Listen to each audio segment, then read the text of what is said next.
Ladies and gentlemen, all you boys and girls sitting with me right here today are about to witness history. I honestly cannot believe we're here right now. I honestly cannot believe we're at this point. It's still such a surreal, disbelievable experience. It feels like just yesterday that I started my Fate journey here on this YouTube channel, my introduction to Fate, my introduction to the Fate universe, to the Type Moon world, to the Nasu-verse.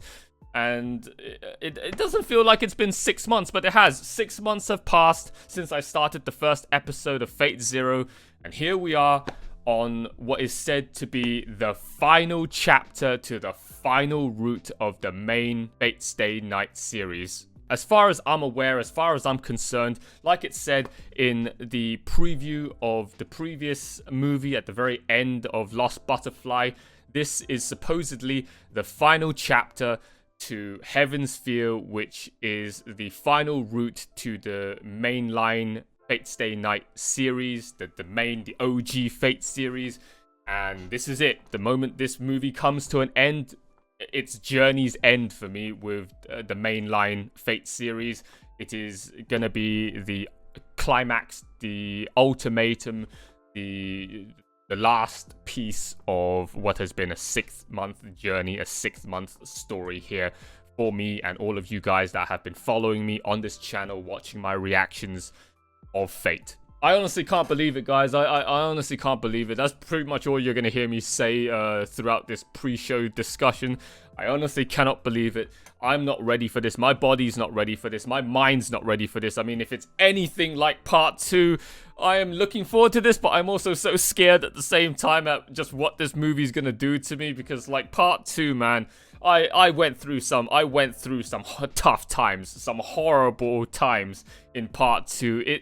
It just chewed me up and spat me out. And everyone's been telling me that part 3 is going to do that to you tenfold, 100-fold. If you thought part 2 was a masterpiece, you haven't seen anything yet. Part 3 is going to blow part 2 out of the water. And since you guys saw what part 2 did to me, I don't know if I can handle it, man. I honestly don't know what I'm gonna end up being like by the end of this movie. It's exciting to find out, but at the same time, I don't think any amount of bracing myself is gonna be enough to prepare myself for this out of world body experience that I'm about to get myself into.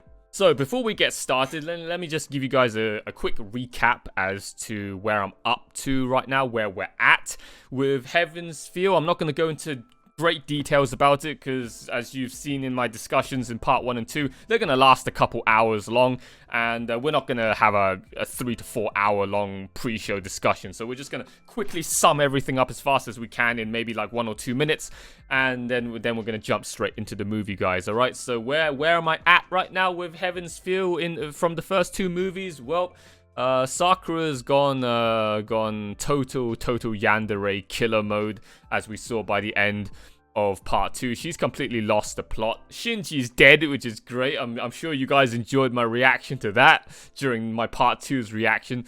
Shinji's dead. Oh, he just flopped over like a limp dick over Sakura's knees, over Sakura's thighs, just bleeding out. He got whipped at the back of the neck, just completely spliced open. His blood splattered across the window.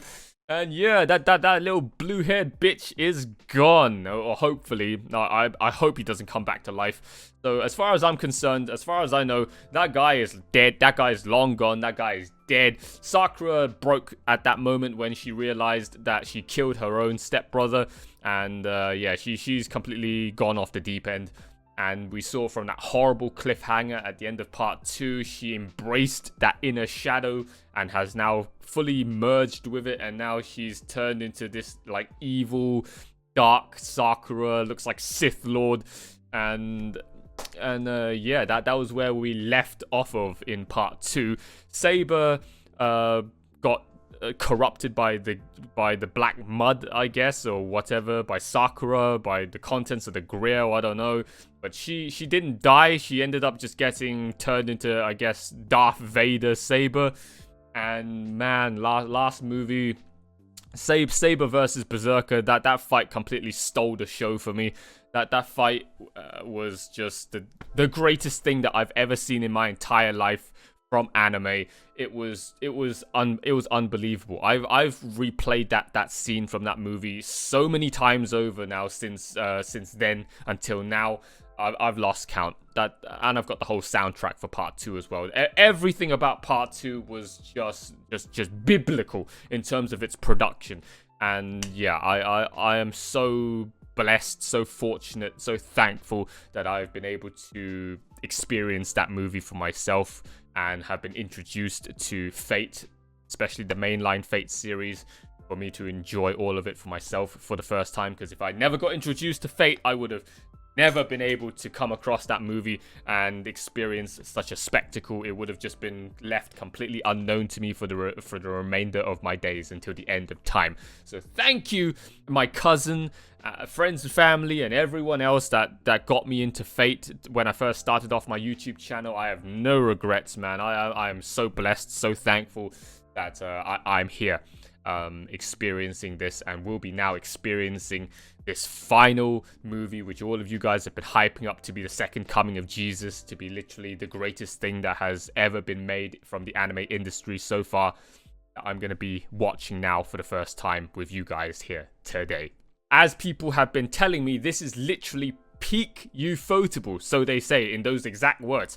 Peak Ufotable. This is the pinnacle of Ufotable's production. This is like Ufotable's crowning achievement in all their years of working in the anime industry. And granted, Ufotable's already made a couple of freaking bangers, alright? Ufotable has already been knocking it out of the park, one whole generation ahead of its time compared to the rest of the anime industry.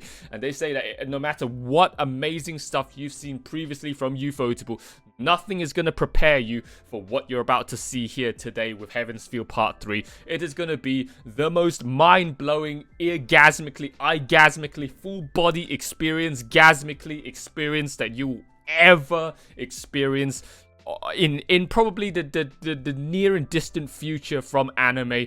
This will be Ufotable's most greatest masterpiece that you can't put into words. You're just gonna have to show somebody, and they're gonna have to see it with their own eyes in order to believe you on those words, on what you say. That this is like nothing you've ever seen before in your entire life. So you better buckle up, and you better get ready for one hell of a roller coaster ride. And oh my god, I'm not ready, man. I'm not ready. So yeah, every other servant except for Ryder and Saber are dead. I think Berserker's dead, right? I mean, he definitely looked dead by the end of that fight with Saber in part 2. I don't know. Oh wait, no, he can't be dead because we saw him in the preview at the end of part 2. So Berserker seems to have been consumed like Saber and spat back out as a chaos form, as an evil form. So we have the new assassin. Assassin. Still haven't gotten tired. Still haven't gotten just too used to just spewing it out of my mouth. We've got the new assassin. We've got Saber. We've got Berserker, and we've got Ryder. They're the only ones left. Every other servant has been killed off. Like half of them at least were killed off in part 1.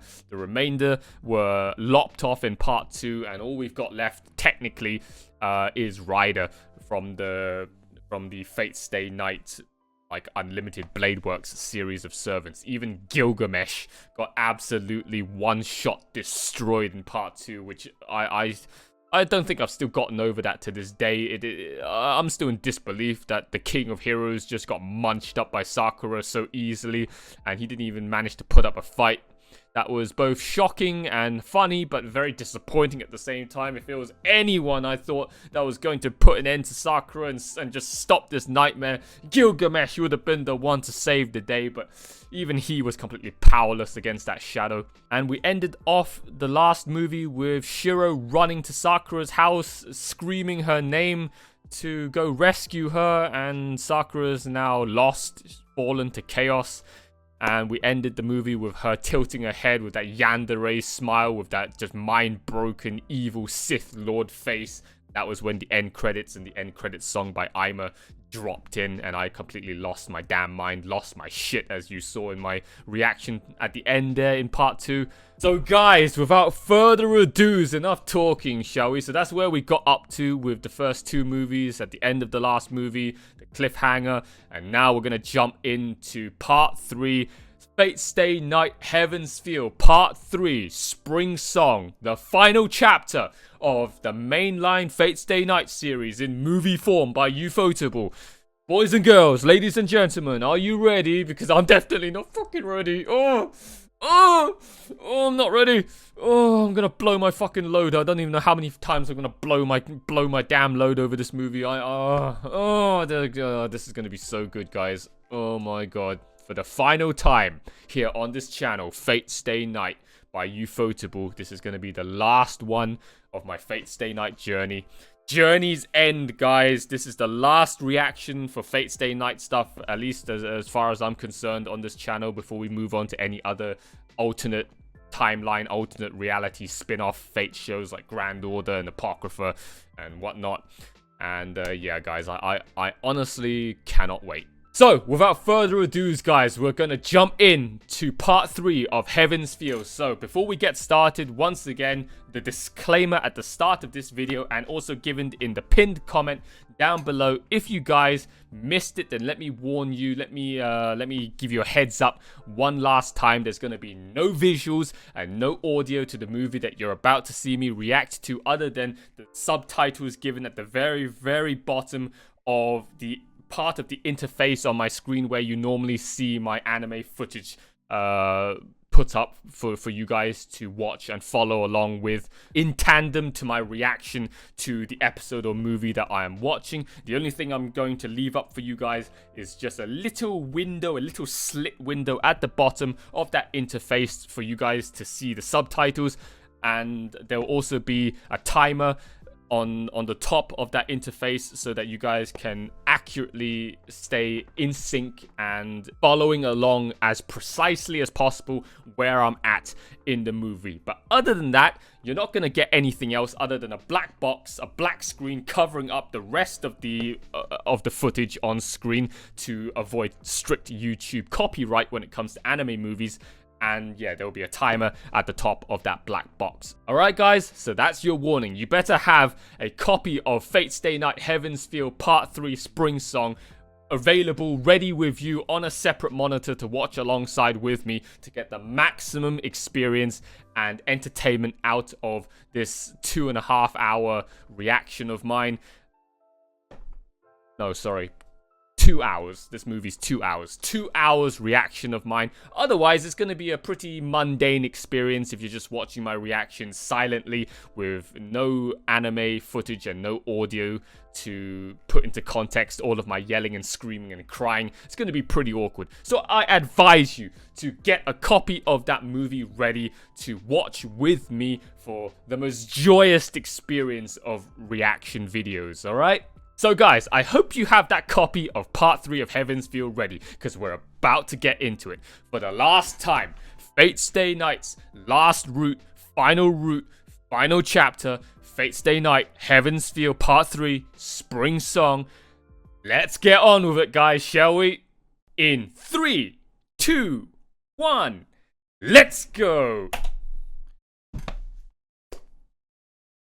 Oh, God, I can't believe I just pressed the space bar. I just pressed the play button to this. Oh, it's like pressing the red button to a nuclear launch. Oh.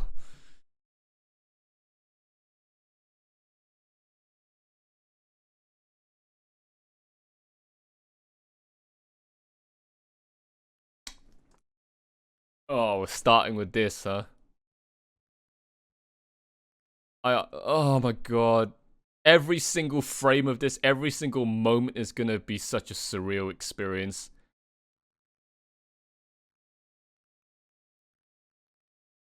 I honestly can't believe I'm watching this right now.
Oh, oh, so much. Oh, Ilya.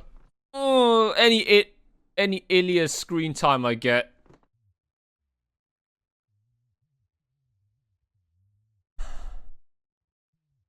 What the heck? Nothing went for nothing. Nothing was at fucking Mato's house just like 2 minutes ago.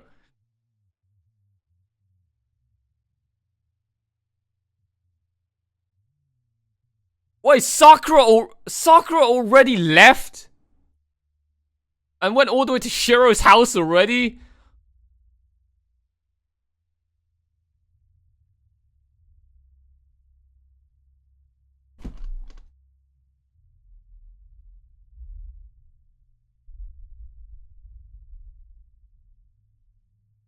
Now you shall accept that shadow.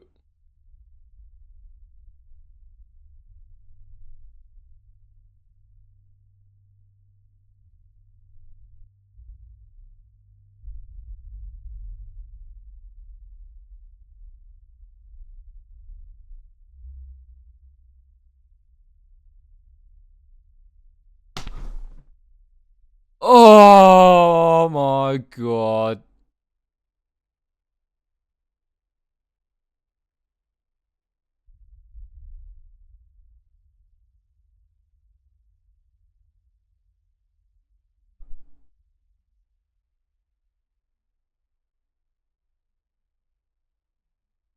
I have no reason to save you.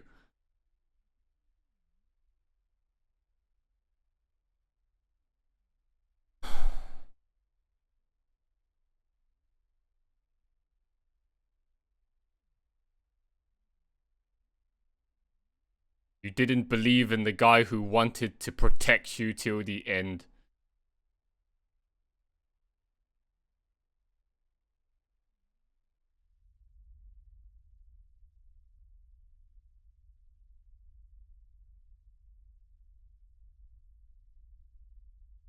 Oh my god, you see how high def those gems looked?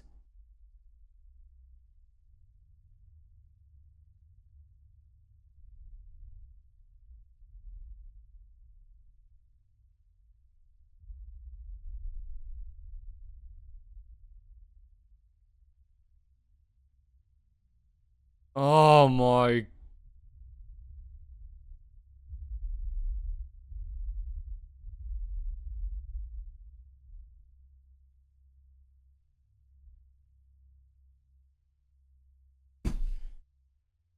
Oh my. Are we seriously? Oh, we're literally starting at. We're starting with the meter cranked over 9,000 already.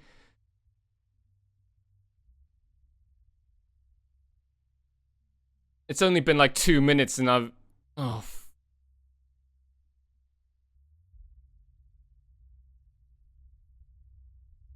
I don't think I'm gonna be able to get any words in watching this movie. It's been like 2 minutes and every single frame's already too much to take in.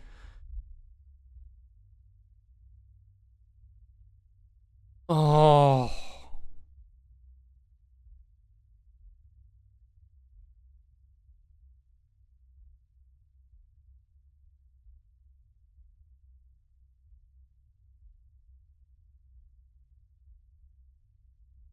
Oh my god. Just look at that fucking.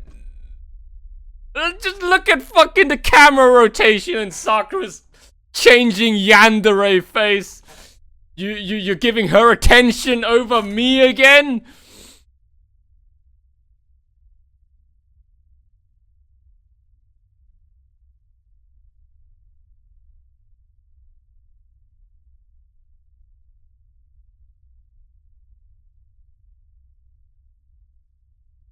I've been crazy from the beginning.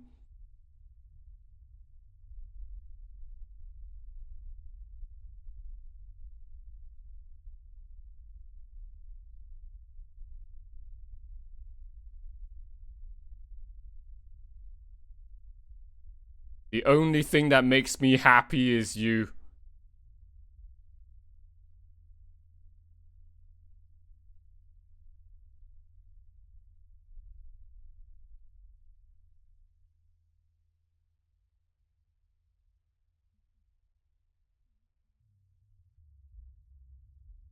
That's why I'll kill you so that you stay with me forever. Yep, that's a 100% certified yandere right there.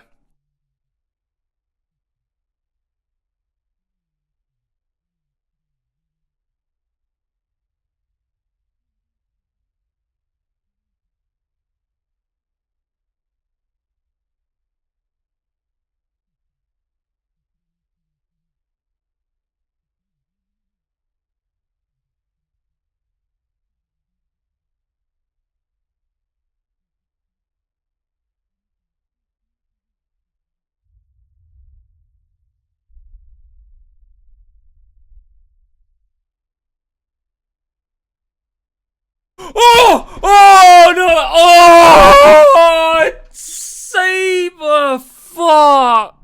I thought it was a fucking just a tentacle just creeping up behind her.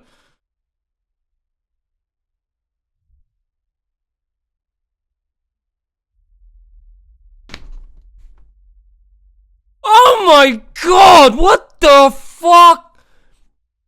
Holy shit! That looks even better than.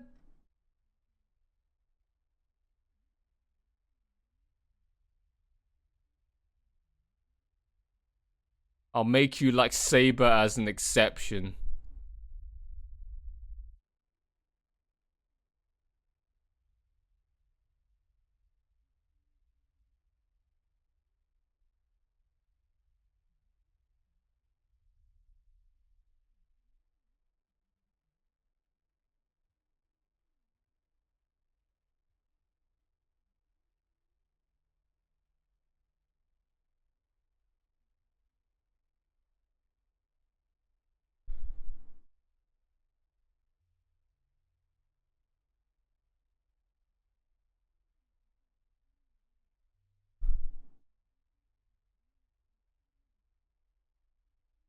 You'll have to get it at my castle.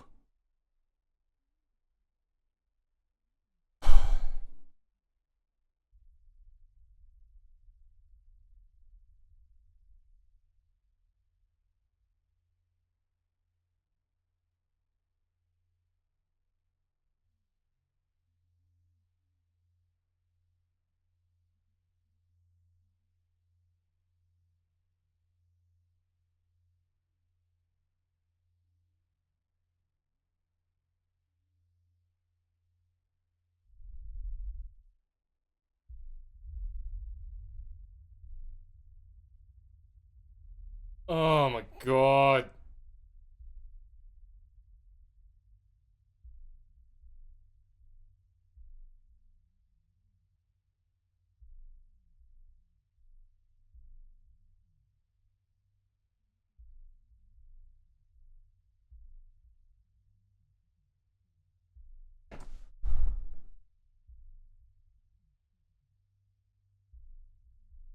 If you still decide to go after her, I will lop off your head! Holy shit. Oh wow, it's back to broad daylight. Oh my god.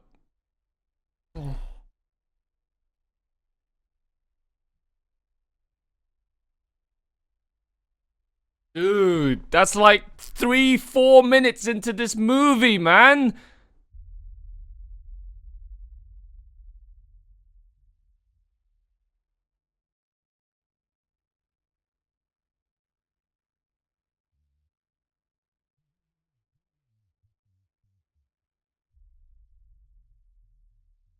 This Holy Grail war is distorted. 2 Holy Grails exist instead of 1.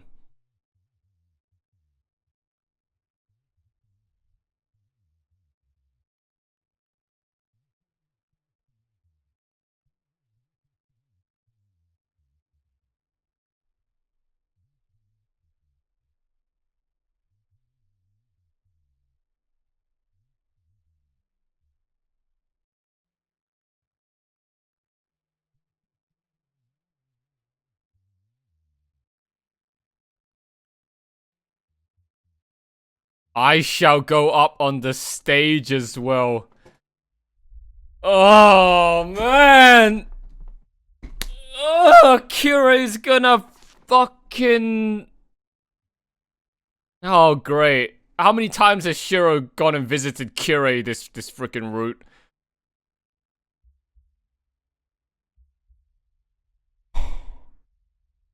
This soundtrack as well, man. I'm getting goosebumps all over the freaking place.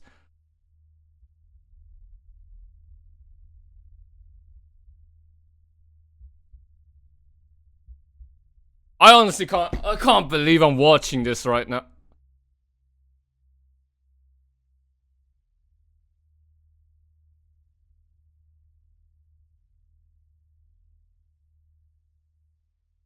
I can't believe I'm watching this right now. Oh my god, it only came out like 2 days ago. Oh.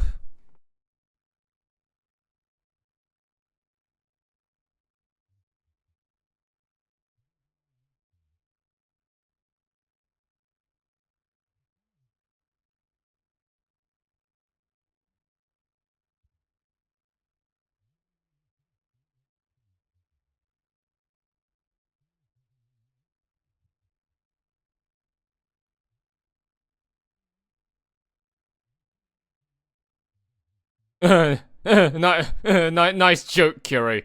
I buried her in the courtyard. What kind of a... Maybe those were the subs, I don't know. I'm guessing Kirei was just trying to crack a joke.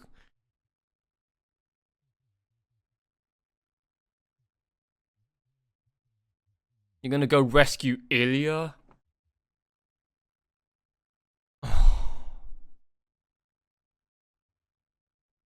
Look, guys, I've been told this film crams so much into these 2 hours that not a single frame of dialogue, not a single frame of whatever.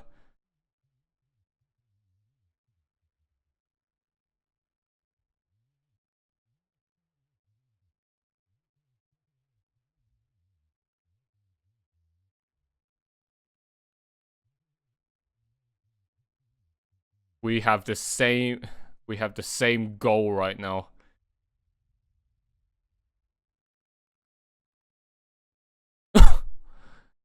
Oh, I never thought no, I've never seen Kirei drive.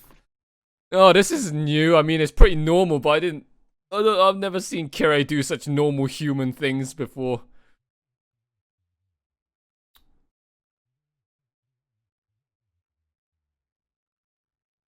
But yeah, as I was saying, I've been told by a lot of people that this film is so condensed, so jam-packed that there's almost... Ugh.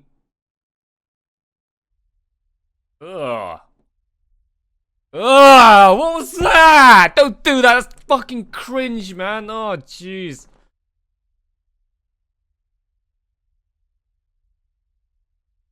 Yeah, this... You see? I can't get a word in. If it was Kiritsugu, he would have severed all human emotions to become a champion of justice.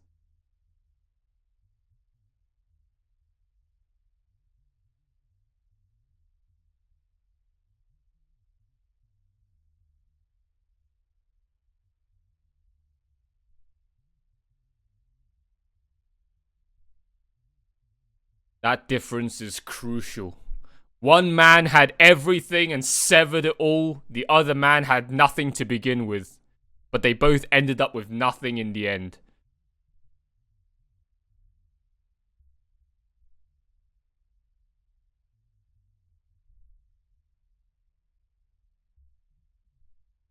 I mean, yeah. I mean, what he says is not wrong. Just because both end up with nothing doesn't mean that they both have the same, like, mentality. One got to experience everything, one got to experience nothing. The things that you guys call happiness doesn't give me joy. Oh, yeah, Yeah, no fucking shit, Kirei. Because I want to watch the world burn.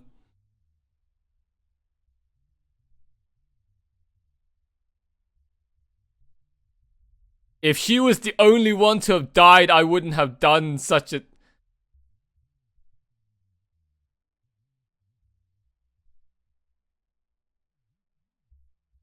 Bro!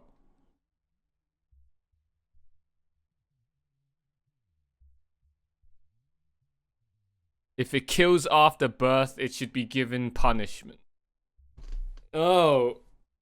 Kirei's talking about something completely different. Shiro has no clue. He thinks he's talking about the shadow. Kirei is talking about that thing that which is to be born, or whatever the fuck he said from Fate Zero.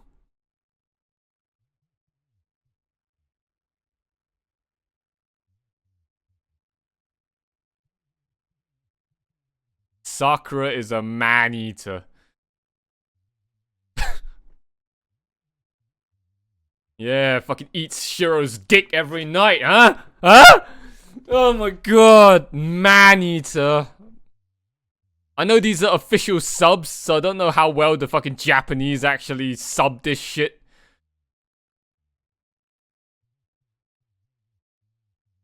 She eats Shiro up every night. Eats him out.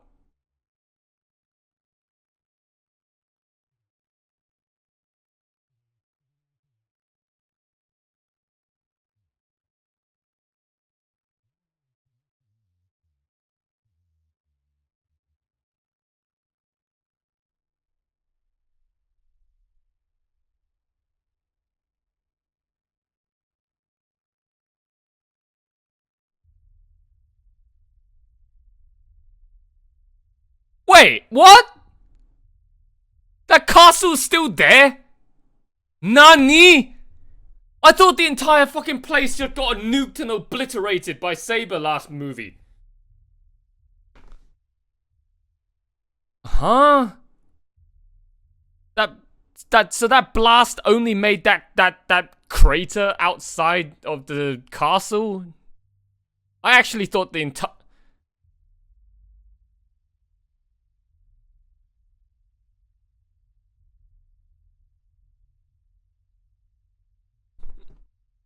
Oh my god.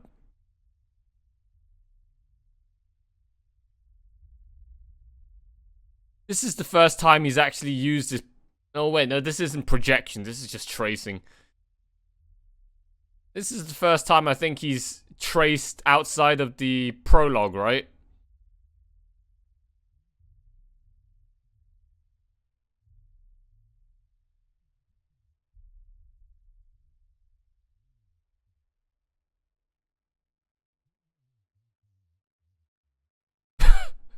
Do you have any mountain climbing experience?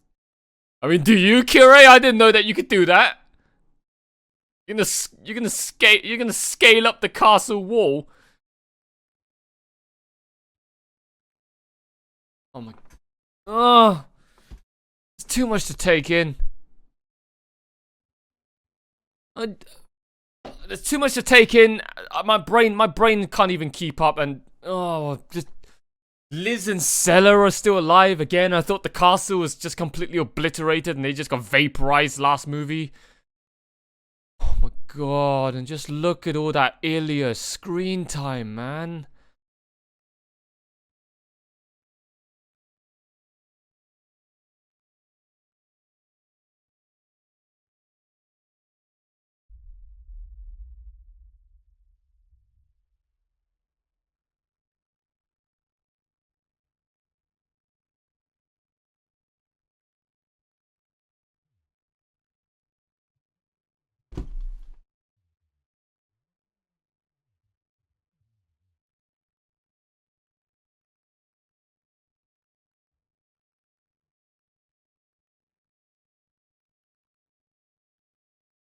Every single new frame of Ilya and her making new facial expressions and emotions, my heart skips a beat. Oh my god. Oh.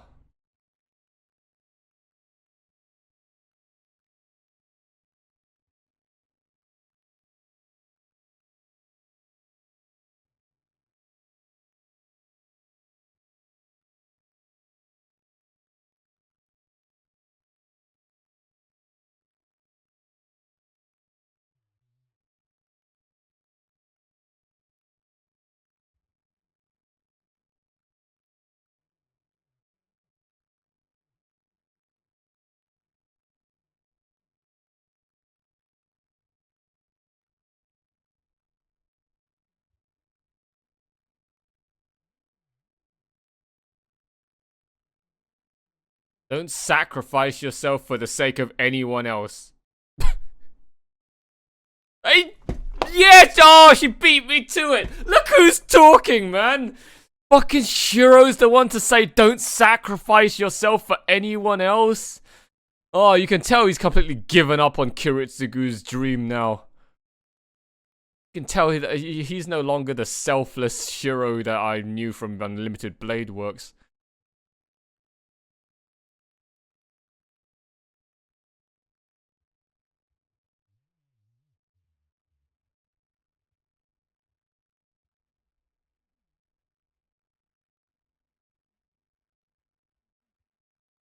I still can't believe those two are still alive.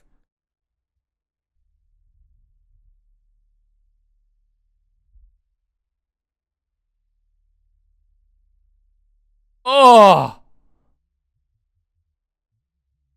Rest in peace, kneecaps.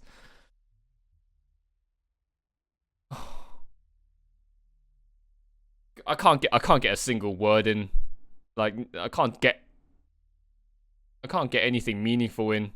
I'm sorry, guys. All right, if you're expecting a running commentary.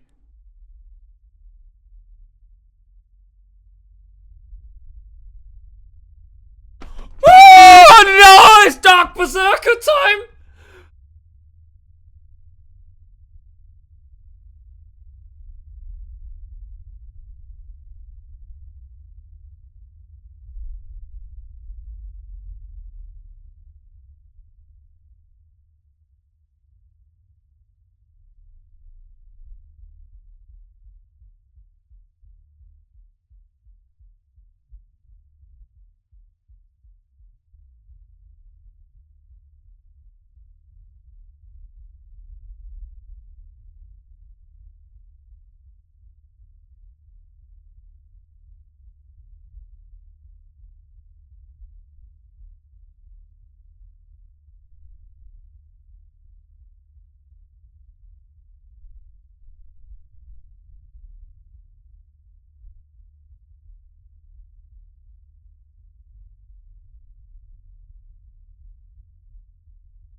Oh.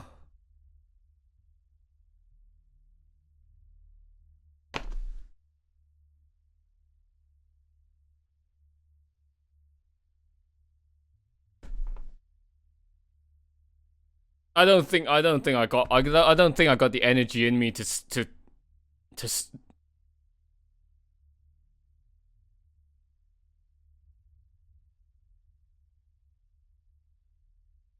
I can't run in commentary every piece of dialogue, man.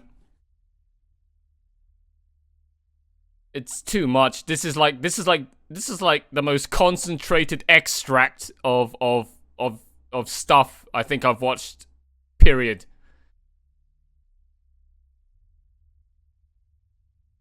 I also have a wish that wants to be granted.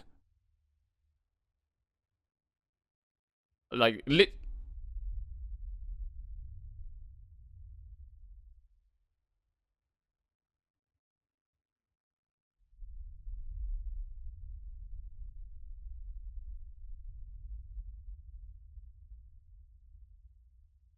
oh, damn. Did you fucking just carve that right through the ground? What the fuck?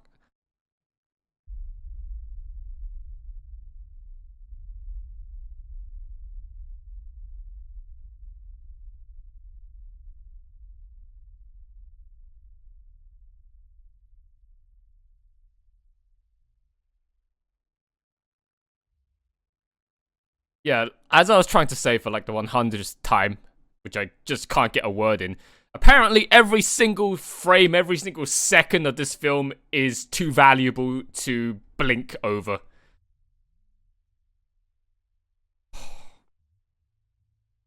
It's like if I blink, I'm gonna miss something. All right, there's literally nothing I can't. There's nothing I can miss.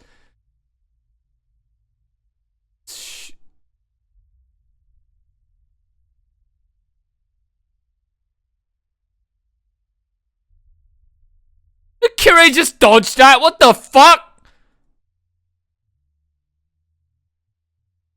I was born with a flaw.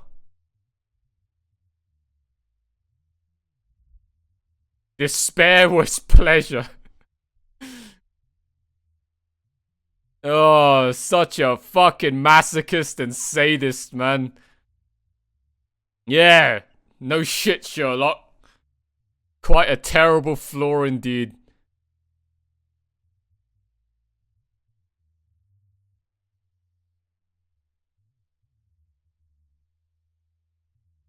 I loved one woman.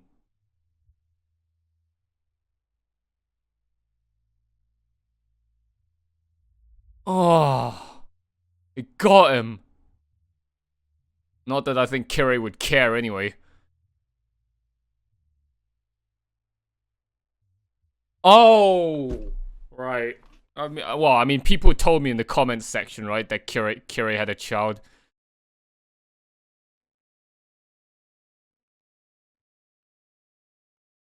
Oh, that's his wife.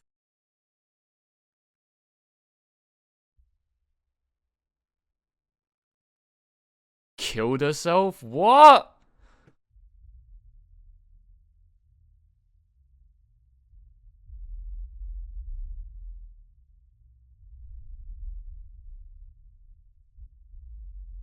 You ain't gonna find anything there, bro.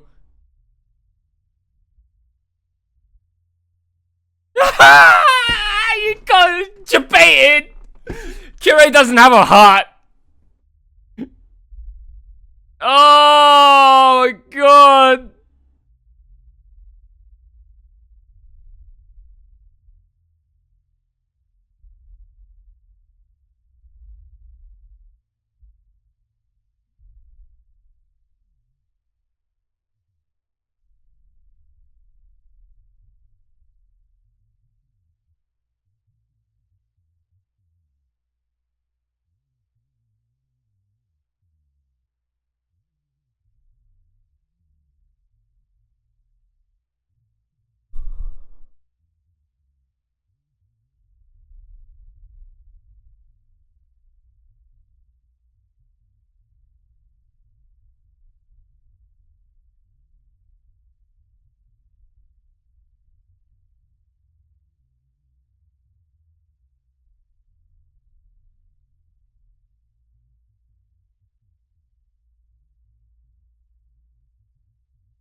Oh, fuck me, man.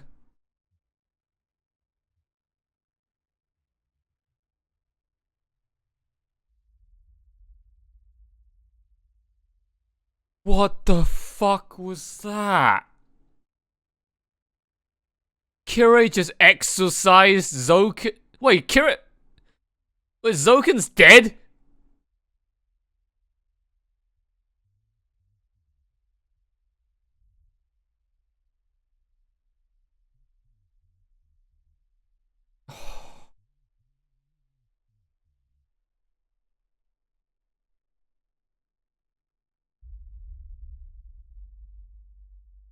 If she was gonna die.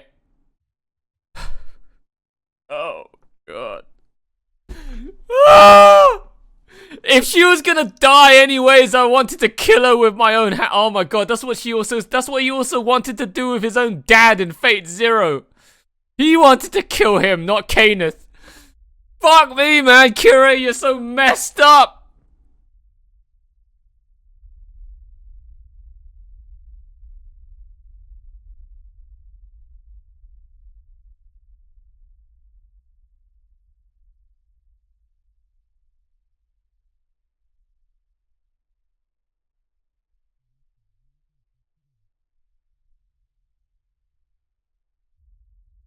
Joke's on you. Joke's on you. Ilya's the older one. We're not related by blood. What are you trying to say, huh? Huh?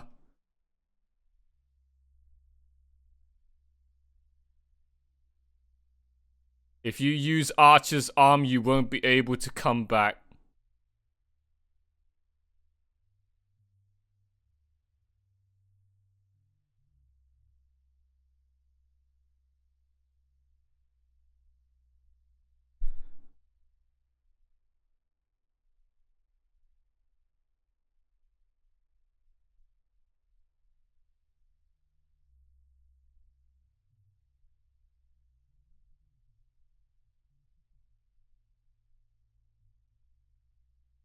Sorry guys, I've lost it. Oh my god. Can't take it anymore.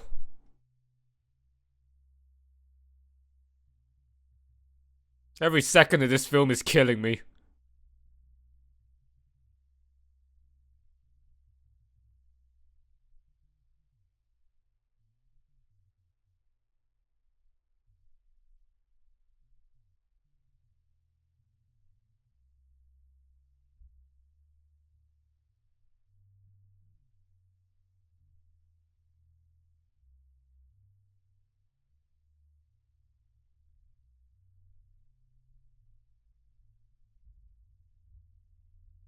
Oh my god, they're playing the fucking first ending of Unlimited Blade Works in OST form again.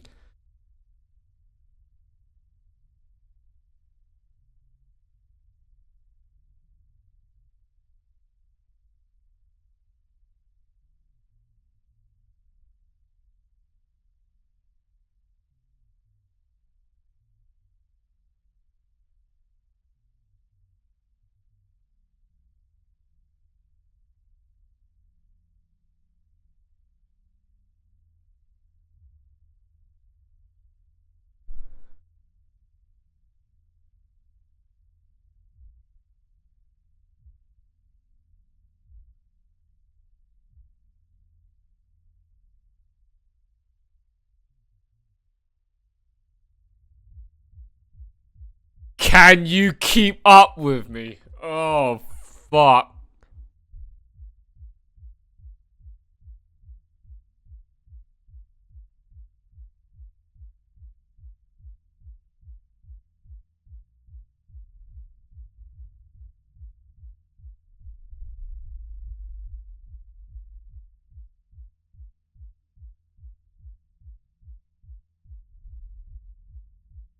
Oh, don't do that to me. Oh, don't smile like that, man.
He spoke!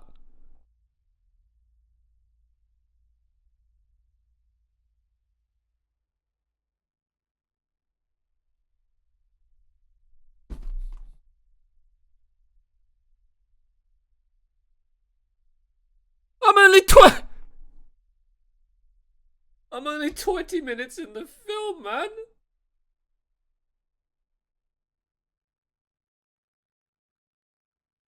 I've still got an hour and 40 to go. I'm not gonna fucking make it. Holy shit. They weren't kidding. Oh, what now? They weren't kidding when they said I literally I don't have a second to breathe in this film.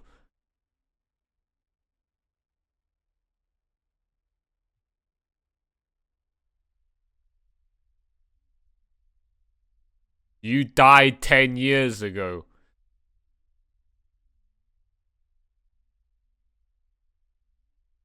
According to the one I ate the other day. But he can't be corrupted, so it all flowed to you.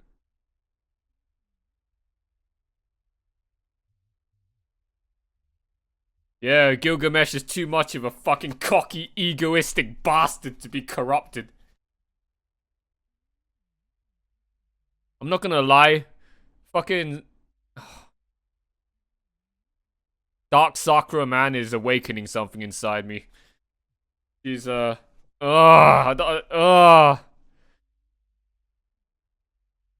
can ara me any day of the fucking week.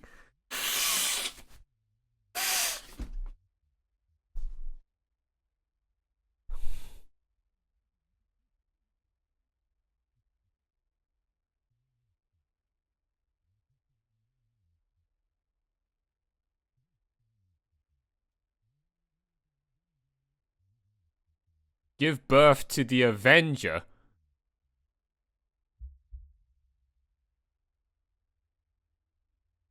Nani?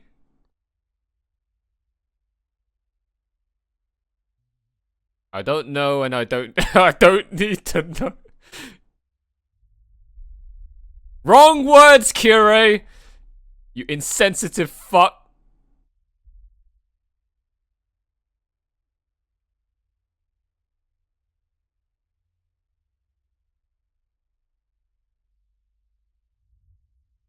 He's not dead, right?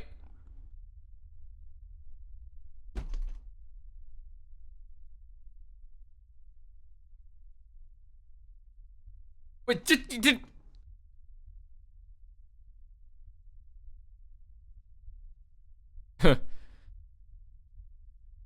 don't watch that. Don't watch that 10-second bit out of context.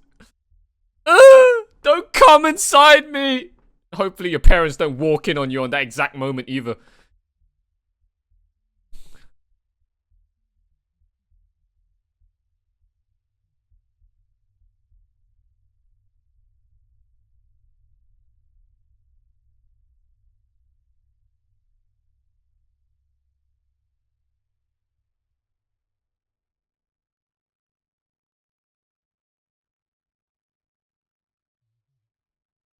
Oh my god. I don't have a fucking second in this film, man.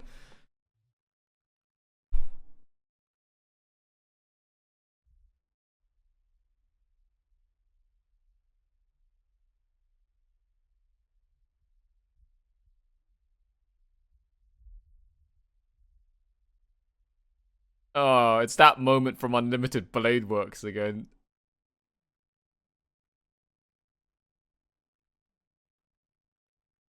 My body is made of blades. Or some shit like that. I still don't perfectly understand it, but from the comments I've read, it's like Shiro's body is essentially just a giant sword. Or his origin, his alignment in life or whatever is swords. So those I mean, I personally don't understand it. So is his internals the same as a normal human being? Or is it literally his insides are just blades?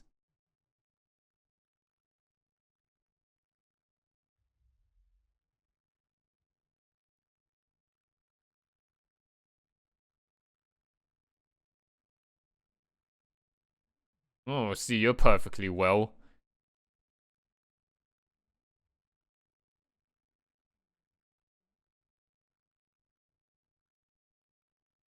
Man. That high definition shot of her fucking legs, though.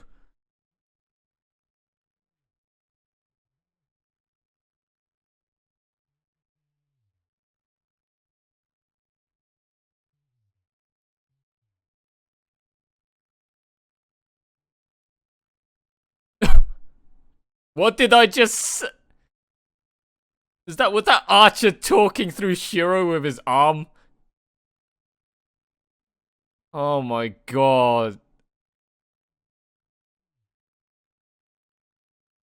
Don't tell me Rin just figured out who Shiro and... Don't tell me who... Don't tell me Rin just figured out who Archer and Shiro was from that exact moment right there. What? I will only tell the facts to the final masters involved in the war. What I'm about to speak of is the very core. Oh! Oh! I finally get my answers! Yes! Alright, I'm gonna shut up and listen now.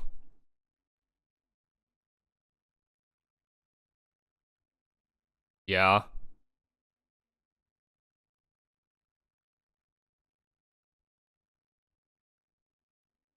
Masters are only an excuse for this whole ritual and bringing servants in. You only need the servants to complete the ritual.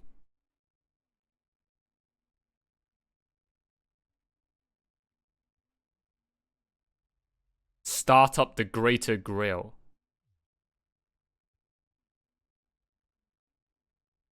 It's a magical circle.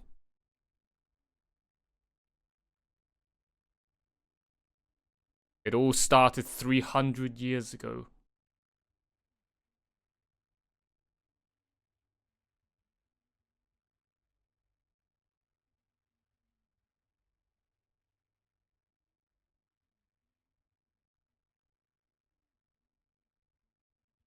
The great ritual to...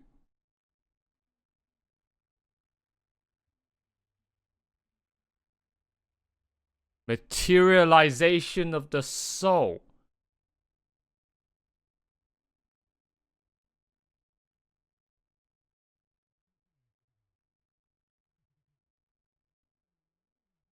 So this whole ritual is to...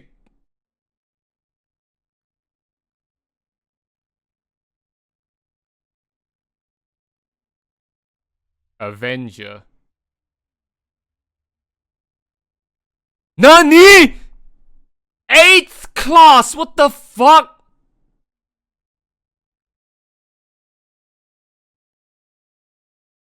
My brain's gonna explode.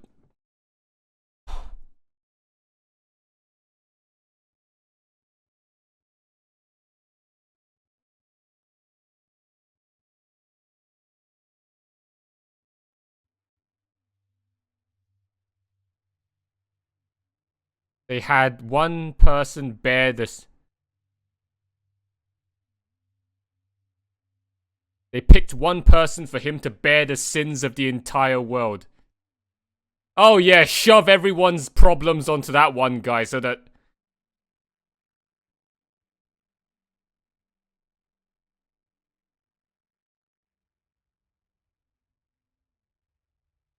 Just look at Rin's face! Oh my god, she's got such a, like a weirded out, disgusted... That's... Oh.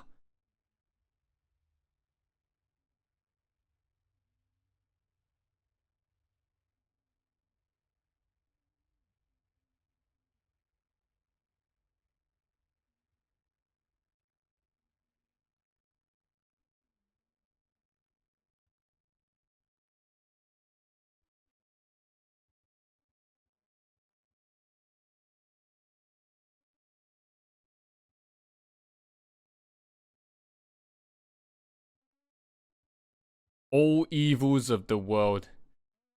Curse all 6 billion humans. That is the true disguise of the shadow. Wait, so that shadow... That shadow is Angra Mayu? I thought it was just Sakura's, like, inner evil subconsciousness.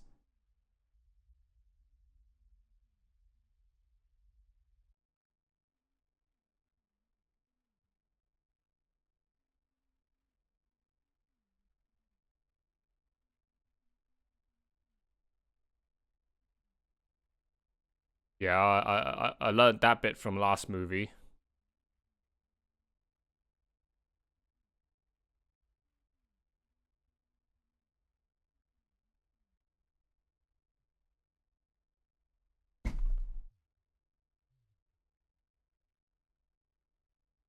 We only have half a day at most. Once it's born, Sakura will completely transform. No one can save her.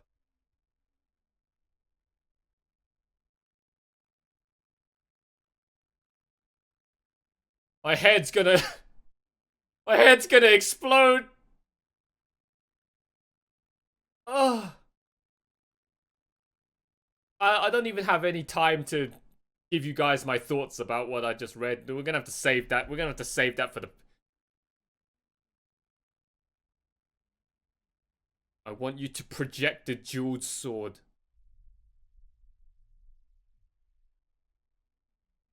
The most treasured item handed down the Tosaka lineage.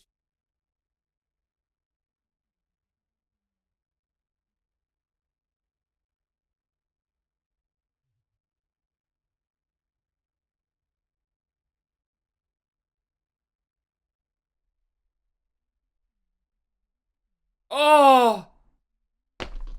Oh, it's the Azov dagger! I don't think we... Did we see that at all in Unlimited Blade Works? I don't think...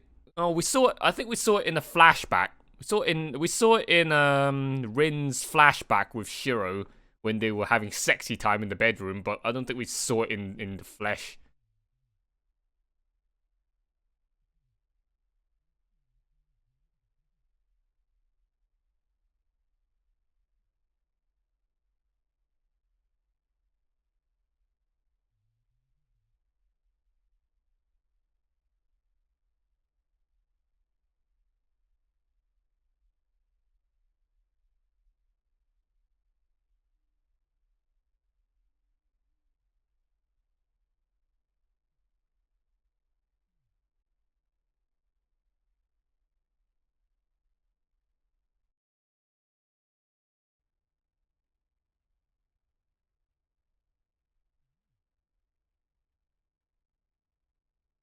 Oh!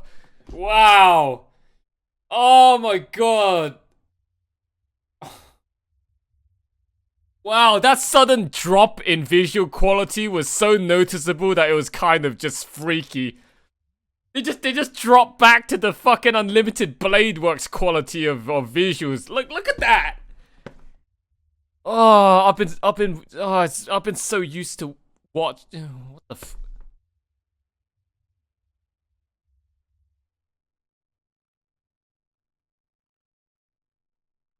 I've been so used to watching this movie's quality for so long. When they suddenly just snapped back to that frame of Shiro and Ilya looking like they were from Unlimited Blade Works, man. Oh, it looks so old.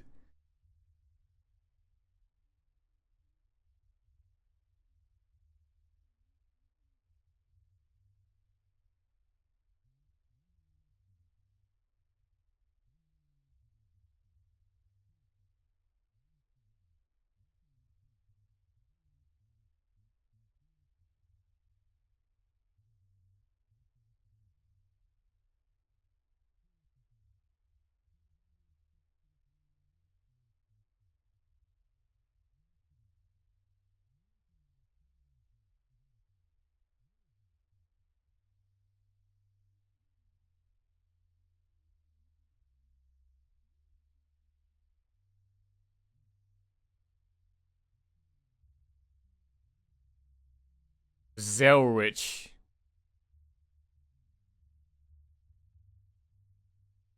That's not Irisfeel, right? It sounds exactly like her. Looks like her.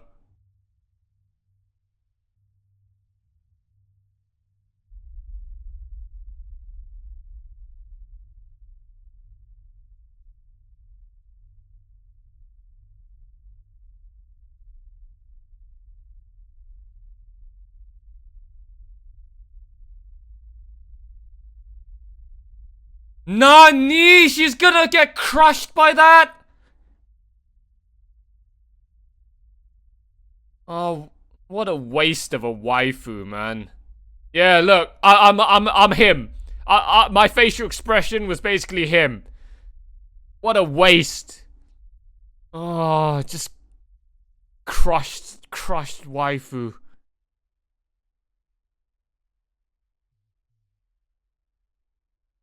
Could there not have been another way you could have done that without fucking killing her, man? I don't even know who she was. I don't think she's Iris Field. This is like 300 years ago. Iris Field's not 300 years old.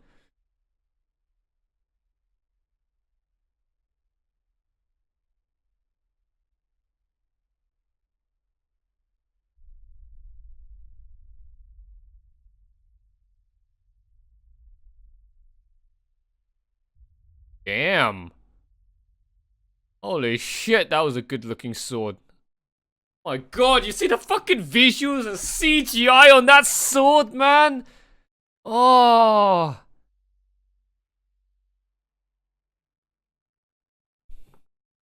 Wait, so that thing that they just made is sitting underneath the Ryudo temple?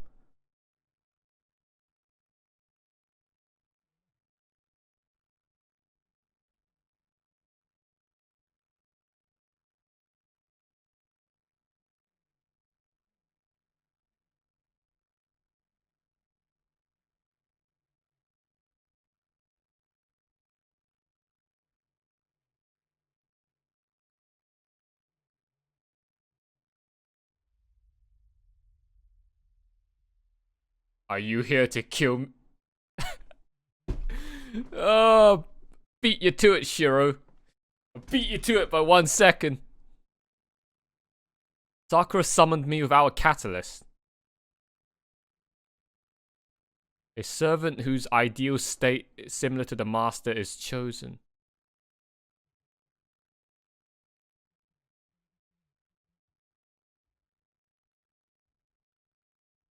Yeah, kind of like Ryunosuke in Fate Zero summoning Caster, Gilda Ray. So, what? So Sakura summoning Medusa without a catalyst, is that implying Sakura was basically a monster from the start? Kinda interesting.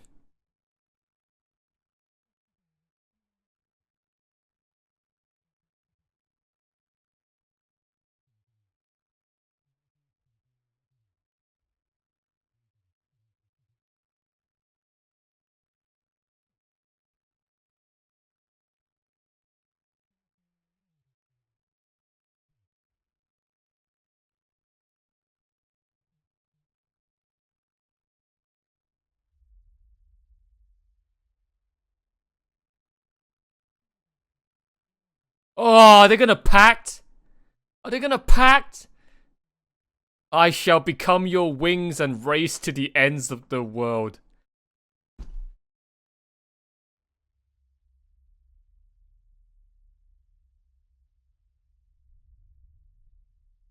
As you guys probably have gotten the point by now, which I still haven't been able to perfectly explain.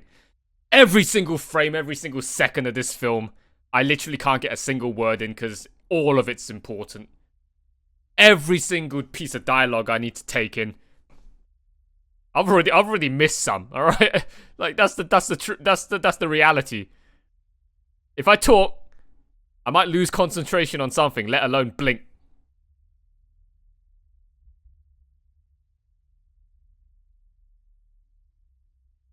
I don't think I've watched something so densely packed in my life.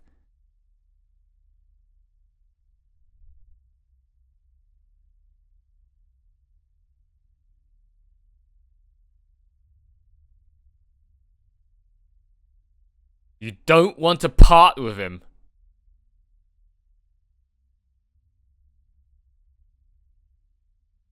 I thought you said you just wanted to destroy it.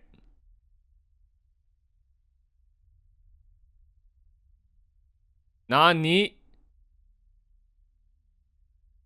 Who's talking right now? Is it like two different Sakuras? Your words and actions have been all over the place. Yeah! Right after you said you'd... Yeah! Yeah! Yeah! Big brain! Fucking... Oh, she can't make up her mind. I'll be coming to see you soon. And when I do... I'll make sure to kill you.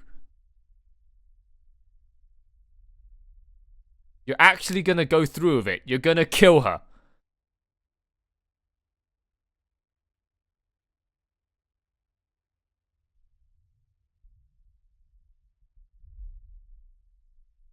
Better not.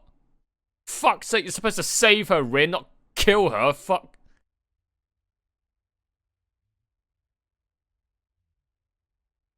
What? You're still alive?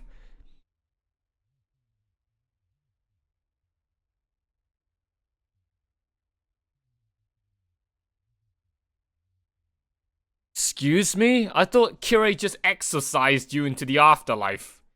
But then again, the number of bugs that Zoken has, I'm pretty sure he's... Unless he ran out of bugs.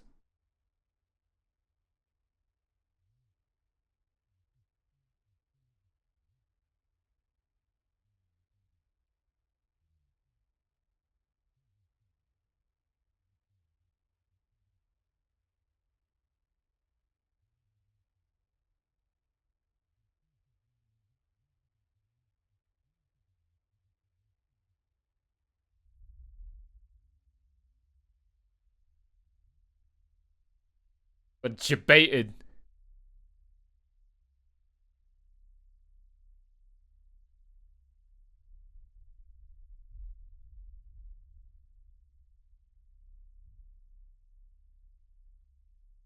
Oh!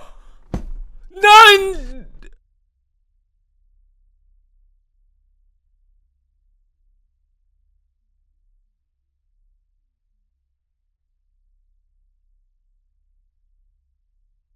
You just... Did he just kill Assassin?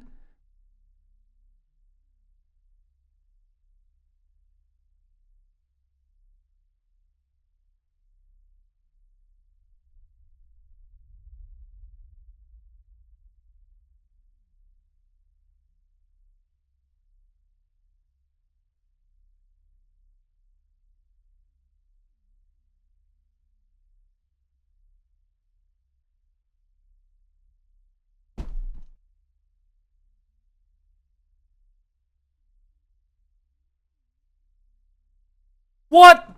Zoken's been living inside Sakura this whole time?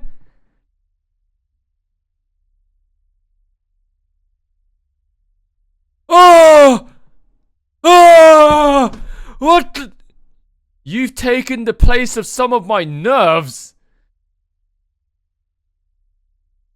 I thought you'd be much larger.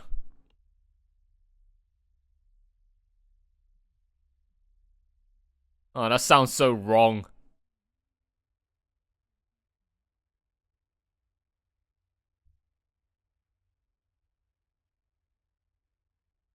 So, is he dead now?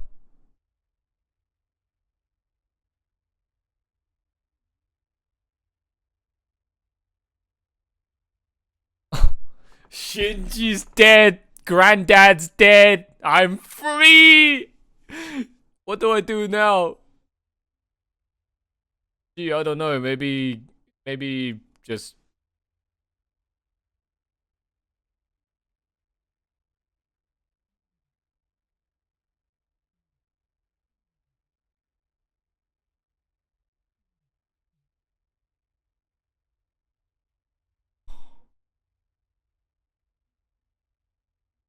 let my sister come here alone.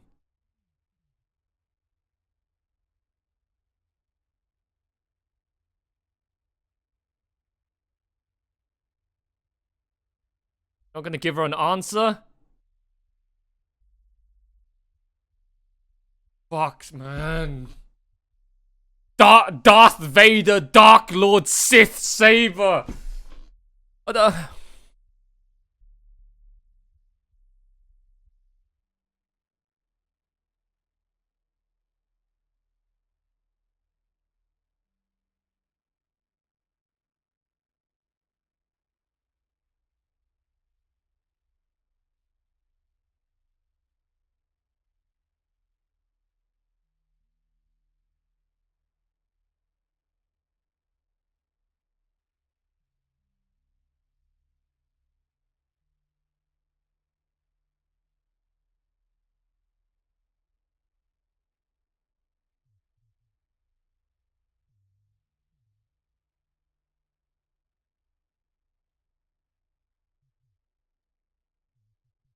Yeah, you don't realize how valuable something is until it's gone.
Oh, now playing the older sister after hugging him out last time as the younger sister.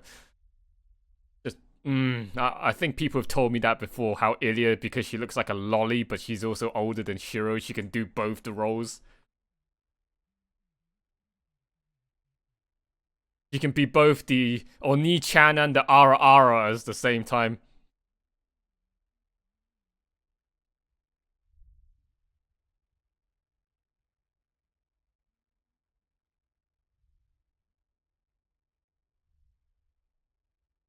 Man, I feel so bad for Media. I feel so bad for Caster, because remember, she was trying to search for this thing in Unlimited Blade Works the whole time. It was sitting right underneath her ass. Oh my god, she was at the Ryudo temple, right? So this thing was right underneath her feet the whole time, but she didn't know.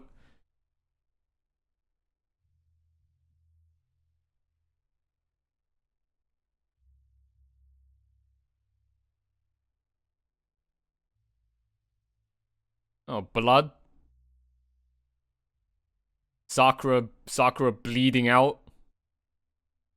I wouldn't be surprised. Fucking just dug her hand into her fucking chest and that part was cringe. I can't, how could you, unless you have superhuman strength, you can't fucking physically do that. Just,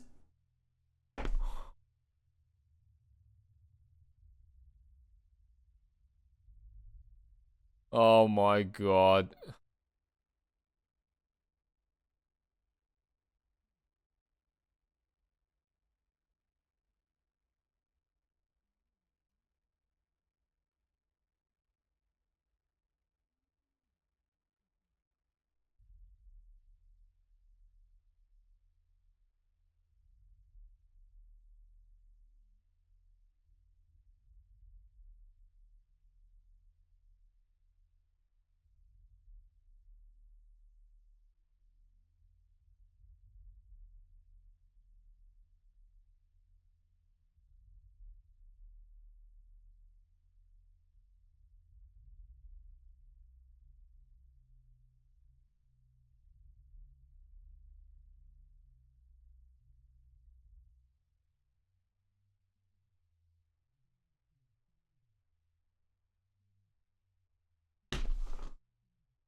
If I go in at full power, I should be able to match her for 2 minutes.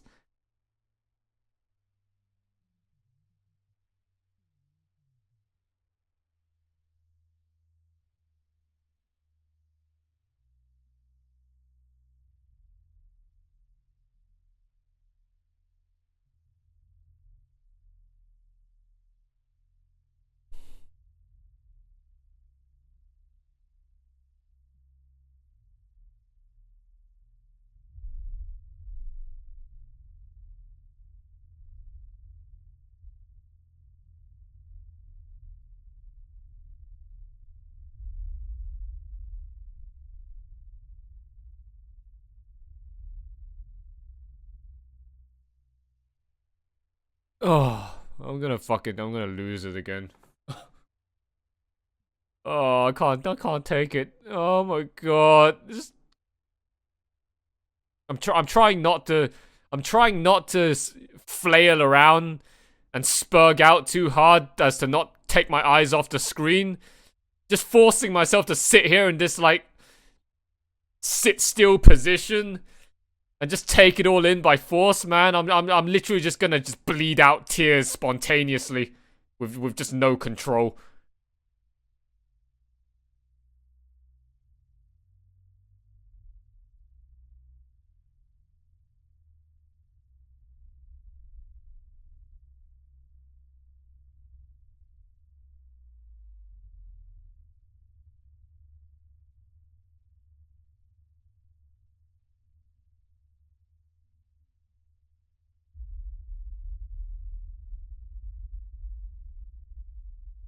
Oh my god!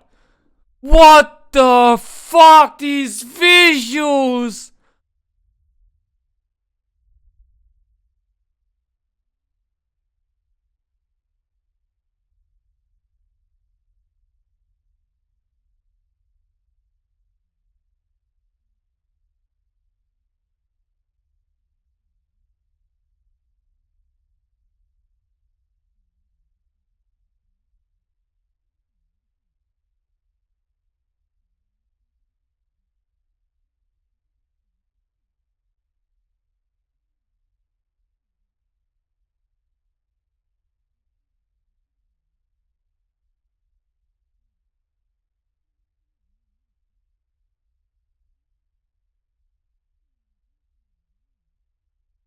Oh, so the granddad is dead.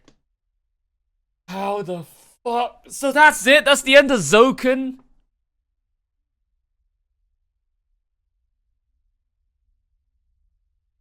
He's the one I really want to kill. No. You've given up on being human a long time ago. Yeah, total yandere right here.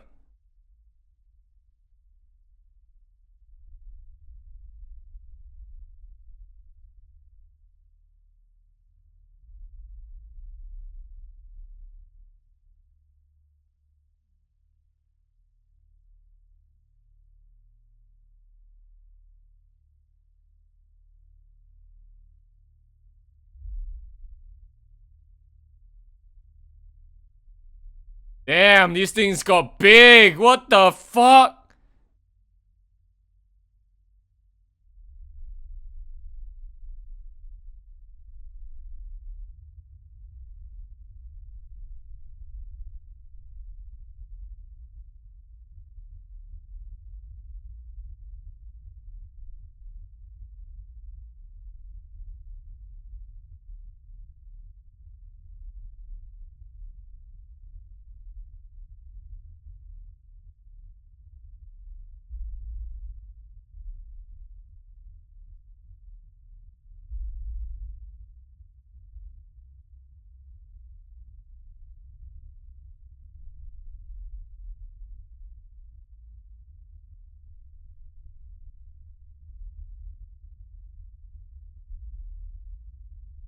Oh, damn! Even she can get affected by it?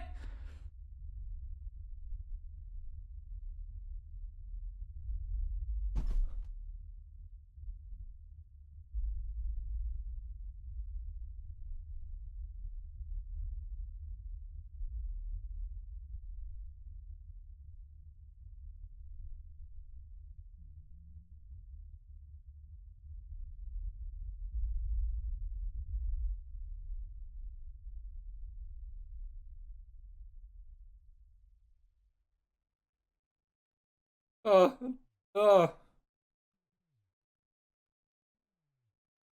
oh, it's like I'm getting sucked. My ears are just getting sucked off. My eyes are getting sucked off.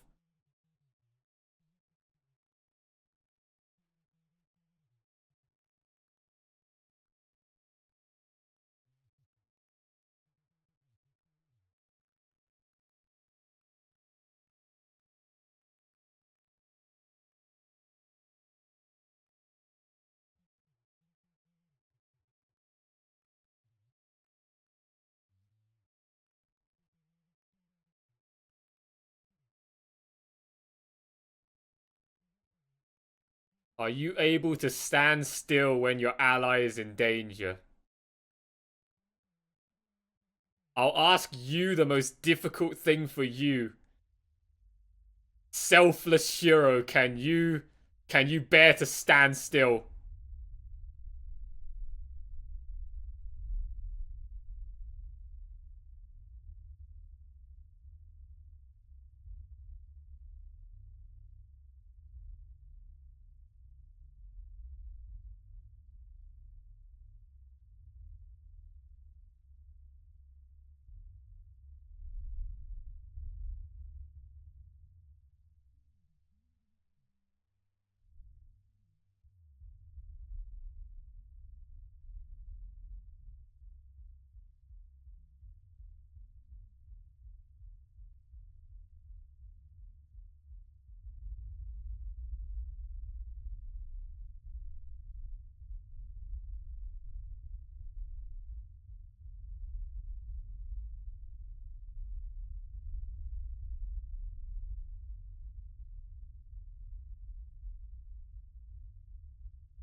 Oh my god.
Oh my god.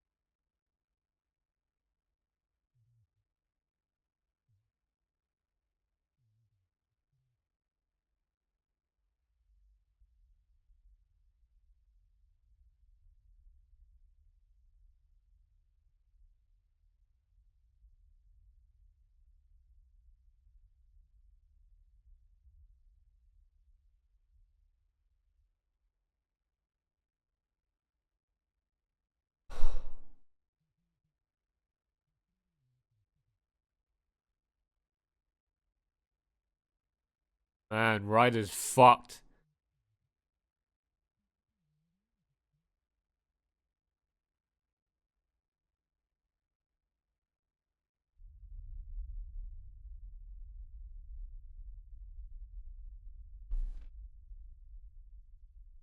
Ugh. Oh my god! There's still 45 minutes left!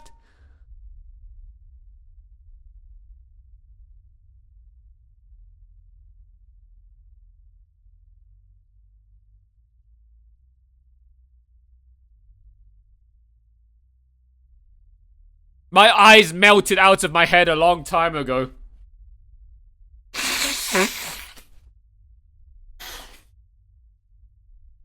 I wonder how much of this. I wonder how much of this I'm gonna use up by the end of this film.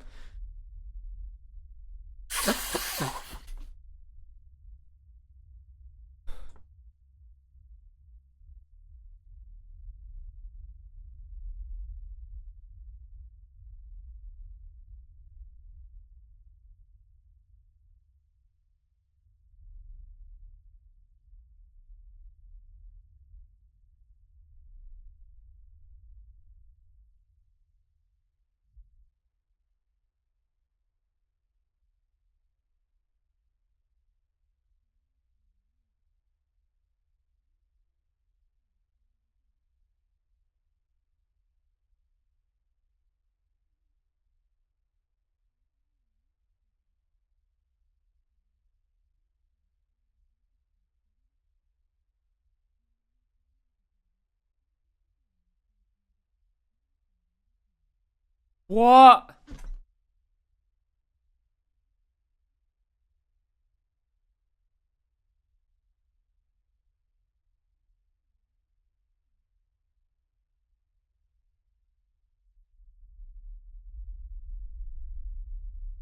That sword, man.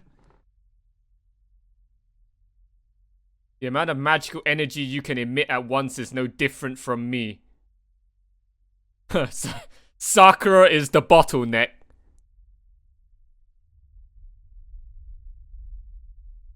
I get it. All of that magical energy inside you is completely wasted.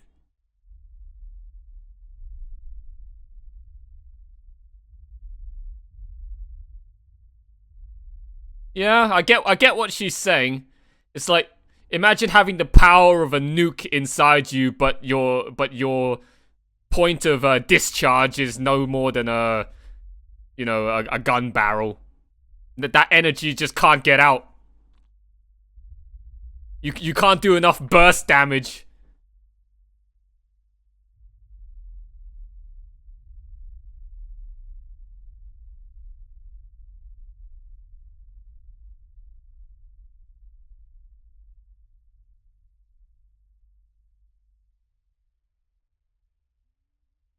That sword, man, it looks so good.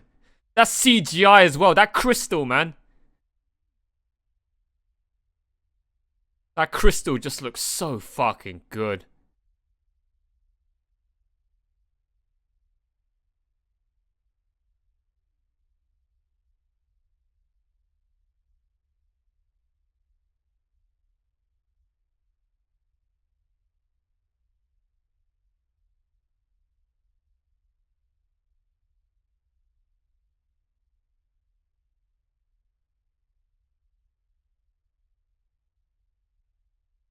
Oh, you poor bastard.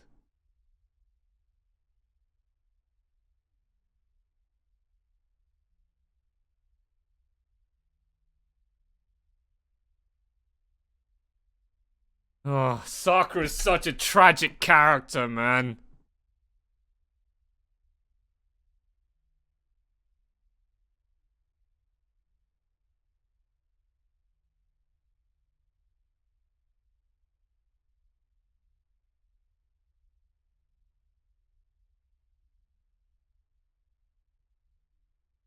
This OST is killing me as well.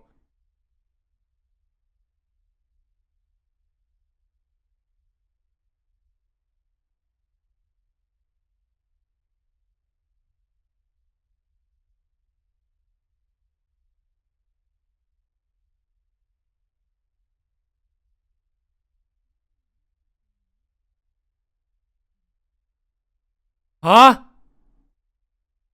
What?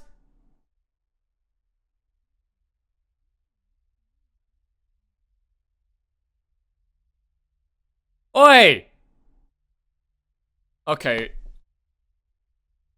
That's being a dick, Rin. Holy shit. Are you Don't tell me you're gonna say the same thing as Kirei. I don't give a shit what you think.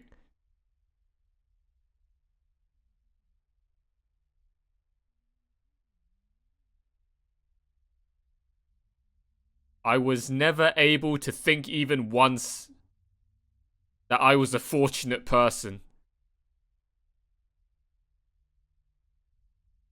Just living your life out blissfully in ignorance while your sister suffered.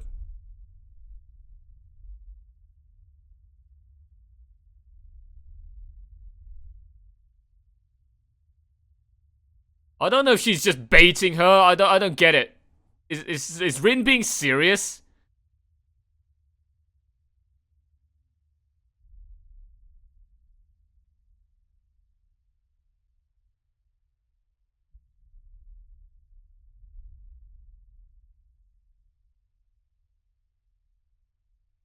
She is.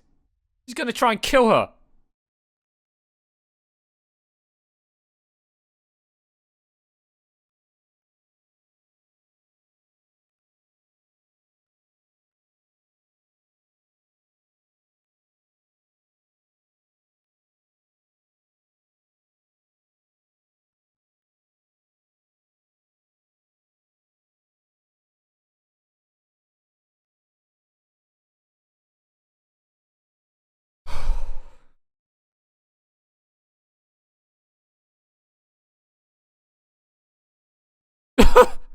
Full house.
Are you can't be serious.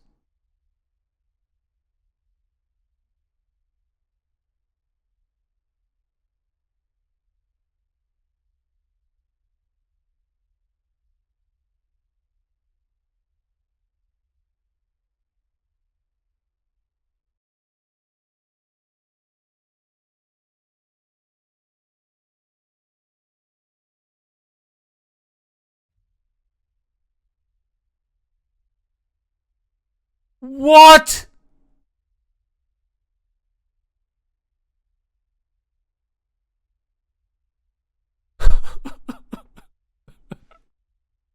What? Rin Rin dies in this room.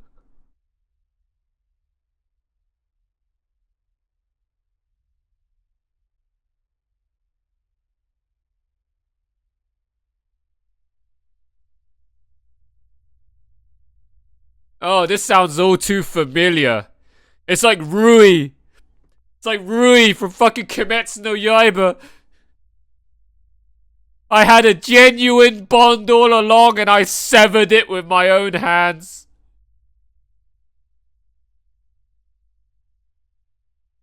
Actually, I don't think that episode's come out yet. Whoops. Spoilers. Oops. I shouldn't have said that. Well, too late. I shouldn't have said that. I don't think by the time this comes out on YouTube, YouTube's gotten to that episode yet of Kimetsu no Yaiba.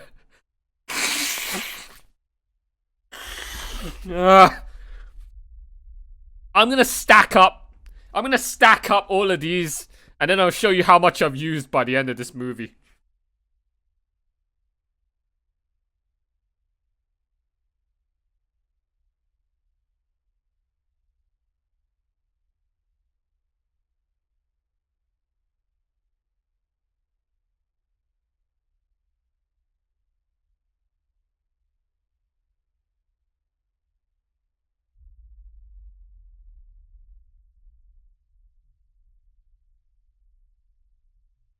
I can't take much more of this. I can't. I haven't done a whole lot of screaming this film because there's no time to scream. My eyes are just glued to the screen. Still alive? Again, I'm sorry, I didn't see that. Like, I look away for 1 second and I'm gonna miss something. It's impossible not to miss anything in this film. Every fucking second of it is useful. You can't do a running commentary with this film. It's impossible.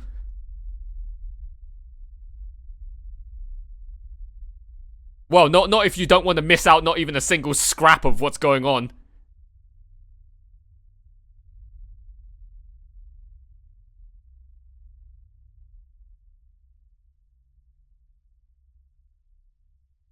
So that thing is Angra Mayu. That thing is like... Okay. From... How are you still alive? You... Oh... Oh, hey, don't mind me. I'm just gonna lie here bleeding out. Hey, don't mind me. I'll be alright.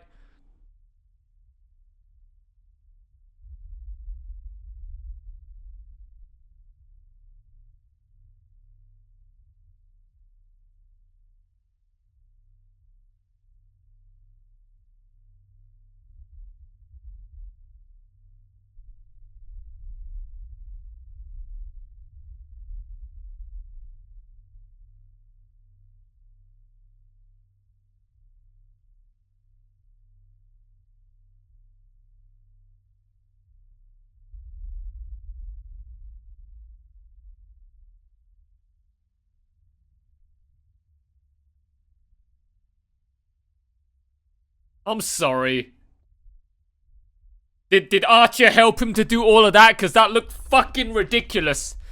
That's probably one of the most unrealistic moments of this movie that I've seen so far. If he did that with his normal human body, bullshit.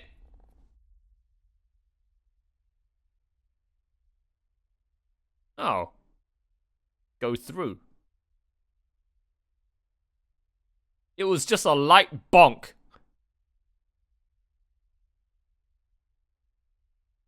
Yeah, no one's gonna believe you putting on that tough guy act anymore. Now bend over while I spank you for being such a naughty girl.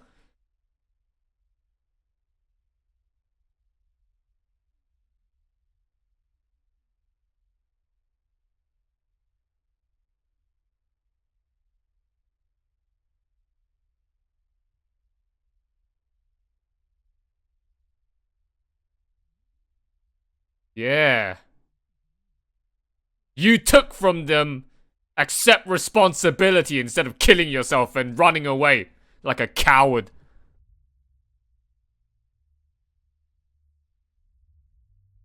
You need to atone for your sins. Killing yourself isn't the answer.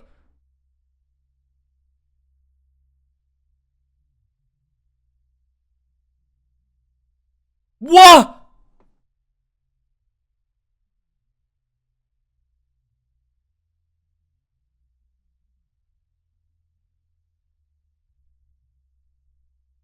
So every time he unwraps that arm, those blades get worse. That wasn't there a moment ago. What the fuck? Where did they come from?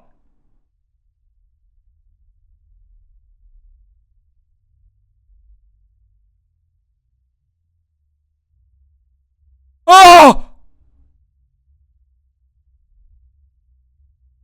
He traced rule breaker? How the fuck did he do that?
Sakura's just stark naked. She wasn't wearing anything underneath that demonic dress.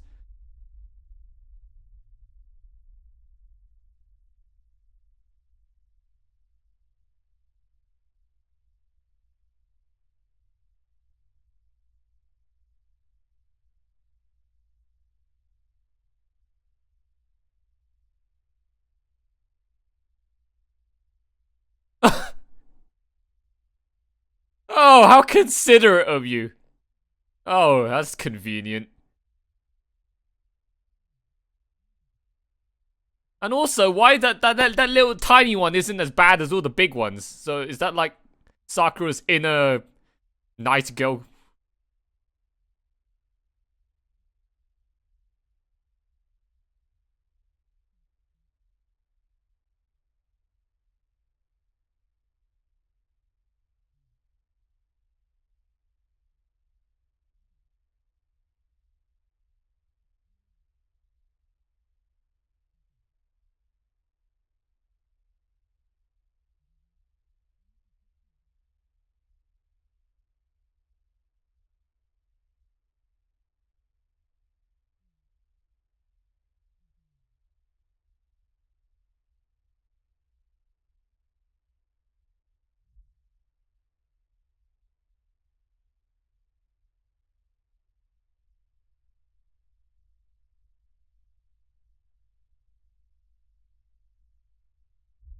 Shiro Shiro's brain.exe stopped working. How is he gonna live? He's dead, right?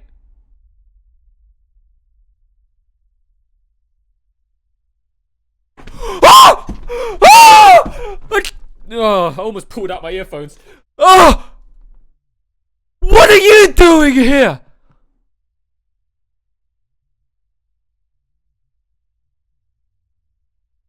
What? No, no. Nani? Oh, wait. Oh! That trailer. That trailer blood that Shiro saw at the beginning. That was Kirei? I mean, that's the only thing that I can come to mind that makes sense.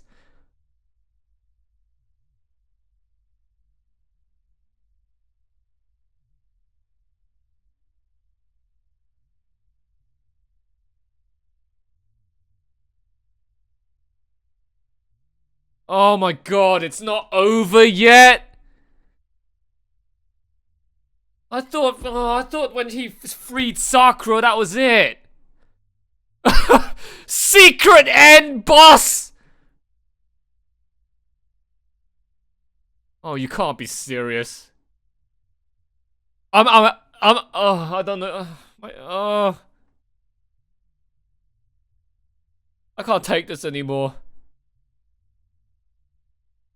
Oh, this makes me so happy, but at the same time, I'm so Kirei's the final boss.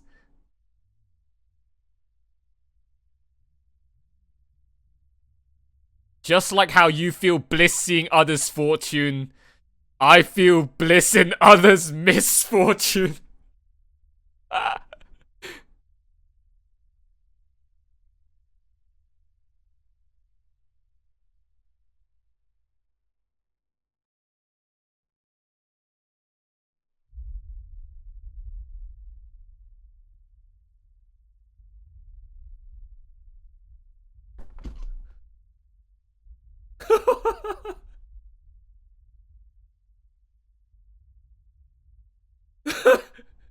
Oh my god!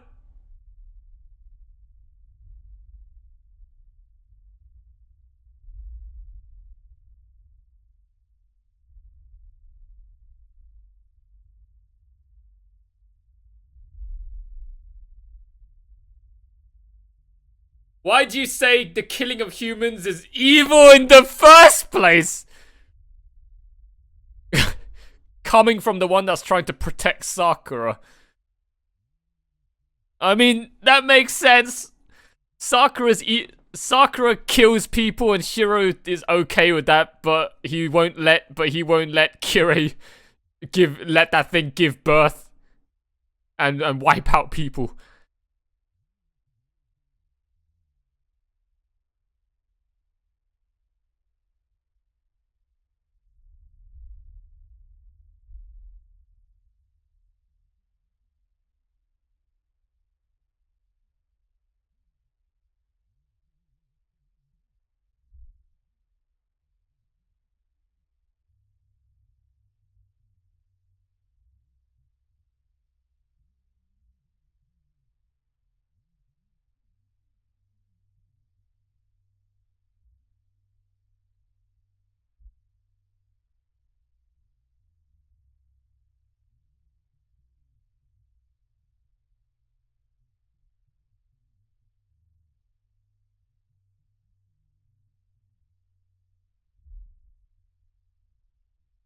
That is exactly what I want to. I'm sorry, I can't get behind that. Yeah, just for something like that. I can't get behind what Kirei is saying. All right, Kirei's just fucked up. He just wants to watch the world burn.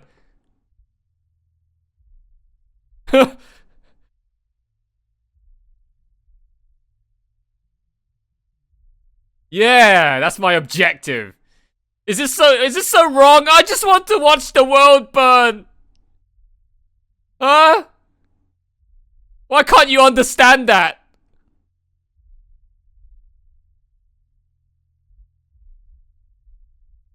Oh, this was the extra bonus fight that I didn't know I wanted.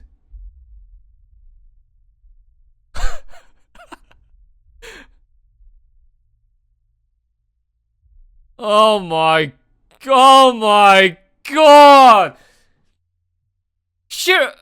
How is this... Shiro's a dead man. How is he gonna get out of that? His body's fucked.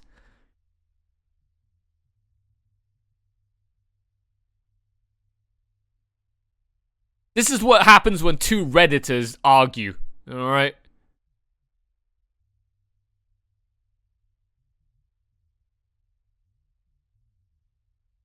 Man, Kirei's pretty huge compared to Shiro.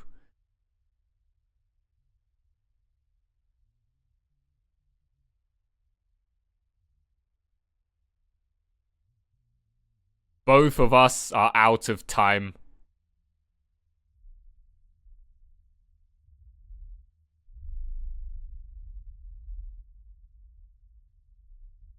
Huh? You're still not dead?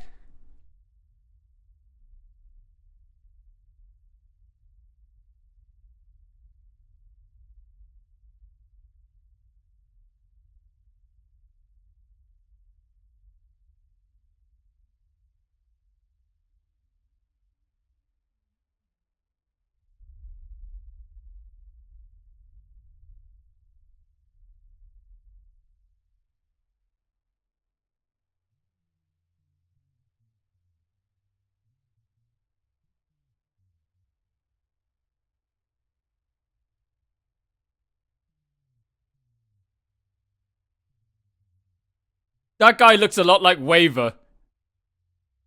A hotter version of Waver.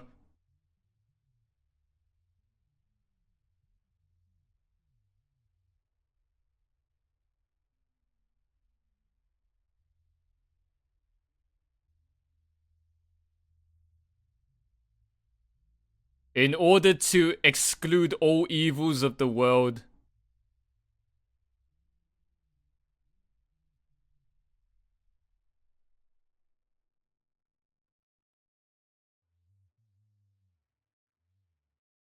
Five...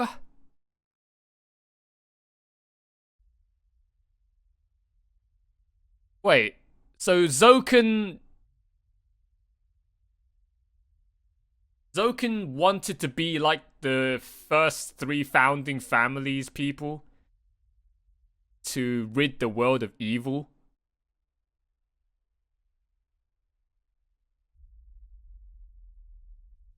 What? What happened? What?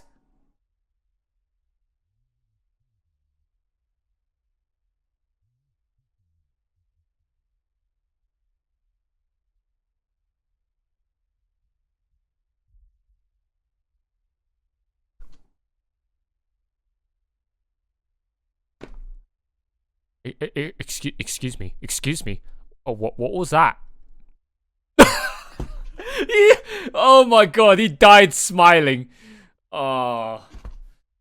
Oh, Kirei died how he lived, in pain, watching others feel pain. His whole life is a fucking circus. He isn't just a clown. He's the entire circus.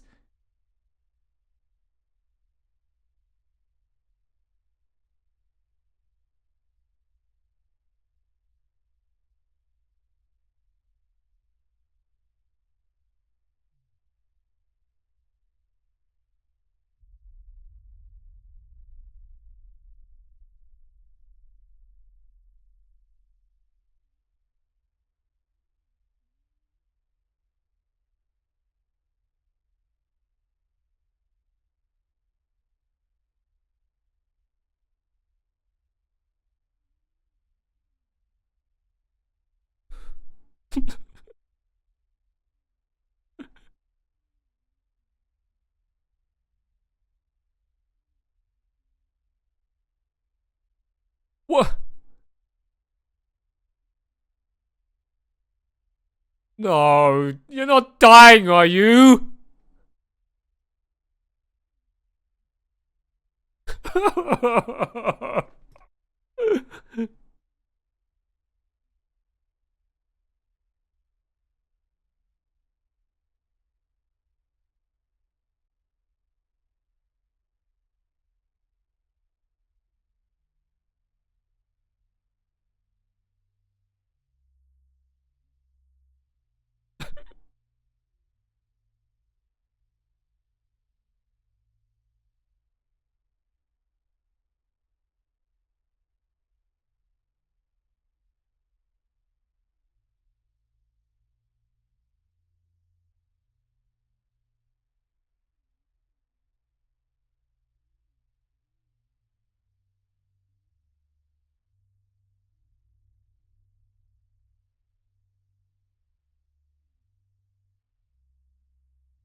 Oh, come on.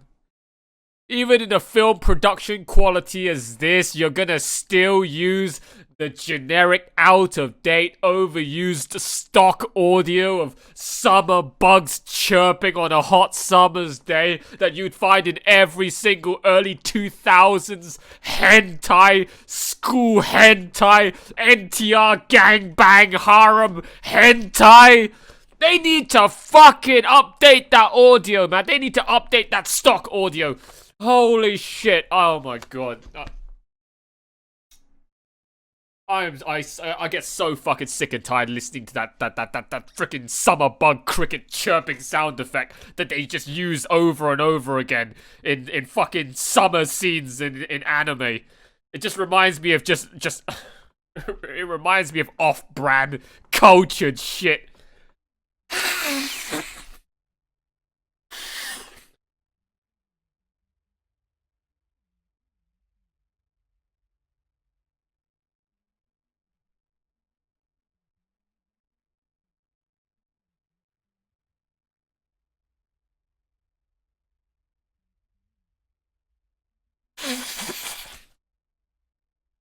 Ugh.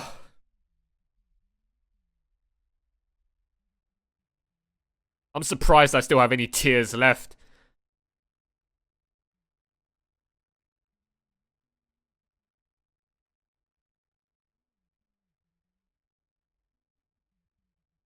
Shiro's body completely disappeared. Wait, so he died? I'm not surprised if he did. Oh my.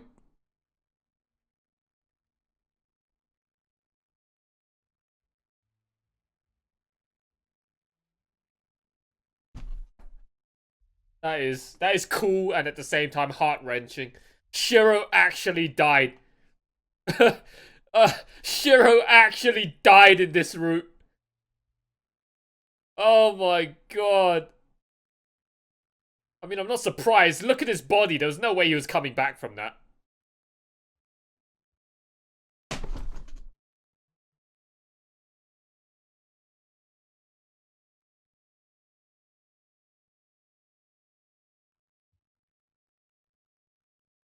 Huh? Oh, when okay, so Rin and Sakura are now like post Unlimited Blade Works epilogue. They definitely look older. I mean, Rin doesn't wear that hair unless it's the epilogue, right? Ryder's still here? Nani? Nani? What the fuck? Ryder's still here? What, so she got reincarnated like Gilgamesh? Since she's the winner?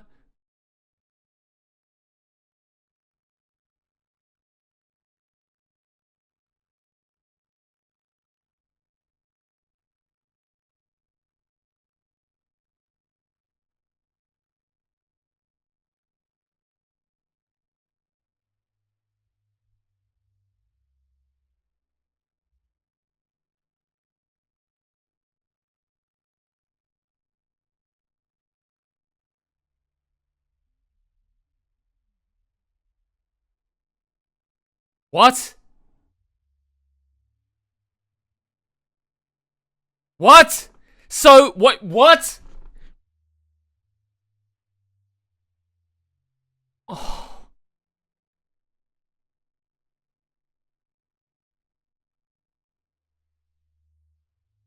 What? Wait, what?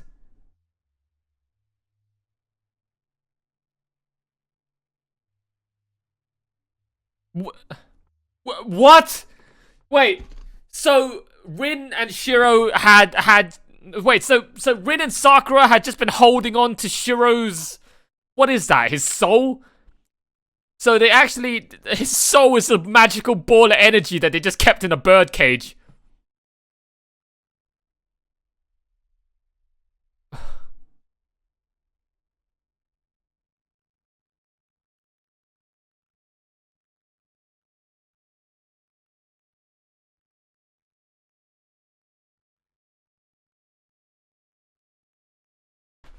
Oh. Oh my god.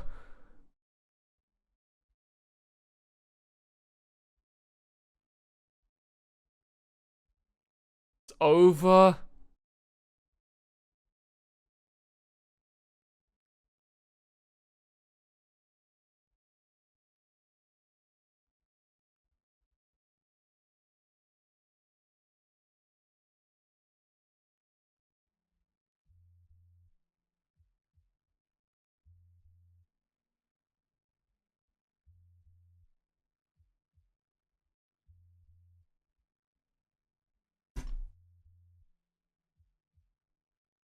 Oh, the cinematography, man, and the symbolism and all of that other corny shit.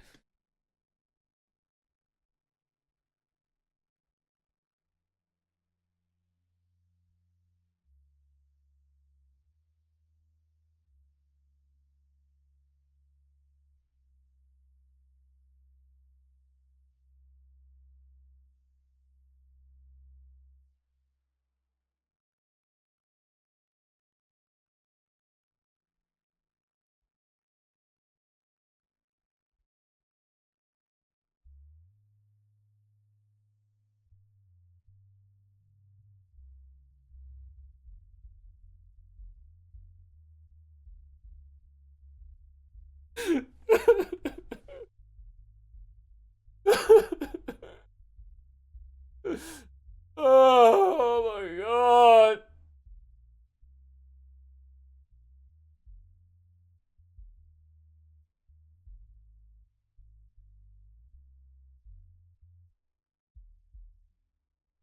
Oh.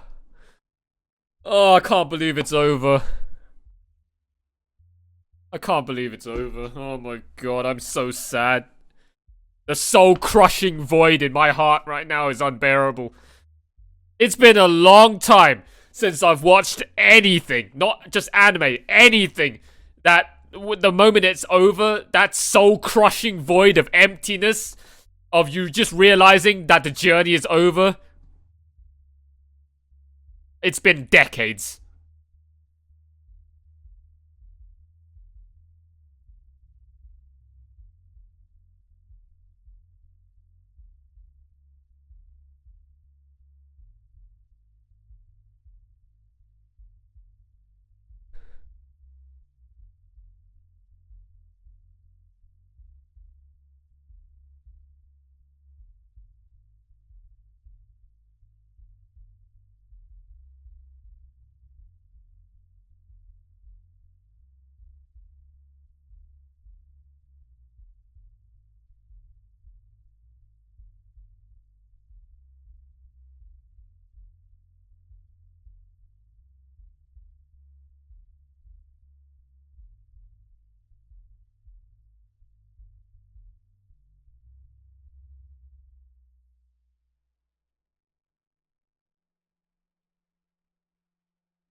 Any after credits?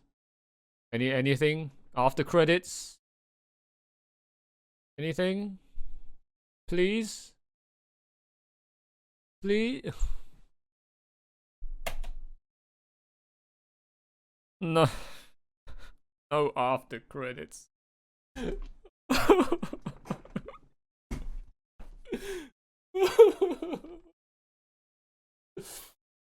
Oh, oh, fuck, man. Oh my god.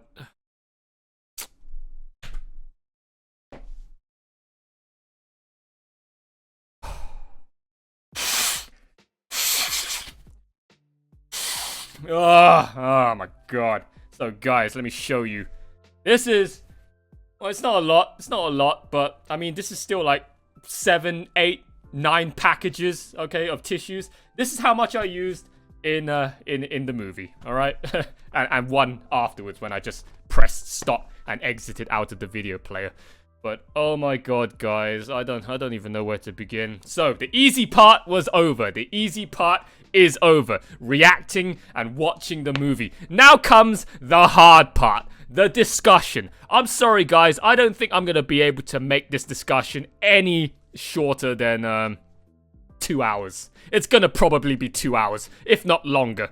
I'm gonna try my best to try and not drag this out as much as I can, but it's gonna be probably 2 hours to wrap up the entire Fate Stay Night journey. And yeah, I honestly don't think I'm gonna be able to skip anything, to cut corners. So for all of you guys that have tuned in to listen to my thoughts, listen to my feelings, listen to everything that I'm gonna brain dump for you guys now after the reaction in this post-reaction discussion, then buckle up. It's gonna be the length of a Trash Taste podcast. It's gonna be the length of the movie itself. It's gonna be 2 hours long. I'm betting it's gonna be somewhere around 2 hours. If I'm lucky, maybe an hour and a half if I can get through everything clearly. But it's definitely not going to be shorter than an hour, I'll tell you that much. So, my first initial thoughts about Fate Stay Night Heaven's Feel Part 3 Spring Song. I'm going to fangasm, nerdgasm, spurg out, just dump for you guys all of my raw, current, fresh, in the moment feelings about what I just experienced over the past 2 hours with you guys. Holy shit. I mean, as if the continuous stream of tears coming out of my eyes wasn't enough indication to you guys. Oh my god. Heaven's Feel Part 3 is single-handedly the greatest thing I have ever seen in my entire life. Okay, anything. Live action, video game cutscenes, anime, I don't know. Anything that my eyes have ever perceived in my life. This, what I just sat through for the past 2 hours, was literally the greatest thing by a landslide, by several thousand miles, the best thing I've ever seen in my entire life. Heaven's Feel Part 3, I don't think is gonna be beaten in my books, in my history books, for the foreseeable future. I don't think Kimetsu no Yaiba's film, no matter how hyped up it is going to be able to beat this film. I don't see it happening. This film is probably going to be in my #1 spot on the King's throne, on the top seat for, I would say, a decade, unless Ufotable comes out with yet another Fate works in the future that's gonna top this. But I honestly, at this current moment in time, I don't think that's gonna happen. Ufotable have probably just peaked, as people have told me before I got into this movie in the comment sections, in my Discord and whatever. Everyone told me that this is literally peak Ufotable. It is the greatest thing Ufotable has ever made since the start of their anime industry careers and whatever. And I don't think they're going to be able to top themselves with this for the foreseeable future. This was honestly... I'm going to get into the visuals, the animation, the soundtrack, the story, whatever, later on when I give the final scores and give it, you know, it's part of the discussion and you know, breakdown and whatever. But just in my initial first impressions, my raw feelings of this experience, it was the greatest thing. It's like Avengers Endgame has got nothing on this film. This film was just the pinnacle of my human existence. I don't know whether that's good or bad. I don't know how sad that may be, but I'm gonna have to watch that film. I honestly, I might end up watching this film again later on in the evening. Just me and my alone, intimate, personal time, just to fully soak it in again. Because I don't think I gotten everything from the first time. I honestly, I don't think if you haven't read the source material, I honestly don't think you could possibly watch this whole thing the first time round without pausing and get every last detail, every last point that this film was trying to convey to the audience, convey to the viewer. It's not possible. Like, even me, with my hawk eyes, my eagle eyes, my fast subtitle reading perceptions, I had trouble. And this time, I did what some of you guys, commented on it in part 2, and, what people have been telling me in my Discord every now and again. And I also have picked up on it and have noticed it myself when I've been watching the playbacks of some of my reactions during editing in post-production. Sometimes when I spurg out too much and I flail around like this and swing my head back like that, my eyes would either be closed or they'll be off the screen. And when that happens, I could potentially miss out something important, right? This film, I tried to keep that to a minimum, okay? Sorry to all you guys that wanted to see me jump up and down and scream. I mean, the only thing I did this film pretty much was cry. There was the occasional scream, the occasional head tilt, the occasional back whiplash. But generally, over these past 2 hours, all I did was sit there with my mouth open, my eyes wide, melting out of my head, and I was crying. All I was doing was crying, whether it was sad, epic, just sad, just any emotion. All I did was cry. Because it was an out-of-world body experience, man. The sounds going in my ears, the visuals going in my eyes. Just everything about this film was a literal masterpiece. And I don't think even the word masterpiece is enough. It does this film enough service? Does this film enough praise as to what I just experienced? I called part 2 a masterpiece, and it is. It still is. It's still a masterpiece. But I honestly, this film, I barely took my eyes off the screen. But even for those brief seconds, literally not minutes, just a split second, I take my eyes off the screen. There's one frame of dialogue gone. All right. That's how jam-packed this film was. That's the reason why I was told you should probably keep your spurging out for this film to a minimum. So I took that advice on that. And yeah, thank fuck I took that advice on that. Because even with my minimum spurgery, I could barely understand most, the entirety of this film. Every last waking second of this film, it was the most dense, most compact, yet most just effective use of screen time and just shoving in all the important stuff in 2 hours I've ever read, I've ever watched in my entire life. This whole film was just total pure concentration for 2 hours, and if you just blink for even 1 second, let alone stare somewhere else, you blink for 1 second, well, you've missed something. And yeah, I honestly don't think anyone, if they haven't read the visual novel, could possibly watch this once and understand everything. I certainly didn't, and I'm pretty good at when it comes to trying to understand everything in one go. So I'm gonna need to watch this film again, perhaps even 3 to 4 times, in my own free time, to fully develop, nurture, and just, intensify the flavor of this film in my mind for me to fully understand and grasp everything that I, try to understand in my first time watch through. But yeah, it was amazing. I don't know how visual novel source material readers took the experience compared to me being an anime only. But me being an anime only, watching this film for the first time completely blind, not knowing anything that's going to happen in this film, it was a literal masterpiece. It's the best thing I've ever seen in my entire life, as I've already said.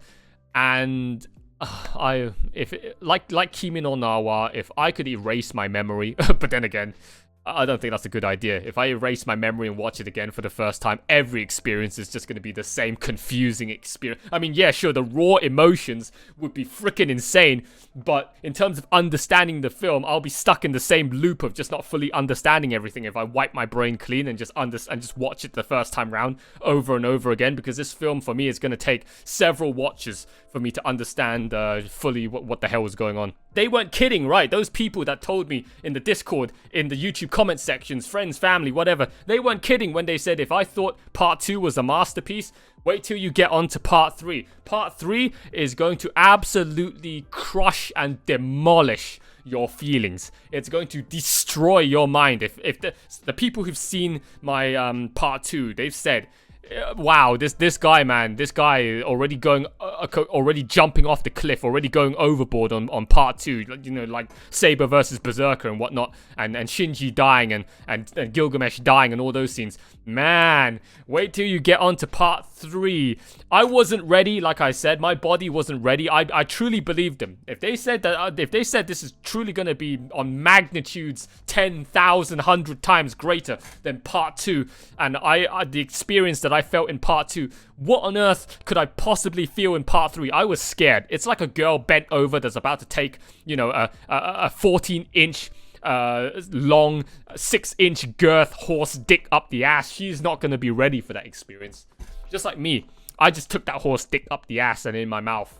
I wasn't ready for that experience. That film was just biblical. Like, oh my god, I don't know. Okay, we're gonna cut it short. Rather than me just keep repeating the same shit over and over again for the next 30 minutes, okay, and then end up making this post-discussion too long, we're gonna cut it there. So, my first general impressions, what am I feeling right now that just ended this film? I can't believe I just saw that, alright? My feelings that I feel right now are just well, when I was watching the film, overwhelming emotions of joy, sadness, just disbelief, just pure ecstasy, orgasms out of every sense, crying my eyes out because it was just too epic for my body, for my feelings to take.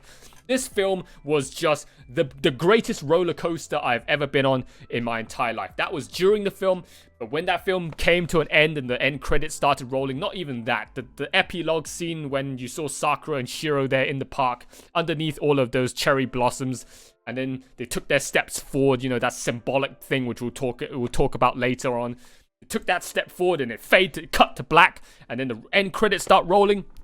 That void in my heart is so big right now that I honestly don't know what I'm gonna do with myself. I might end up having to lie down and cry and just rock myself to sleep for the next 3 days and just cut myself off from human society. Not that I haven't done so already, but I'm just gonna cut myself off from even the internet. I'm just gonna go hide in my box and just close myself off to life and reality for the next 3 days. I'm so depressed right now. I'm so sad. I'm happy that I experienced it, but right now I'm so depressed that my journey since 6 months ago, my Fate Stay Night, my Fate Zero journey after 6 months of enjoyment has finally come to an end. I am at journey's end, and this is one of those times where you enjoyed something so much, you were in love with it so much, that when it came to an end, you feel like your pet dog just died. It feels like a part of your soul just got ripped out from you. The crushing feeling of emptiness inside you when you experienced something so good and then it finally ended. I can't describe it. Like I said, towards the end there, during the end credits or whatever, it's been a long time since I've come across a show, I've come across a movie, anything that I've watched that has been so good that when it's finally over, there's just that crushing depression feeling inside. What, you know, Giga calls the void. If you've seen his video on the life cycle of an anime fan. That void right now is so huge, so heavy, that it's gonna hurt me later when I'm done with this recording and the rest of the day. I'm gonna be so fucking sad and depressed for the next couple of days. I can guarantee that. That soul-crushing void, I've been searching for that since like the early 2000s when I was still watching Gundam. It's been a long time since I've been able to watch something so ridiculously amazing that when it's finished, I feel just depressed and empty. That's the sign of an amazing show. If a show can make you feel that sad, it was fucking brilliant, alright? Don't be sad that it's over. Be happy that it happened. Alright, so that's that. Alright, guys, so this is how it's gonna work, alright? So since the cut from the end of the last thing that I just talked about, I'm not actually talking continuously. I actually took like a 5 to 10 minute cut. So here's how it's gonna work. In those 5 to 10 minutes, I opened up a notepad and I actually had to drop down bullet points of all of the key topics that we're gonna talk about, that I want to talk about in this discussion. Because I don't think I'm going to be able to just pull them out from the top of my head from just scanning through the movie. Not that that's a good idea either. Like I said, this movie was so heavily condensed and compact that if I was to do what I did in part 2, which by the way, in hindsight now, is a huge mistake, was a huge mistake. by following the film from the first second of the film to the end of the film, just clicking through the video player, using the film as a guide and talking as I go through it. That was so inefficient. Like, looking back, that was such a horrible way of trying to do the post discussion for Heaven's Feel. But at the time, I was so mentally destroyed. I didn't know any other way of doing it that would make any sense, because my mind was just completely all over the place. It was an absolute mess. I had just no sense of guidance, no sense of direction. So that was the only logical thing that I felt was the smartest thing to do at the time. But man, it was so bad, because clicking through the whole film, first of all, I was basically doing like a post-reaction running commentary, which kind of is lame. I didn't like the structure. I didn't like the technique of doing that. And two, it was so fucking I don't know how to describe it. Just clicking through the film and talking about stuff that comes along the way, I end up just talking about too much stuff. And then that's the reason why the recording ended up taking like 4 hours, and then I had to cut like 2 hours worth of shit out of the discussion to give you guys the final product for part 2. For part 3, every single frame of this damn movie was important. So if I was to do the same thing, if I'm to do the same thing for part 3, we're going to be here for half a day, because I'm going to be clicking through every second of the film, literally every second. Like, I start the player, 1 second into the film, talk about something. 2 seconds into the film, talk about something. So we're not going to do that. Otherwise, I'm going to be here forever. So I've decided we're going to do this the most efficient way that I can come up with possible right now, which is I spent 10 minutes, okay, quickly composing my thoughts. And we're going to talk about everything that I put on this notepad on my other screen, all these bullet points. That's all we're going to discuss, okay? So if I didn't include anything that you guys wanted me to talk about, by the end of this discussion, you guys are just going to have to bring it up in the comment sections and, you know, discuss it there or give me my answers there. But otherwise, it's going to be whatever's on this notepad. That's it. You guys are just gonna have to deal with it. But I've taken a fair amount of time and a fair amount of thought to put in as many bullet points on all the key topics that are in my mind right now that I want to dump out, I want to vomit out and regurgitate for you guys, so that you guys know my thoughts and feelings about all of these topics that we're about to discuss. I have 22 topics that we're gonna discuss. 22, and some of these points have expanded underscores. So we're here for like 30 plus points, my friend. We're gonna be here for 2 hours. So all of you guys that want to feast on my brain, all of you guys that want to feast on all of these discussionary talks, then prepare to have your feasting plate of food. All right, buckle up. It's gonna be a 2 hour long discussion, as if I haven't already spent like half an hour talking. And yeah, we're gonna discuss a whole lot of stuff. All right, so my bullet points. Right, so the first point we're gonna talk about in this film, and by the way, as we talk through all of these bullet points, I'm just a disclaimer, just a heads up, I will not be using the video player. I will not be using the film at all. So the video player is now done. I've stopped the video. I've exited out of the video player. We're not gonna use that at all for any scenes to use as guidelines, as guidance, whatever. I'm gonna stay away from that. I'm gonna stay clear from that, because otherwise I'm gonna fall into the trap of, again, just clicking through the whole damn thing and talking about stuff that happens on screen. And as I said, every single frame of this film is worth talking about. So I don't want to fall into that trap of having to talk about the entire fucking film, basically going every single frame by frame until the end of the video when the credits start rolling. And then this recording is gonna end up being, you know, 5 hours long, 6 hours long. So, the first point we're going to talk about is Sakura's character, her development, her nature, and just the story of Sakura throughout all of the entirety of Fate Zero to Fate Stay Night Heaven's Feel, right? Because, you know, we're not going to talk about Unlimited Blade Works Sakura, because she practically was non-existent. So, Sakura's character, based on my entire 6 months journey, all that I've found out about her is that Sakura is your typical, just sad character. Just a damsel in distress. I don't think damsel in distress is even the correct term for her. Sakura is just your tragic as fuck character. She is just all the bad things that happen to a character, all put in one. Sakura got shat on from the day that she was given away to the Mato family by Tokiomi. and her life has been nothing but a living hell ever since. Every single day was just she wished she would just die. She suffered every waking moment of her life from the moment she entered the Mato's house and got thrown into that worm pit. She just got every single hole in her body plowed by not only the worms, but by also fucking Shinji, man. Let's not even go there. But yeah, she's been raped, she's been pillaged, she's been beaten, she's been wormed up. She's been, apparently her food's also been poisoned. She can't eat, she can't sleep. She cries all night while her granddad and Shinji just laughs it up, being sadistic motherfuckers. Sakura's just nothing but a bucket load of sadness and pain and depression, man. I feel bad for her. I like when she was talking to Rin at the end there in their final showdown. I feel so fucking bad for her, which was also the reason why I got so pissed off at Rin's response. Sakura was like, my whole life has been that's the word I was looking for. Tragedy. Sakura is just a full-on nothing more than a hardcore, plain as day tragic character. She is just tragedy 101. Sakura, as she said to Rin there, my whole life has been nothing but a tragedy.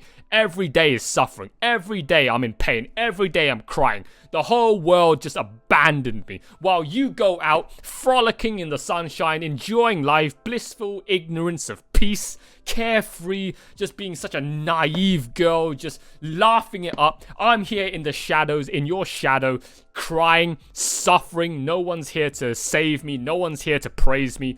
No one's here to, just bring me any joy and peace.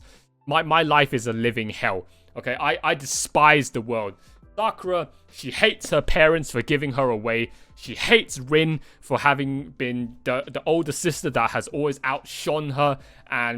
And well, as she said in the movie, right, I was hoping that one day my older sister, my hero, would come to save me. But you never came. You just left me there to die in the fucking worm pit in the Mato's cave. No one came to save me. My life was just hopelessness and despair. And she ended up resenting the world. I mean, I can totally sympathize with that. I can totally sympathize with that. Like, I feel for her. I feel the same way. When the whole world, when society shits you out, okay, you end up just hating the world. You end up hating everybody for being so happy and just, having so much fun and being so positive and optimistic when your life is so pessimistic and negative. You have that negative, cynical outlook on life. It's called depression, all right? It's called depression. You just end up hating the world for being so carefree and just so happy when your life is just being shat on all day long. You're not happy, but everyone else is happy. It's called jealousy as well. Sakura was jealous of Rin, that her life couldn't, Rin's life was just all rainbow and sunshines. Sakura's life was just, a puddle of shit.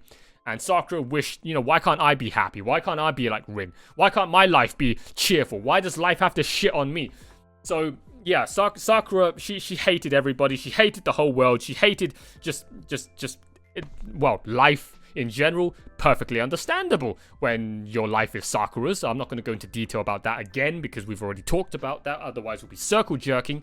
But yeah, Sakura, man, just depressing. I'm so glad at the end there she got her happy ending. The happy ending that she needed required both Shinji and her granddad to die. So long as Shinji and her granddad continued to breathe, she could not know happiness. So both of them just had to die.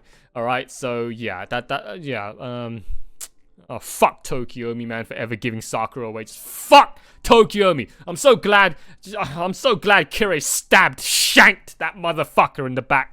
Fuck Tokyomi. This stupid cunt. You gave Sakura away and then she had to endure all of that. And yeah, like I said, Rin's reaction, I didn't like Rin's reaction at all. I don't know what was up with that. Maybe it was explained better in the visual novel, but I didn't get that. I don't know if Rin was actually being such a cold character because that's the way she was, or she was just trying to put up some kind of fake act. But when Sakura was pouring her heart out to Rin like that, her own fucking little sister, and Rin just stood there and then took off her fucking her winter coat and her scarf, about to just kill Sakura, and then she tapped her foot on the ground like, I'm waiting. Are you still going? Is that all you got to say? I don't give a shit what you think. Just like what Kirei said to Sakura outside the ruins of that building, of that other church. It's like, I don't know. I don't know what you feel like, and I don't care to know what you feel like. So harsh, man. That is so fucking not cool, and especially coming from Rin. That was not cool. That kind of triggered me when Rin did that. I don't know what her intentions were. Maybe you guys can expand upon that in the comment section. But from what I saw and how I interpreted it, I didn't like that. That response just was so insensitive. So fucking disrespectful, man, Rin. And she's your fucking sister. And yeah, Sakura's character, so generally that's all I want to say about Sakura's character. She basically, her whole life just wanted to be just dragged out from the mud. She wanted somebody to rescue her, but rescue never came, or came too late. And by the time rescue did come, her mind had already broken and had already been, you know, fully engulfed by Angra Mayu, by the corrupted Grail. And yeah, they ended up being a much bigger shit show than it could have been if Rin just fucking saved her, you know, much earlier on. But yeah, that's Sakura's character. And man, Sakura, the yandere, man. Yandere of the year for me. I'm not gonna lie. Fucking Sakura's dark form, and I notice a shift in the tone of her voice. Sakura, when she talks normally, like in her normal, you know, just non-corrupted form, she's got her, you know, normal Sakura voice. But man, her fucking dark Sakura's voice, oh, she can ara me all day long, and I'll just pop a cork, man. Holy shit. Dark Sakura just awoken the inner masochist inside me, as if it wasn't already awoken. She intensified the inner masochist inside me. Oh, I just want fucking Dark Sakura to just step on me, man, with them corrupted feet. Oh man, that corrupted Sakura at the beginning there. At the beginning, when Sakura was, you know, staring at Shiro when he walked over to Rin, and the camera, you know, started slowly rotating around Sakura's face, and you see her transition on her facial expression slowly get more and more just, you know, yandere and more angry and you know, just pissed off. Oh, that part was amazing. And just the whole Dark Sakura. I wish she could control Dark Sakura and make it like an alter ego. That would have been so cool, man. Just Dark Sakura. Oh, I love. It's strange to say, but I love Dark Sakura. Oh, she's pretty cool. All right, she's pretty cool compared to doormat usual default Sakura. So yeah, that's all I want to talk about Sakura. I mean, that already took fucking 10 minutes. Holy shit. So times that by 30 points. That's 300 minutes, I think, right? 30 points times 10, 300 minutes. That's not good. That's what, 5 hours. We better get a move on. So that's Sakura. We're done with Sakura now, all right, guys? Moving on. Okay, the next point we're going to talk about is Ilya and all of her screen time. Oh my god, Ilya, man. Just every last second of Ilya's screen time in Heaven's Feel has just made me so happy. It's just shots and shots of diabetes ever since she got saved in part 2 and she actually got to stay longer on screen. Because like I said, just watching her in Fate Zero, man, even though her screen time in Fate Zero wasn't all that much, everything about Kiritsugu and Iris Feel and Ilya, just their family, I was so invested in that family. I just loved them so much that I just wanted Ilya to be happy. So when I saw her end up going into Unlimited Blade Works and we saw how Gilgamesh just quickly dispatched her, I wasn't happy at all. Alright, I was so devastated. Episode 15 of Unlimited Blade Works was one of the saddest fucking shits I've seen in my life. I was so mentally broken for a very long time after I saw that episode. And the lack of Ilya in Unlimited Blade Works being killed off so quickly left a gaping fucking void in my heart that I just wanted filled. And ever since she survived part 2 in Heaven's Feel, and she's been having all this extra screen time chilling out at Shiro's house, I've been so fucking happy, man. I've been loving all of the Ilya screen time, and just this film was just.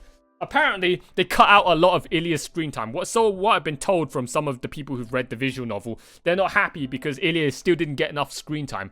Personally, in a 2-hour movie, unless they were going to make, you know, more movies to fit in more stuff, if this was all they were going to cram in to these 2 hours, I'm perfectly satisfied with that. All right, this film is practically a perfection score. We're going to get onto the scores later, but I mean, come on, guys. It's pretty much it's solid full marks round the board. But yeah, we'll get onto that in a minute. But yeah, the film for what they could cram in 2 hours. Like I said, every frame was important. Not a single second was wasted that if I would blink, I would miss something important. This film was just a masterpiece above masterpiece. It's beyond a masterpiece. So for all the Ilya screen time that we did get given, I was happy. I was okay with that, right? All of Ilya's screen time that we got given, I was pretty damn content with that. Every bit of Ilya's screen time from this film was it was just I'm gonna, like I said, I'm gonna be watching this film again like the two, three, four more times. But I love Ilya, man. Okay, FBI on my suddenly FBI's most wanted list. I'm in love with Ilya, not in a romantic sexual way. I almost love her like Shiro loves her, like a little sister. And just seeing Ilya with the Heavens feel most up-to-date graphics and visuals, she looks so good. If Prisma Ilya was done by Ufotable, even if it was lolly jailbait slice of life shit, I would watch that all day long. Because even those little drip drop droplets, just little speck microcosm seconds of frames of just seeing Ilya's new facial expressions in this movie that we didn't get to see at all in any of the previous Ufotable Fate works. Just seeing all of Ilya's new facial expressions in this film gave me life. It put life in me. It gave me another reason to live on another day. Just seeing Ilya, do those, cute, shocked facial expressions when Shiro came to rescue her. Or just seeing her, dere face when she was hugging Shiro. Ilya's just so fucking adorable, man. And we'll get on to her fate. No pun intended. Fate. We'll get onto her fate at the end of the movie. Right now, we're just going to talk about Ilya's happy screen times and just... I'm definitely going to need to replay that scene when Shiro broke through the castle window and then had to talk with Ilya and just gave her a stern talking to, and then you see Ilya doing all of those shocked, taken back facial expressions. Those shocked facial expressions, man. Those flustered facial expressions, man, they make me feel so alive inside. Oh my god. So yeah, that's Ilya's screen time. That's Ilya's just gorgeous visuals. I'm like I said, I'm still in disbelief that I just went through these 2 hours of the final Heaven's Feel movie. I'm in disbelief that it's finally out. I'm in disbelief that I've reached the end of my journey here watching the mainline Fate series. I'm in disbelief that I just got to sit through and experience that. It feels like a dream. It feels like this hasn't happened yet, and I'm just fantasizing all of those Ilya new screenshots, new frames. It's just everything feels so new and so fresh, and it's just making me feel all giddy inside. I love it. All right, all of that Ilya screen time. I know I'm circle jerking. I'm beating it into you guys to death, but yeah, that's what I wanted to point out for Ilya's screen time. Some of you visual novel readers might not be happy with it, but as an anime only, that was more than enough for me to be satisfied. All right, all of that just extra happy Ilya screen time was just gorgeous, and especially when she was in that trench with Shiro, and the fucking Believe ending from Unlimited Blade Works Season 1, the OST version, started playing again, and then you see Ilya doing her, praying pose with her eyes, tearing up, and telling Shiro to, to go defeat Berserker for her and lay him to rest. That whole scene was so cinematic, just so iconic, man. It was so good. Not that it was the only thing that was iconic. Everything about this film was iconic. As you saw how many times I cried watching this film. So that's Ilya. So next topic. Okay, so the next one is Kirei and his wife. Like this is not in chronological order. I just dumped them out from whatever order my brain just spewed them out on. So Kirei and his wife. So yeah, apparently Kirei did have a wife and did have a daughter. I checked it from the first episode of Fate Zero. It's been so long that I forgot about it, or I maybe even missed it, I think, from the first time I watched Fate Zero. But yeah, Kirei has a wife, and he even had a daughter with her, which apparently is one of the characters in Fate Hollow Ataraxia. So yeah, I didn't know that until people told me in the comment sections, and then I thought it was spoilers, but it turned out that no, it was mentioned in the first episode of Fate Zero if you paid enough attention, so I went back and checked it. That is true, and we actually got to see his wife. I mean, we didn't get to see her face properly, but oh my god, we got to see Kirei's wife, which is so cool. I'm sad we didn't get to see, you know, the daughter. I don't know who she is, but yeah, we saw the wife, and the wife killed herself. Is there any explanation as to any of this in the visual novel that you guys can explain to me? But otherwise, I didn't get that. I don't know why she killed herself. And Kirei was like, I'm not sad that she died. I'm sad that I couldn't kill her with my own hands. Oh, Kirei, you're such a sadistic fuck. Oh my god, I love Kirei for being so fucked up, man. Oh my god, it's just like when Kirei's dad got killed by Kenneth in the church, and then afterwards they met up with Tokiomi in his office, and Gilgamesh afterwards was like, "You don't seem to look sad that your father died." "Oh, I'm not sad that my father died. I'm sad that I couldn't strangle him with my own hands." Oh my god, Kirei is such a nut. Fucking hell, I love him so much. Oh my god. So yeah, that's Kirei and his wife. And yeah, he said, I was born with a flaw. Yeah, damn right, Kirei. You're born with one hell of a flaw. You want to watch people suffer. That is your form of entertainment. You're such a sick, evil fuck. And he knew that from the start. And he wanted to correct that. So he wanted to try and live a normal life like a normal human being in order to stop this evil that was growing inside him. So he ended up going as far as trying to love a woman and even had a child with her. Which, by the way, I don't even want to try and imagine that. I don't know. I guess one night Kirei was like, I should try intercourse for once. Maybe that might make me happy. Nope, didn't make me happy. Oops, made a child. that's probably how it went. I think Kirei wanted to try everything he could to try and experience happiness. So he even tried, you know, the whole yabai, the whole sucky fucky with his wife in bed, and it turned out that even that couldn't make him fucking, you know, even that couldn't make him happy. Even that couldn't make him pop a cork, pop a cherry. And, well, I mean, he popped a cherry, but I don't think he felt anything from it, which is kind of sad, Kirei. I mean, holy shit. Talk about dysfunctional erectile dysfunction problems.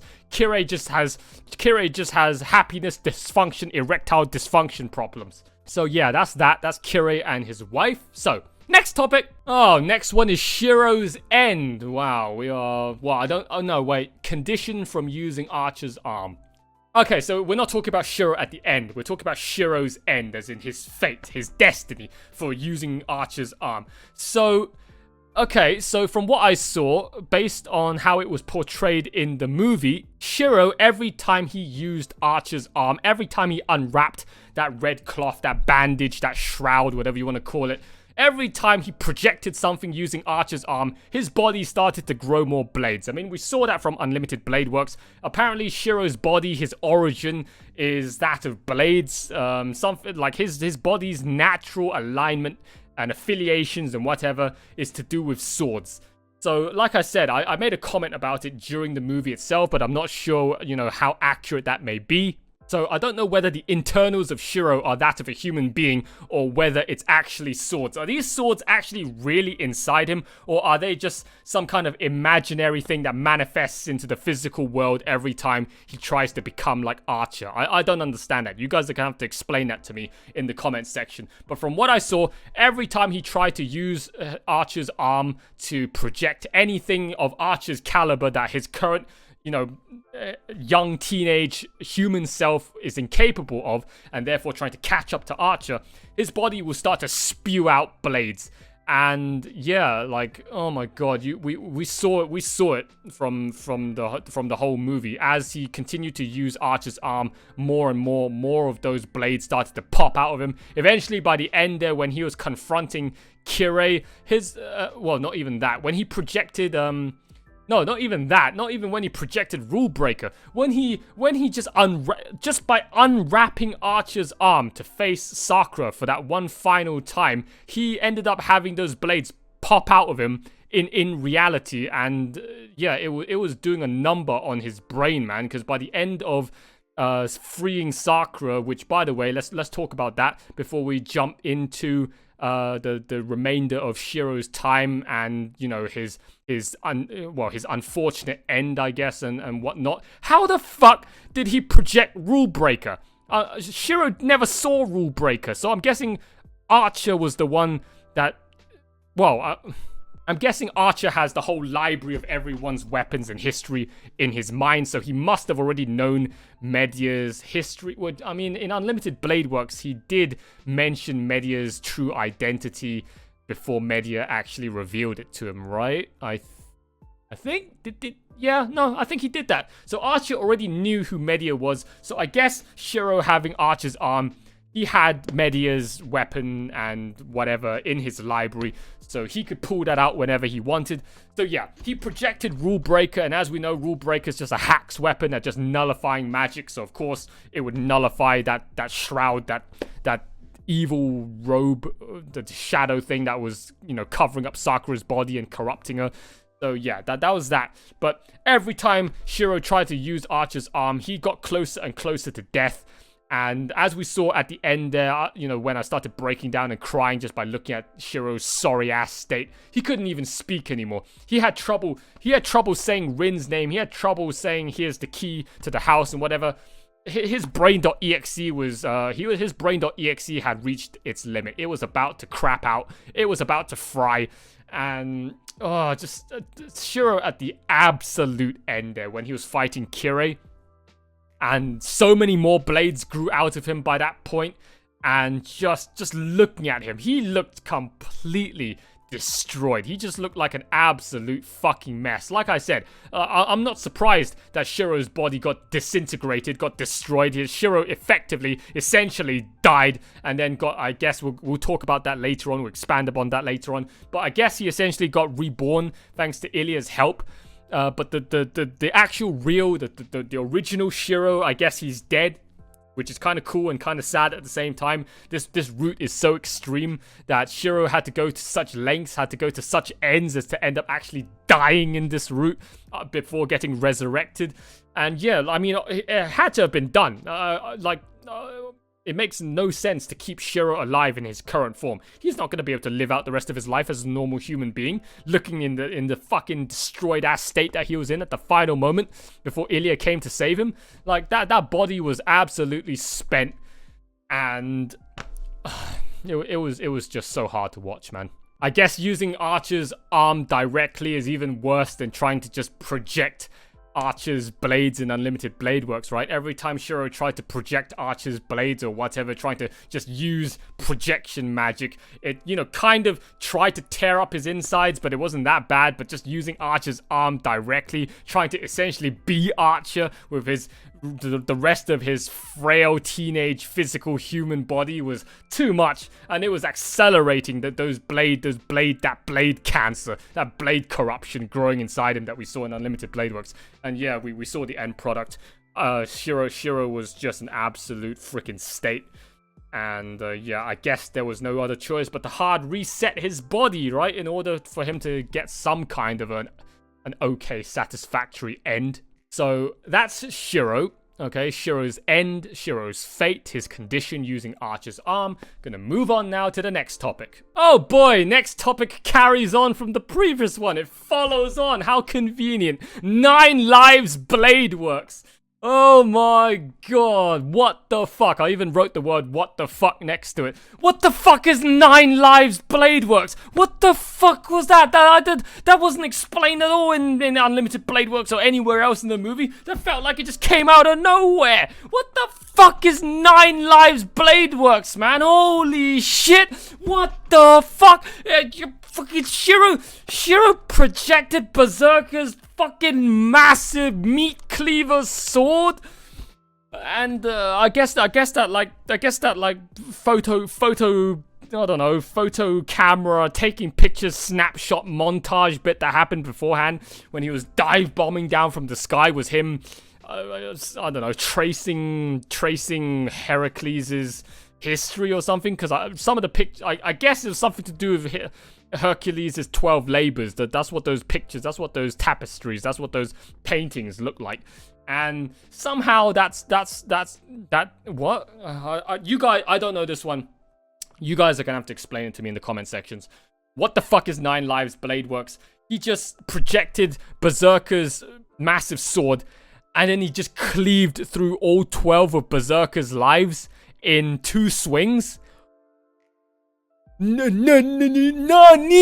What the fuck? He just cleaved through Berserker's 12 lives. And how did he even have the strength to swing that sword? That whole part must be like for visual novel people only. As epic as it was, if I were to try and, wrap my head around it, what sense does it make?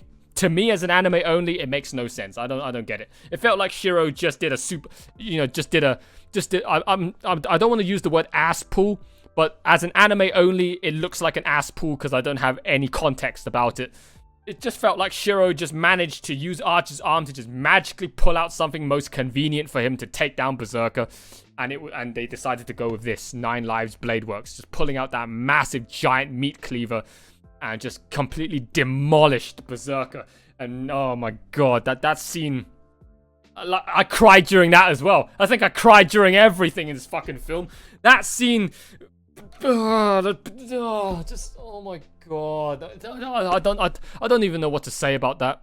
That scene was just freaking epic. And at the end there, when Berserker was looking at Ilya and the corruption had cleared from him, the rage mist had faded, and Berserker's eyes were once again purified and he faded away. We even got to hear his voice.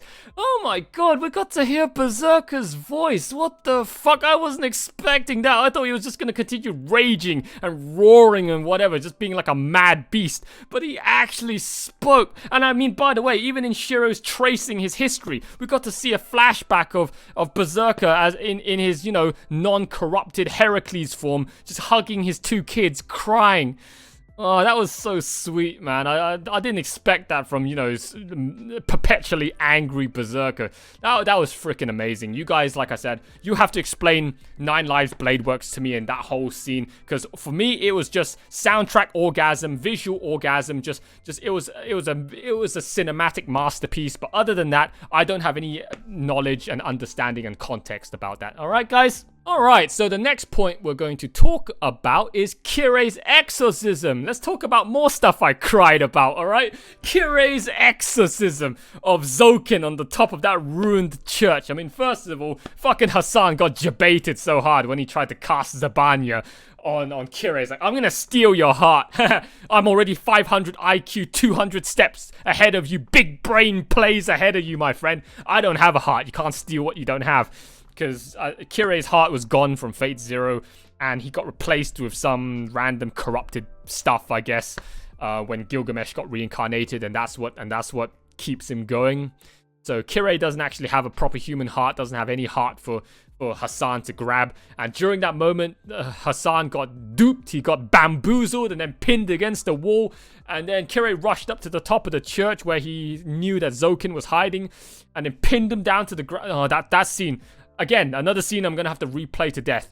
That scene made me cry. I don't know why. It was just so visually stunning. It was a fucking cinematic masterpiece. Just seeing that wide shot of the whole screen, of the whole church and whatever, and Kirei right dead center of it with all this fucking holy purification energies coming out of the ground, like Kirei was out to purge Xenos for the Emperor, and fucking he pinned Zoken down to the ground, chanting out all of his holy scriptures and just exercising, burning away this fucking vampire. And I don't think Zoken's a vampire. That was just a figure of speech. Just burning Zoken away, and yeah, eventually he just turned all of Zoken's existence into ash, and the soundtrack that was playing during that whole scene. I'm gonna have to replay that scene to death, whether I'm watching the whole movie fully or not. That scene was just fucking amazing. Oh my god, and he did like Kyrie Ecclesion or something like that. So I know Kirei knows magic, but holy fucking shit, that scene was so good. And then Hassan comes up afterwards and is like, fuck, I messed up. Didn't realize that you were already corrupted by the grill. So yeah, Kirei, man's absolute fucking badass, this movie. Like in Unlimited Blade Works, he had such a disappointing, just fizzled out end after being such an insane character in Fate Zero. But holy shit, Heaven's Feel Kirei, I think he's even better than Fate Zero Kirei. Heaven's Feel Kirei is an absolute fucking beast, man. And that scene right there is one of the highlights of the film for me. Just him on the church roof, just burning Zoken away. I need to get my hands on that soundtrack. This fucking film's soundtrack is just something else. It's honestly one of the greatest fucking things that have been sucking my ears off for the past 2 hours. Alright, the next point we're going to talk is about Zoken's history. I mean, it's kind of skipping all the way to the end, but like I said, it's not in chronological order. So, Zoken's history, I don't know. Like, guys, this is just my interpretation from what I just saw in my first watch. You guys can confirm it and add more if you want to. But from what I saw in what little frames and dialogue and screen time that they pieced together about Zoken in this film, apparently Zoken is, well, first of all, 500 years old. Holy fucking shit. And over these 500 years, like at the end there, he's like, I don't want to die. I don't want to die. And then he heard the voice of that woman in the dress, like, tell me, mortal, why is it that you don't want to die? And then I guess he finally, in that last moment before he fell to his doom, he had that brief moment of reprieve, of purity, of just repentance. And he finally remembered why he wanted to do this his entire life. And he finally regained, I guess, a sense of humanity, a sense of direction. And his judgment, his look upon life and his hell-bent, just insane, just obsession of immortality finally cleared out of his mind. And he finally remembered why he wanted to, I guess, partake in the Holy Grail War to begin with 500 years ago or some shit like that. So apparently from his flashback, I don't know if is Zoken the Makiri guy with the blue hair? I don't think so, right? At least I don't think so.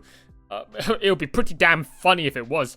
But because that guy just looked like when he was seeing that other Iris Field lookalike getting crushed. He just looks so sad. He looks so regretful or whatever. I don't know if I'm misinterpreting or just reading into this situation a bit too much, overanalyzing this a bit too much. But maybe he's the blue guy, I don't know. Or maybe he's just an earlier, version of the Mato family that came after the blue guy that was also doing the Holy Grail War. But from what I interpreted was Zoken wanted to follow on the aspirations of the first 3 of those founders of this Holy Grail War. And what the first 3 founders said was that they wanted to remove all evil from the world. They wanted to exclude all evils of the world. But unfortunately, to do that, it takes more than one human lifetime to do so, or some shit like that. And Zoken, I guess, wanted... So... No! Zoken wanted to be a champion of justice? No! That thought just came to mind. So, the first founding 3, they wanted to rid the world of all evil, right? Which is basically what Kiritsugu wanted to do. Rid the world of all evil. Which is basically what Shiro aspired to be in Unlimited Blade Works. Rid the world of all evil. So, Zoken wanted to be a champion of justice? Nani? Is that true, guys? Is that true? Zoken just wanted to be a superhero. He just wanted to save the world. But he realized that he couldn't do it in one lifetime. So instead of just letting someone else carry on his legacy for him, he wanted to just keep on trying to pursue that dream of becoming a champion of justice. And that's the reason why he eventually got so obsessed of immortality and wanting to preserve himself for hundreds and hundreds of years, trying to claim the Grail. But like Ilya said, right? In her talk with Shiro and Rin about the true nature of the Holy Grail War, Zoken now wants Avenger. He doesn't. So I guess Zoken, after all those years, lost himself. He lost his sense of direction. He lost his meaning, his purpose in life. Why he wanted to be a champion of justice in the first... Sounds a lot like Archer. I'm not going there, guys, alright? Like, we're not expanding upon this topic. I don't even know if I'm chatting out of my ass. So, we're gonna cut that talk. I don't want that to lead into another 45-minute off-tangent discussion. So, it's almost like Zoken wanted to be a champion of justice. He spent so long trying to be a champion of justice. Like Archer, he lost his way, and eventually he lost his mind. So now all Zoken wants to do is release Avenger. But releasing Avenger is just gonna destroy the world. Is that But Zoken's wish is immortality. So, I don't know whether Zoken knows about the true nature of the Holy Grail. So for all I know, Zoken just thinks that the Holy Grail grants a wish. He doesn't know what's in the Grail, like Kirei and like Ilya and like Kiritsugu. He just thinks, like all of the other people that got baited into this Holy Grail war, you fight for a magical cup that grants you your wish, and Zoken wants immortality so that he can continue on his quest to becoming a champion of justice to save the world. Not that he remembered any of it until the very end of his death. I think Zoken just completely was out. Zoken was a lost cause. He was out of his mind by then. And yeah, that he had to be stopped. Okay, there was no saving Zoken. Zoken had completely gone off the deep end.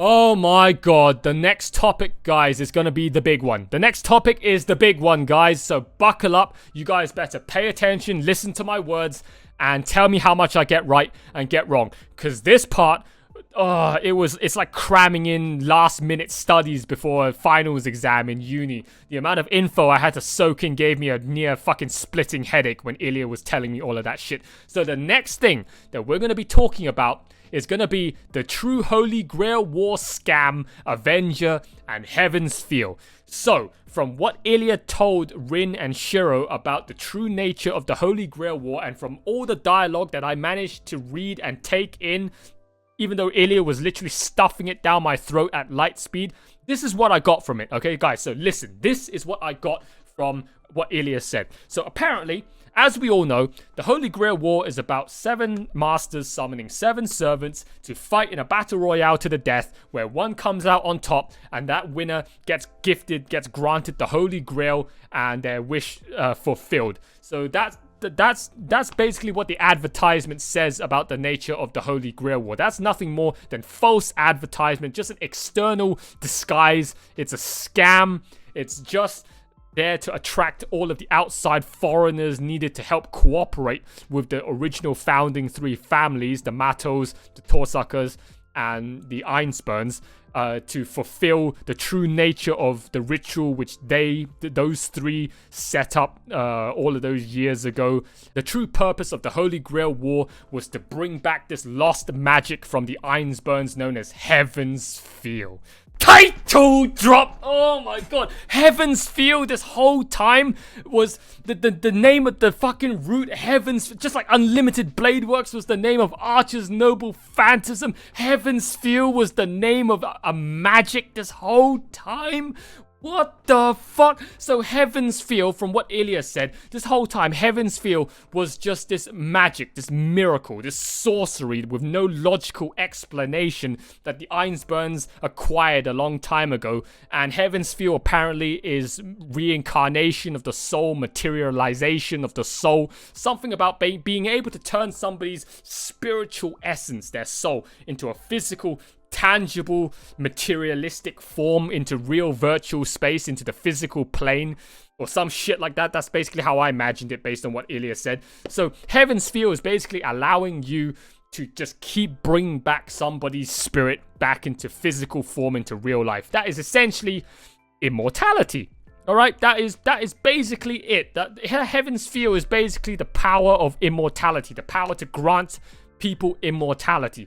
And apparently Heaven's Feel was once acquired by the Einspurns, and then somehow they lost it, and I guess this was before the Holy Grail War, and then they came up with this. They devised this Holy Grail War system, this ritual to try and get back Heaven's Feel. I don't know what's up with Tosaka and the Matos. Were they also wanting, there's also this talk about the root, right? Every sorcerer, every mage wants to reach the root, and the reason why they set up this Holy Grail War was to reach the root. But I'm guessing that's where Heaven's Feel is found. Is that the reason why they want to reach the root? They want to reach the root just to get back Heaven's Feel. But Heaven's Feel was the property of the Einspurn, so I don't know what the hell Tosaka and Mato had to do anything about it. So I'm guessing those two, since they're also mages, they just wanted to partake in it just so that they could also have the opportunity to reach the root. But they were the first founding three, right? I highly doubt Einspurn would have kept that from those two as well. I highly doubt Einspurn was the only one that knew about, you know, the whole true nature of the Holy Grail War. So I'm guessing, in my interpretation, I'm guessing the first founding three, since they're always in collab with one another in all of these Holy Grail Wars, they all must know what was going on.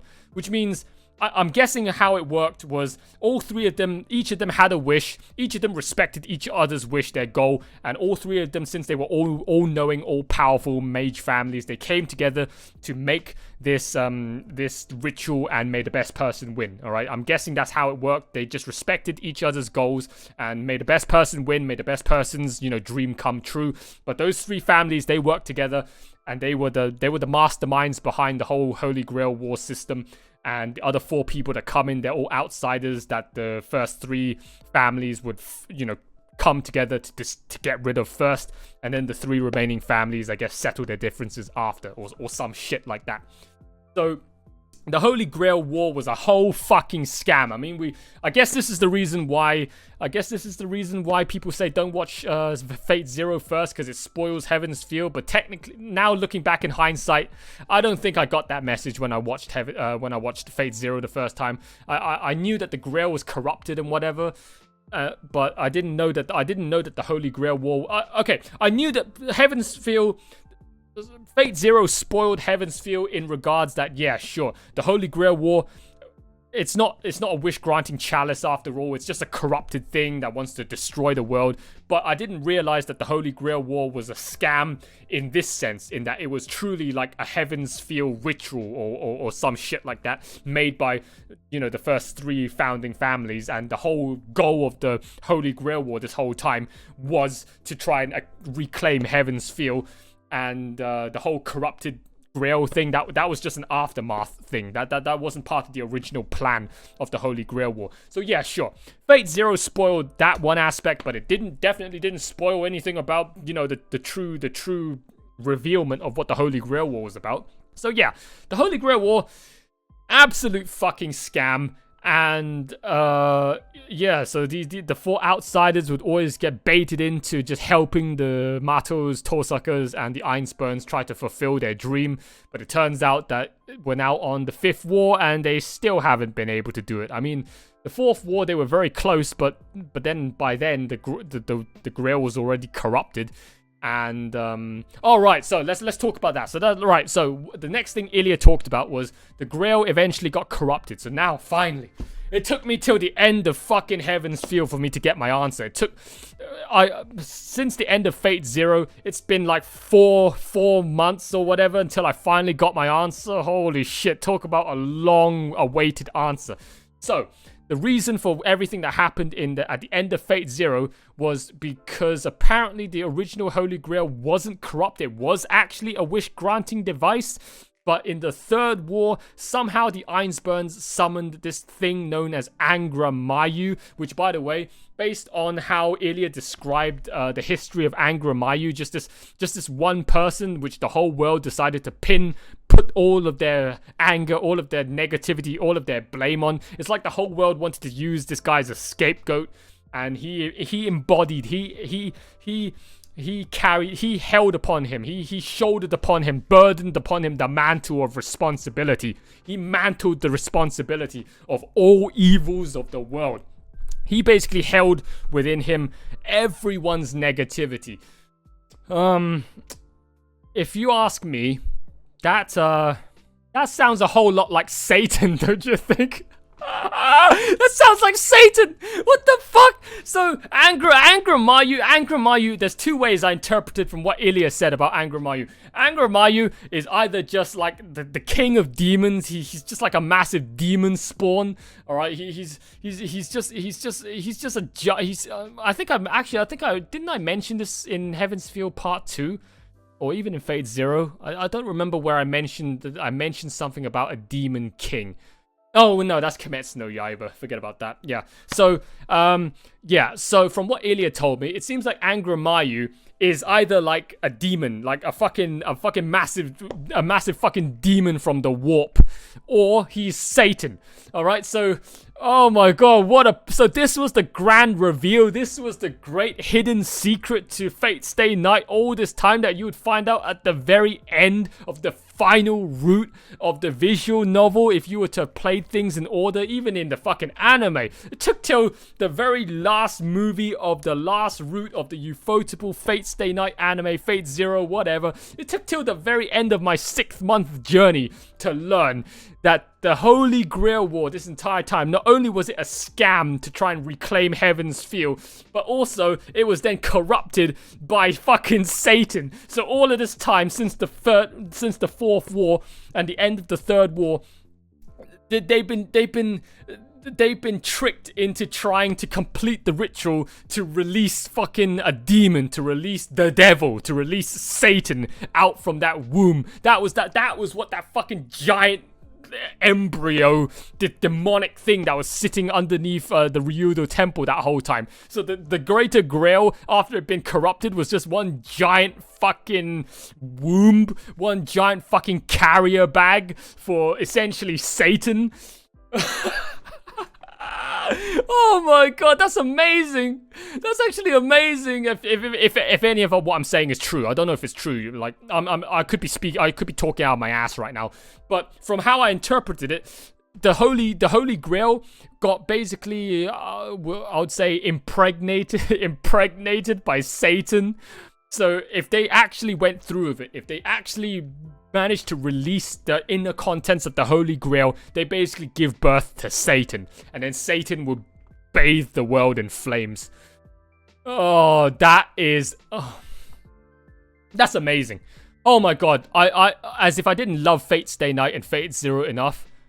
If that's the big reveal, if that's the big secret to Fate Stay Night Heaven's Feel and the true nature of the Holy Grail War this entire time, I'm lost for words. If that is the big fucking elephant in the room, that was the big secret kept all along. This is the greatest thing I've ever seen in my entire life, as if it wasn't already the greatest thing I've ever seen in my entire life before I even discussed this thing. That's amazing. That is fucking amazing. So yeah, of course Kiritsugu had to fucking stop that thing in Fate Zero. Just, of course he had to stop it. Fucking give birth to the devil that's gonna destroy the world, because that's basically what Ilya said, right? Angra Mayu wants to be born, and what Kirei said as well. Angra Mayu wants to be born to basically get revenge on the 6 billion people on the planet that cursed him when he was alive, that made him the scapegoat of all evil. Everyone blamed him for all of their troubles, and he eventually just became the world's punching bag, and he didn't like that at all. I don't think anyone would like that at all. And he wanted to come back into the physical plane, into real life, to basically just burn and destroy the world for having shat on him his entire life. An Avenger, man. What the fuck? There's an 8th servant class? Again, nobody told me this. This is about as ass pull out of nowhere as Hassan. What the fuck? There's 8 classes? There's an Avenger class? Nani? No. What the... Avenge, so I don't know where did this come from? Again, visual novel readers, you guys are gonna have to explain this to me. That came out of nowhere. That came out of left field. Avenger, 8th servant class, and apparently Well, I mean, it should be called Revenger, not Avenger. Fucking Angra Mayu doesn't want to avenge somebody other than himself. He's more like Revenger. Fucking Revenger, Angry Manju. They managed to summon that fucking guy as a So how did the Einspurns summoned Satan as the servant to the Third War, and somehow Satan got defeated because apparently he was very weak, and he somehow got incorporated into the Holy Grail and corrupted the whole thing, which makes sense. I don't think it was a good idea to summon Satan, my friend. Oh my god, what the fuck were the Einspurns thinking? I guess if you I don't know, they didn't explain it. I don't know the details about how Angra Mayu, I don't know how Avenger corrupts the Grail, because if he died and his contents went into the Grail alongside, every other servant that dies and go into the Grail, what makes him so special that he could corrupt the Grail compared to any other servant that goes into the cup, like they did in Fate Zero, and they didn't corrupt the Grail, but somehow they corrupted the Grail this time. But the only explanation I have is because he's the devil. He's Satan. All right, so he gets a free pass. Since he's Satan, since he's Lord of the Underworld, since he's the all evils of the world, I guess he's just the true pinnacle of evil, and therefore he gets to break the rules and he gets to be the one exception to corrupt anything he touches. So since he got misfortunately summoned by the Einspurns in the Third War, and then he ended up getting defeated, his contents going into the Grail touches the Grail gets corrupt. All right, that's how I interpret it. All right, so yeah, that's basically all I've got, I guess, for my interpretation about the nature of the Holy Grail War and Avenger, Angra and the corrupted Grail and whatever. So I guess all of that black mud spewing out from the Grail is basically Angra just vomiting, spitting, vomiting, pissing on everyone because he's trying to destroy the world and get revenge. So yeah, that's all I want to talk about for the Holy Grail War and all of the massive reveal and plot twist and everything that Ilya just info dumped onto Shiro and Rin. And yeah, Rin's facial expression was basically me. That's sort of slightly disgusted, slightly just taken back and shocked and in disbelief, and just that Rin's face there was just so funny to look at, because I've never seen Rin make a face like that. She just looks so dumbfounded. She just looks so disgusted and at the same time in just such disbelief. Like, really? Really? That's what we got roped into? It's like that kind of face. Like, really, motherfucker? Okay, so to expand upon what I just previously talked about, we're going to talk about some more stuff about the Holy Grail. So it's the lesser and greater Grail mechanics, not that I know much about it. So the greater Grail, as we saw from the flashbacks of the three founding families, the greater Grail is some Iris Field looking person in a dress which, by the way, she looked pretty damn hot, alright? She looked like Iris Field. She looked pretty damn hot, and I had the same facial expression as Mercury when she got fucking crushed underneath that giant obelisk.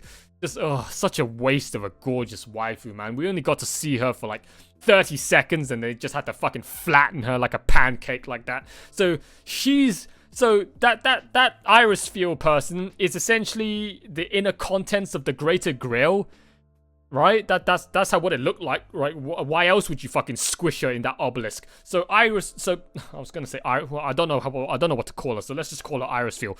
Iris Field, even though it's not Iris Field, Iris Field is the Greater Grail. Again, it's not Iris Field. The Iris Field lookalike. I don't know what else to call her, so we're gonna call her Iris Field. So anyone that just tunes in right now might end up taking this completely out of context. Iris Field is the core of the Holy Grail. She's the Greater Grail. She's the giant circle. That's basically what I understand. So Iris Field is the will of the Holy Grail. She is the circuitry. She's the coding of the Holy Grail. I don't know if that's right or not. That's basically what was shown on screen. With the help of Mato and Tosaka and Zelrich with his shiny diamond jewel sword, they created this giant magical obelisk and this magic circle around it, which also looked like a giant outline of Iris Field in that dress. So that is the main. That's like the engine. That's like the car. That's like the factory machine. That is the computer, the actual thing that processes, that governs, that generates the entire Holy Grail War. The Lesser Grail is like a key. So that giant circle on the ground can only be activated using a key, and that key is the Lesser Grail. So the Einspurns also not only provide the circle, but they also make the Lesser Grail. They also provide the key to activate the circle. And the Lesser Grail is engineered by the Einspurns in those homunculi, and in this case, Ilya as their crowning achievement, as said in Unlimited Blade Works. So Ilya, I guess, also seen with Iris Field in Fate Zero. He was also, I guess, the Lesser Grail in Fate Zero. Every time all the servants die, they get absorbed into this genetically engineered, this artificially engineered doll from the Einspurns, this Lesser Grail. It consumes and accumulates all of the servants' magical energy. It becomes essentially just a massive cup. I mean, literally, as we saw from Fate Zero, a cup of magical energy. You bring that cup to the Greater Grail, and that energy is used to activate the Greater Grail, and then hopefully, grant the wish, activate the cogs, activate all of the gears, the mechanisms in the Greater Grail. and I guess that's how they reach the root. I guess that's how they reach the heaven sphere, right? But, you know, obviously, as now there's corrupted by Satan, if you dare bring all of the required contents to essentially unlock or switch on the fucking engine to the Greater Grail, you're basically going to give birth to Satan, and then the whole world goes up in flames. So this whole fucking Holy Grail war is such a shit show, man.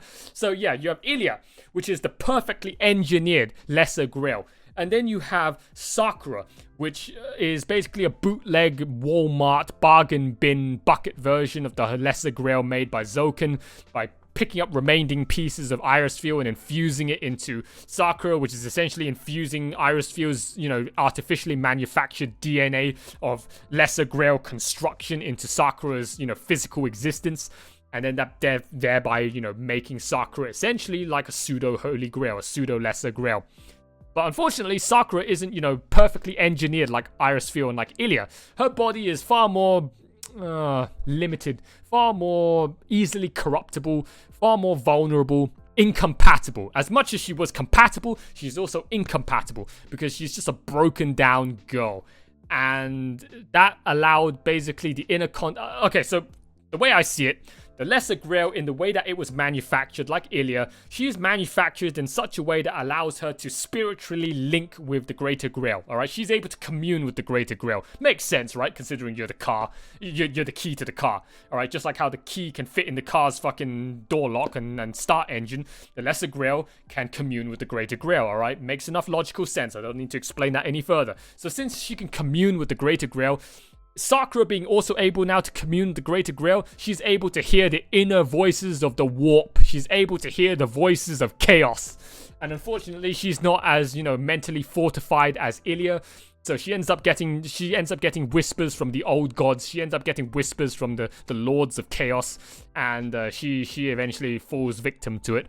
I guess because she was able to hold it back in Unlimited Blade Works because Shiro didn't love her and she wasn't so, you know, emotionally, you know, just riled up, and thereby making her mental state weaker to be able to hold back, you know, the Angramayu. But in Heaven's Feel, since Shiro takes a liking to Sakura, Sakura ends up getting all horny, getting all loved up, lustful and whatever, and her mind starts decaying, starts frying from all of her horniness, and she's unable to keep it together, and therefore unable to hold back Angramayu like she did in Unlimited Blade Works. And that's the reason why Angramayu starts to leak out of her and take physical form in the form of the shadow, and then, you know, starts going around eating everyone. That's how I interpret Heaven's Feel from what I've seen from part 2 and a little bit of part 1 and also part 3. Don't know whether that's right or wrong. It sounds pretty right to me. It sounds like it. It makes perfect sense to me. Whether it's perfect sense to all of you visual novel readers and all you hardcore Fate fans, I don't know. You guys leave it in the comment sections down below again whether I got this point right. But yeah, that's the Greater Grail. That's what I understand about the Greater Grail. And the Lesser Grail is the key to start the Greater Grail. You end up having 2 keys this war compared to the previous war of just Iris Fuel because of Zoken fucking around, tampering with Sakura. And Sakura is just a shit lesser grail, right? Sakura isn't perfectly engineered to be able to handle the corruption inside the Greater Grail, and her feeble, just human mortal body just ends up, you know, caving in, crumbling in on just being the Lesser Grail as she takes in more and more. Actually, yeah, that's the thing, right? So the Lesser Grail is not only like a key to activating and controlling the Greater Grail, but also the fact that the Lesser Grail acts like a gateway for the Greater Grail's internal contents to somehow get out into the physical plane. So Sakura also kind of acts like a door. And as we saw from Fate Zero, the more servants, the more energy that the Lesser Grail consumes, the more their body shuts down, right? So since Sakura is already broken as it is, the more servants that she takes in, the more that she can't keep it together, as if she already couldn't keep it together when she started loving Shiro and Shiro started loving her back. But the more servants she took in, the more her body started to break down, and she therefore literally couldn't hold back Angramayu anymore, and Angramayu just started to just seep out of Sakura even more. So yeah, that's what I want to talk about for lesser and greater Grail mechanics. All right, that's all I've got on my mind as to how that works. So moving on, next topic. Next topic is a pretty quick one. Ilya's maids are still alive. I'm so it's kind of happy to see, to be honest. I thought the entire Einspurn castle was completely nuked and obliterated by the end of Heaven's Feel Part 2 when Saber fired off her final Excalibur and completely just vaporized Berserker. I honestly didn't know how the fuck that castle was still left standing. That castle was pretty damn still intact. So yeah, it definitely didn't. The way that they showed it in part 2 just made it look like it was completely gone. And I thought at the time, oh, Ilya's maids just got vaporized off screen. You know, oops, we completely forgot about them. But no, they're still alive. And I guess they're also still alive now, unless when Berserker blown out of the castle, the whole fucking castle explodes again off screen and they fucking die off screen. But I highly doubt it. So Ilya's maids are still alive even after the end of the Holy Grail War in this movie. So I don't know what they're gonna be up to now. Okay, they're gonna just gonna live out their life in that castle. And Ilya's gone. I don't know. Maybe they explained it in the visual novel that they cut out in the movie. I don't know what happened to the maids. They might end up just self-terminating like the rest of those dolls that were in, you know, the dumpster basement in episode 15 of Unlimited Blade Works. But yeah, that's just a quick point I wanted to point out. It's just Ilya's maids are still alive. That was pretty cool to see. Alright, the next point we're going to get onto is Saber. Oh my god. So let's talk about Saber this route. In the same way that Sakura got dumpstered after episode 4 or was it episode 8? I can't remember. One of the early episodes of the first season, the first half of Unlimited Blade Works, Sakura got dumpstered and was never seen again, and she didn't get saved. She didn't get any closure. She didn't get any development in Unlimited Blade Works.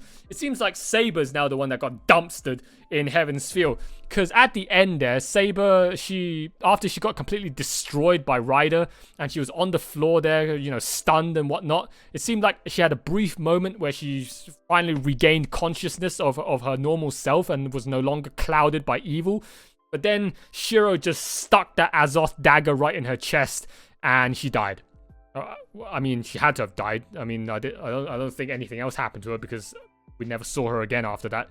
So she ends up getting consumed by Sakura, just like Berserker. Oh yeah, by the way, before we get onto that, let's just quickly talk about Berserker. So Berserker wasn't dead in part 2, which, you know, the preview at the end of part 2 spoiled it, but Berserker, I thought he was dead. Did you see him after Saber fucking blew him to bits? He was, all of his fucking flesh, all of his muscle, all of his organs, even most of his teeth were knocked out. He was literally like a fucking just rotting away skeleton in that puddle of purple goo, and then he just melted away in that purple goo like you know, a plastic bottle thrown into lava. But no, Sakura consumed him and spat him back out in chaos form. And yeah, Saber and when Berserker got defeated, his contents got absorbed back into Sakura. So Saber got defeated there, and her contents, I guess, also got absorbed back into Sakura, which I don't think we actually got to see on screen. But yeah, Saber, she didn't get saved, man. She just died. So in her final moment, she's like, oh, Shiro, oh, I see the light again. And Shiro's like, nope, bitch, yeet. And then dead. So Saber didn't learn anything this route, right? She didn't get any repentance. She didn't get any closure. She didn't get any peace. Oh, that's so sad. I mean, in Unlimited Blade Works, when she was watching Archer and Shiro fight, she got to learn a bit about herself through watching those two Redditors having an argument, and then she eventually came to terms with herself, that her dream wasn't a mistake, that her kingship wasn't a mistake. But Saber didn't learn anything this route. She literally just got corrupted in part 1 before she could do anything other than continue on where she left off from Fate Zero, and then she get fucking killed by Shiro. So Saber, this route, didn't get saved. So just like what Kiritsugu said, saving one person means you can't save another. You have to choose who you want to save. So in this case, in this route, Saber was had to have been cast out. Saber got sacrificed for the sake of Sakura's happiness, man. That is just so fucking sad. That's just Oh, that's not cool, man. That's just not cool. I feel so bad for her. She didn't learn anything. She's gonna be dumped back on top of that fucking hill again, crying her eyes out, full of regret and sadness and despair that she just didn't manage to claim the Holy Grail again this time, but instead she disgraced herself even harder this time. It's just not cool. It's just so fucking sad. God, Saber, man. Shiro couldn't do anything for her this route. It's just... I feel so sorry for her. Saber didn't truly know what it meant to live life to the fullest with no regrets. She didn't realize Shiro's dream of, just, I want to be a champion of justice, to make people happy, and to live selflessly. And so long as I stay true to myself and stay true to that belief, that ideal, then my life wasn't a mistake. Just keep moving forward. Don't ever look back. Don't regret over the things that you've lost. Just be happy with the things that you've achieved. All that stuff that I talked about in Unlimited Blade Works. Saber didn't learn a damn thing this route. She just instantly got corrupted and then went Dark Sith Lord and then got defeated and then she faded away. It's just so fucking depressing.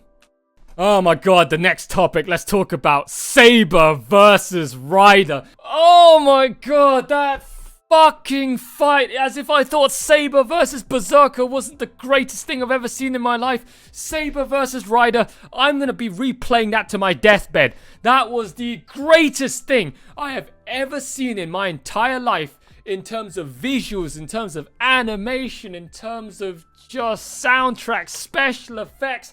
How many fucking frames was in that fight scene, man? And that fight was like 10 minutes long.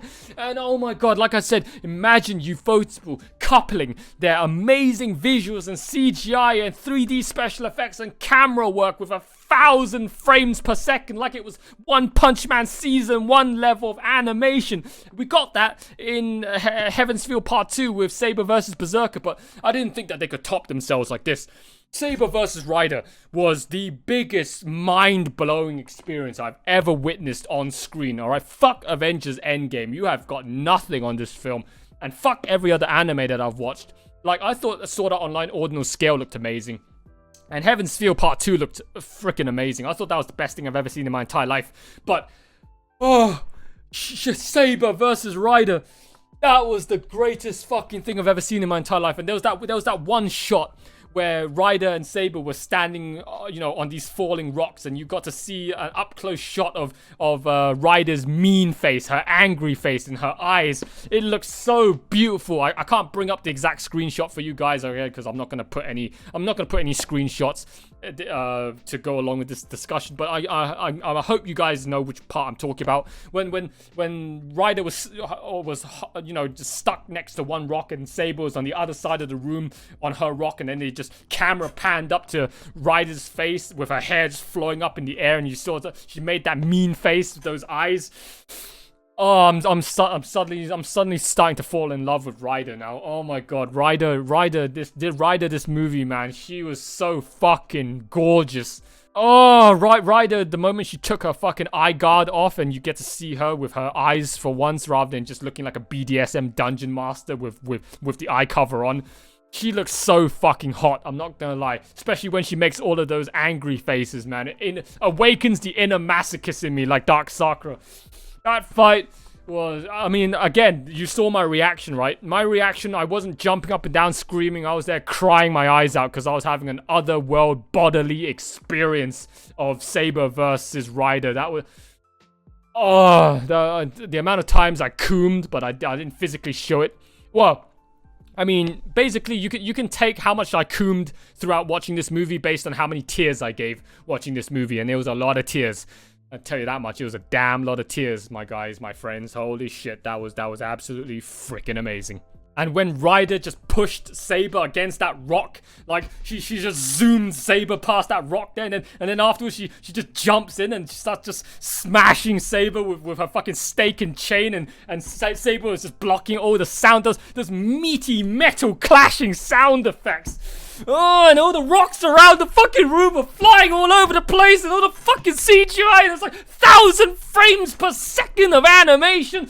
Oh, I couldn't even count out. Every second was like 10 frames of just Sakuga. That's the thing. Every frame of that this whole film, every fucking frame was wallpaper. I mean it. Even the transition frames, the in-between frames. All right, I think they're called.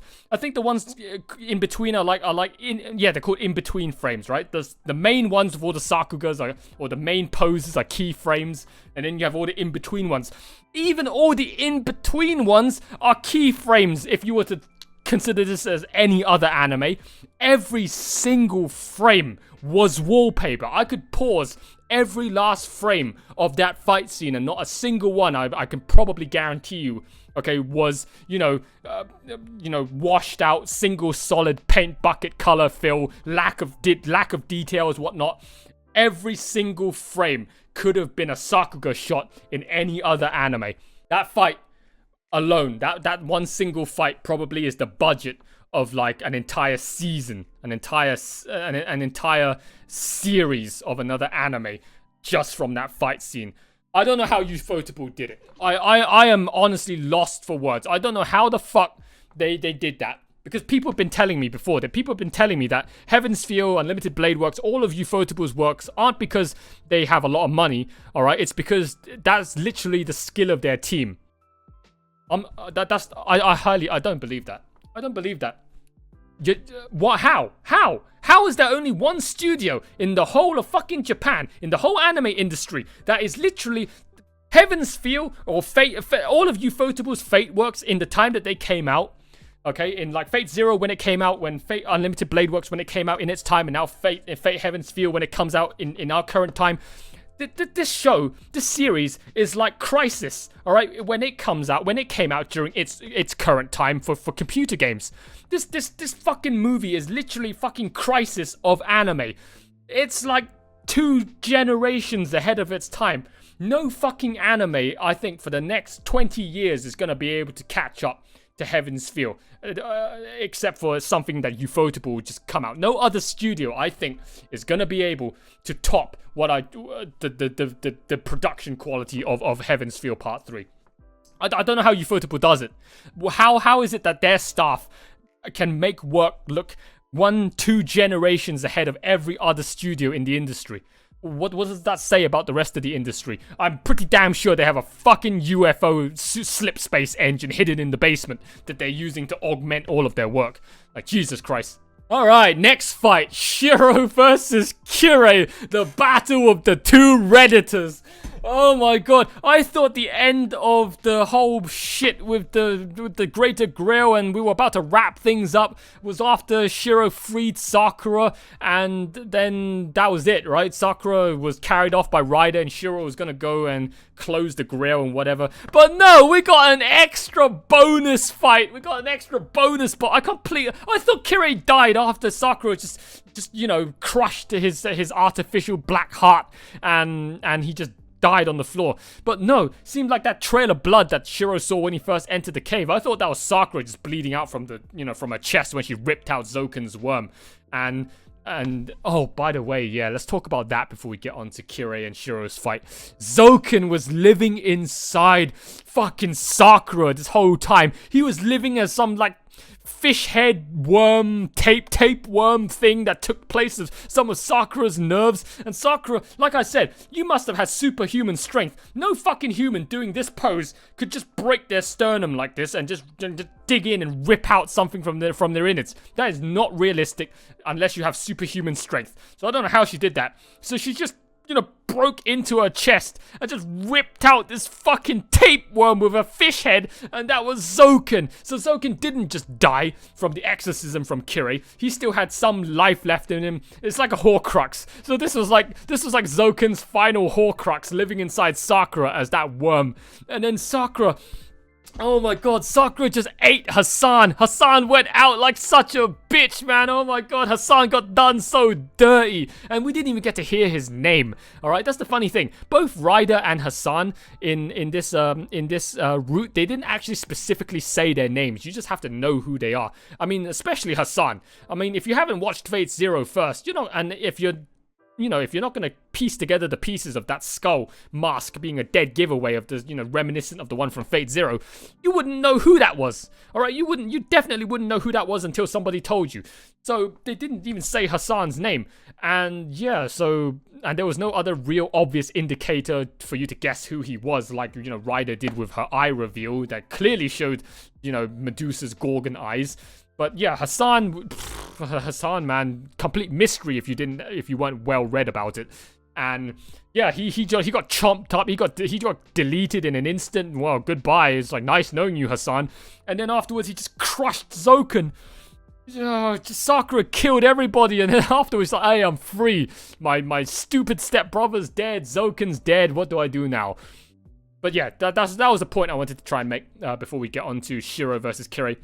So yeah, after Sakura was freed, I thought that was it, but no, Kirei, okay, and yeah, I thought the blood trail was because of Sakura's bleeding out chest, her sternum having ripped out, having crushed in her fucking chest plate, and then ripping stuff out from her fucking innards. Yeah, of course you'll be bleeding out from there. I thought that was Sakura, but no, it was Kirei. Kirei was the one that stumbled in early. I guess he got in there before even Sakura was in there, and the final fight was Shiro versus Kirei. That fight was amazing. The testosterone in that fight and that soundtrack that was playing. I was laughing. I wasn't crying. That bonus fight was so ridiculous. I had no choice but to laugh, not cry. Oh my god, that was amazing.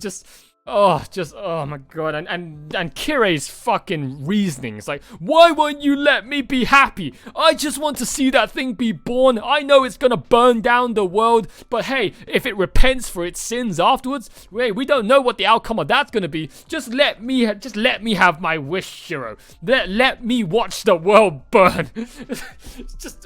And then before they started the fight, Kirei was like, just as you seek happiness and other people's fortune, I seek happiness and other people's misfortune. Oh, sure. You can't hate the guy. You can't hate Kirei. He's just so frank, so genuine about it that he's just such a fucked up character, and he just wants to watch the world burn. He seeks happiness in other people's misery, and yeah, that's the very nature of his existence, the exact polar opposite to Shiro, and the two of them just started having one hell of a grudge match. Like the very end there when he was holding Shiro over the fucking precipice of lava. He's like, I just want to watch the world burn. And, is that so much to ask for? And the way he said it so innocently, man. He just said it like you're such an innocent child. This is so wrong just to watch the world burn. Huh? Why is my dream of wanting to kill people so wrong, Shiro? When you protect Sakura, who's been eating people. You're okay with Sakura killing people, so therefore you're okay with killing people, but hey, when I say I want to watch people die, it's not okay. There is some, yeah, but we all know Shiro's a fucking hypocrite. Shiro's walking hypocrisy. So yeah, I just thought that was so funny, and just all those punch. Oh man, and when Kirei broke his nose and he was like, they just sneezed out some blood. Oh, that part was also funny as hell. Just seeing Kirei just fix back, realign his broken nose, and just spitting out, just sneezing out, just blowing out some blood while he does so. That fight was amazing. Oh my god. And then there was that last punch that Kirei did, and then the zoom into his face and his fucking eyes were gone as well. It's just fucking blank white eyes as well. This movie is a fucking masterpiece. There's just so much crammed into this movie of enjoyment that... How long have we been going? We've been going now for... Oh boy, I think we've reached the 2-hour mark. So here we go, guys, about to reach the 3-hour mark. So we're getting into the 3-hour mark now. So yeah, what happened to Kirei at the end, huh? What the fuck happened to Kirei at the end? He just stopped punching Shiro. I don't understand that, guys. You guys are gonna have to explain that to me. What happened? Did Kirei suddenly just ran out of blood? His heart stopped. Did Kirei run out of time? What happened? Why did he stop his punch short?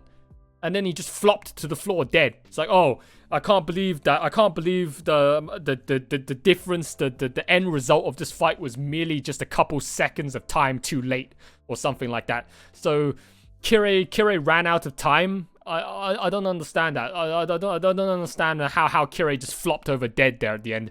So please, somebody explain that to me in the comments. You know, clarify for me what happened there, alright? Oh my god, Heaven's Feel Kirei was just amazing. Oh, I love him so much. Like, Heaven's Feel Kirei, I think, is even better than Fate Zero Kirei. Heaven's Feel Kirei was I can't say he stole the show. There was just so many moments in this thing that were just Academy Award winning. But Kirei was definitely one of them. Compared to Unlimited Blade Works Kirei that got shafted by Lancer literally and just had such a fizzled out, disappointing end after being made to be such a badass in Fate Zero. But Heaven's Feel Kirei, man. Oh my god, Heaven's Feel Kirei was just amazing. And, you know, by the way, he's like, oh, Shiro, do you have any mountain climbing experience, by the way? Because we're about to scale up this castle wall. I mean, Jesus Christ, what does Kirei not know? Oh my god, I love it. I love him. Kirei, I'm so sad to see him go. I'm so sad to just see him flop over. But hey, he died with a smile on his face, right? Did you guys notice that? He died with a fucking smile on his face. Oh my god, he died the way he lived, enjoying other people's pain and suffering. Oh, that was amazing. Heaven's Feel Kirei. I love him. I love him. Heaven's Feel Kirei is just, oh, he's just so good. He's so freaking amazing. Oh my god, I'm gonna have to watch fucking Kirei and Shiro beat each other up again later on in the day. That I wasn't expecting that. That extra bonus fight scene was just icing on the cake, cherry on top. I already had enough icing and cherries on top. That was just adding another cherry. And the best thing about it, that fight was of a satisfactory length. I actually felt like from how long these two were punching each other, this was a very long fist fight, and it just felt so like you know when the fight gets so hyped up and then it ends so quickly. Kind of like, to be honest, Nine Lives Blade Works and Berserker versus Shiro. That technically, in hindsight, happened a bit too quick. Like, it flew over my head so quickly now in hindsight, compared to the rest of the movie. But Shiro versus Kirei, that fight lasted so long, eventually your body, your inner feelings feel content. They feel satisfied with just how long that the fight's been going on. Your eyes, your senses, everything about that experience with that fight felt so right after a certain period of time had passed. And yeah, that fight for me was just, it was beautiful length. Just, it was just long enough for me to think that it was just so right. That's the only way I can say it. The fight, the length of that fight was just so right. The next part. Next part. Shiro's final moments with Ilya. So, after Shiro defeated Kirei, Shiro at this point was pretty much on death's door. He was, like, he couldn't speak, he couldn't do anything. His body was pretty much 99% broken. He was one step away from dying. And I guess he wanted to close the grail. I don't know how he was going to do that. Project something maybe to destroy it. So I don't know what he could have done in his broken down, sorry ass state right there. But in the end, when Ilya showed up there in that dress, so that was who Zoken saw. It wasn't him just seeing things of the old Iris Field lookalike. It was Ilya that turned up there with the dress. And yeah, Ilya, when she turned up at that last moment, I just spontaneously broke down, as if I haven't broken down already enough times that movie. Ilya broke down.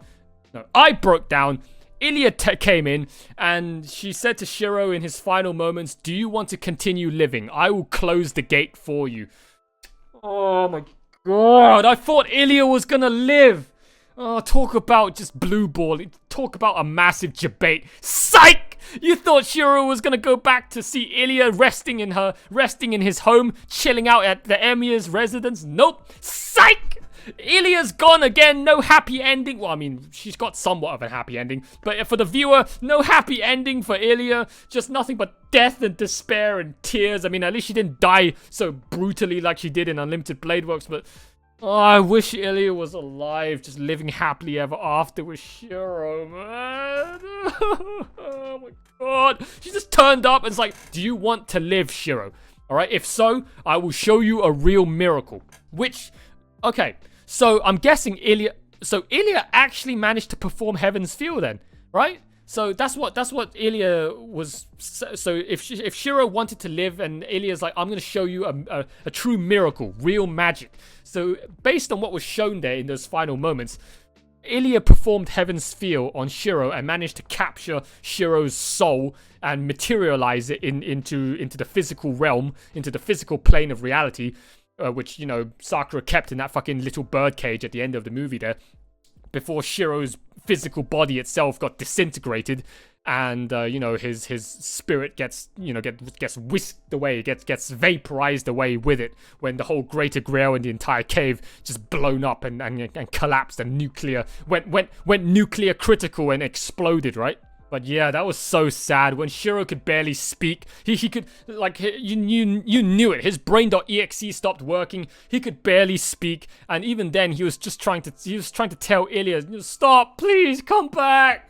I don't want you to go. And then he just started yelling out Ilya's name, like, Ilya. No, I'm there just crying, just non-stop crying. And then at the end there, when Ilya saved Shiro's soul, and then she just ran off into the distance, into I guess heaven, into the happiness of the afterlife, and then the afterlife that was just a blank screen in front of her eventually revealed itself. And it was fucking Iris Feel, and Ilya reverted back to her younger, you know, kid-like self. It's almost like picking up where she left off with her happy family, with Iris Feel and Fate Zero before they went off to do the Fourth Holy Grail War. You guys saw my. I'm not going to go into detail about it. You guys, okay? You saw my reaction. Okay, that's how I felt. That's what I thought about that final moment. I fucking cried so damn hard. If Kiritsugu was also standing next to Iris Feel there, I probably would have cried even harder. But just seeing just the faint outline and the details of what seems like Iris Feel, Ilya finally got to reunite with her mum once again in the afterlife. She basically had somewhat of a happily ever after with her parents. Okay, fuck Shiro. She had her happily ever after when she passed away, and she got to meet her mum again, I guess, in heaven. That was basically how I interpreted that whole situation. I was surprised I still had any tears left to give at that point. And then that final moment, man, when everything started collapsing, the cave started collapsing, Angra Mayu was denied his birth, and oh. Okay, guys, let me finish this what I was gonna say first, and then I'll get on to what brilliance my brain just hatched. So, yeah, everything started collapsing. Even the fucking Greater Grail obelisk, that massive stone pillar, collapsed. Just everything blew up. That last bit where, you know, the nuclear explosion started, that massive fireball, that massive glowing white ball started to grow bigger and bigger, and all the debris started floating around it, spinning around it. And it was done in such a way that was like in sync, in tune with the music, with the piano, or I can't remember what instrument it was, but it was like it was like the way that instrumental was going, and then you see all the fucking debris just whisking away like particles in the wind. That was so cinematic, just so, oh, it was so symbolic, just so, I don't know what fucking cheesy ass cringe word I want to use for this. It was just so poetic. I don't know. It was so poetic, just so visually just right and stunning, and just so beautiful, man. Just seeing everything just whisk away like that. All the particles of dust just revolving, just orbiting and circling around that massive expanding fireball, just whisking away in the wind like that.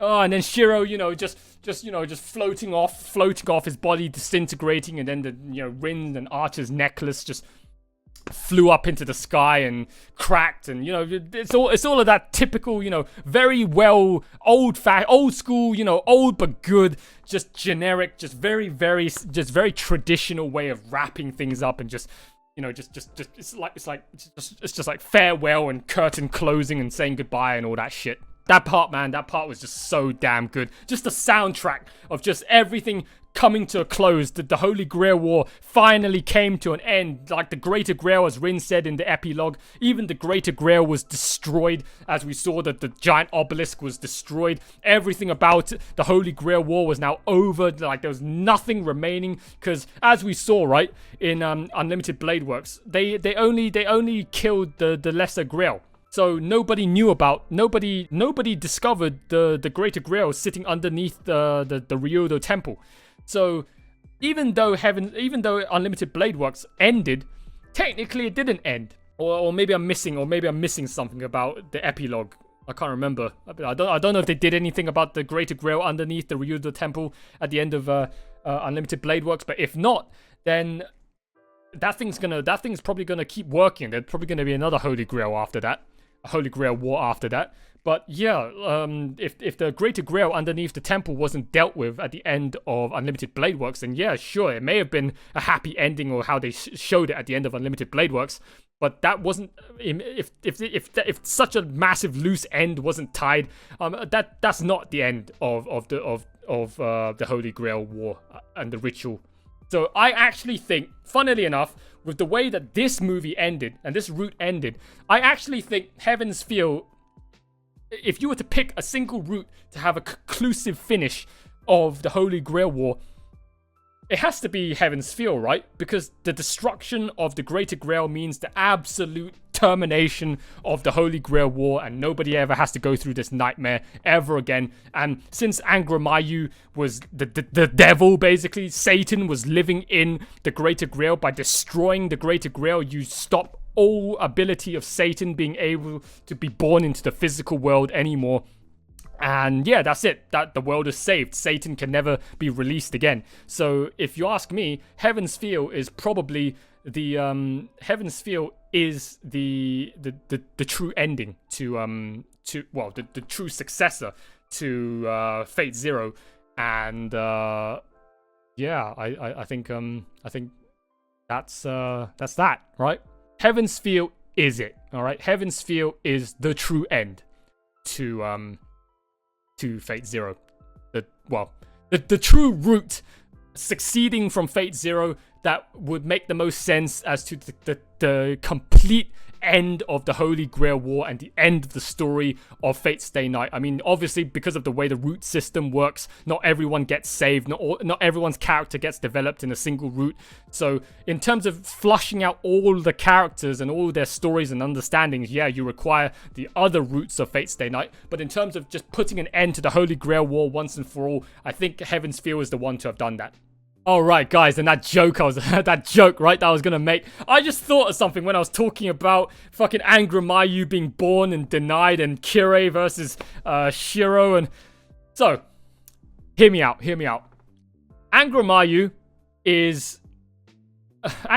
wants to be born. All right, it's like an embryo. It's like a fetus. It's like a baby. All right, sitting in that womb. The impregnation of the Greater Grail. Angra Mainyu is a baby. Shiro doesn't want Angra Mainyu to be born, right?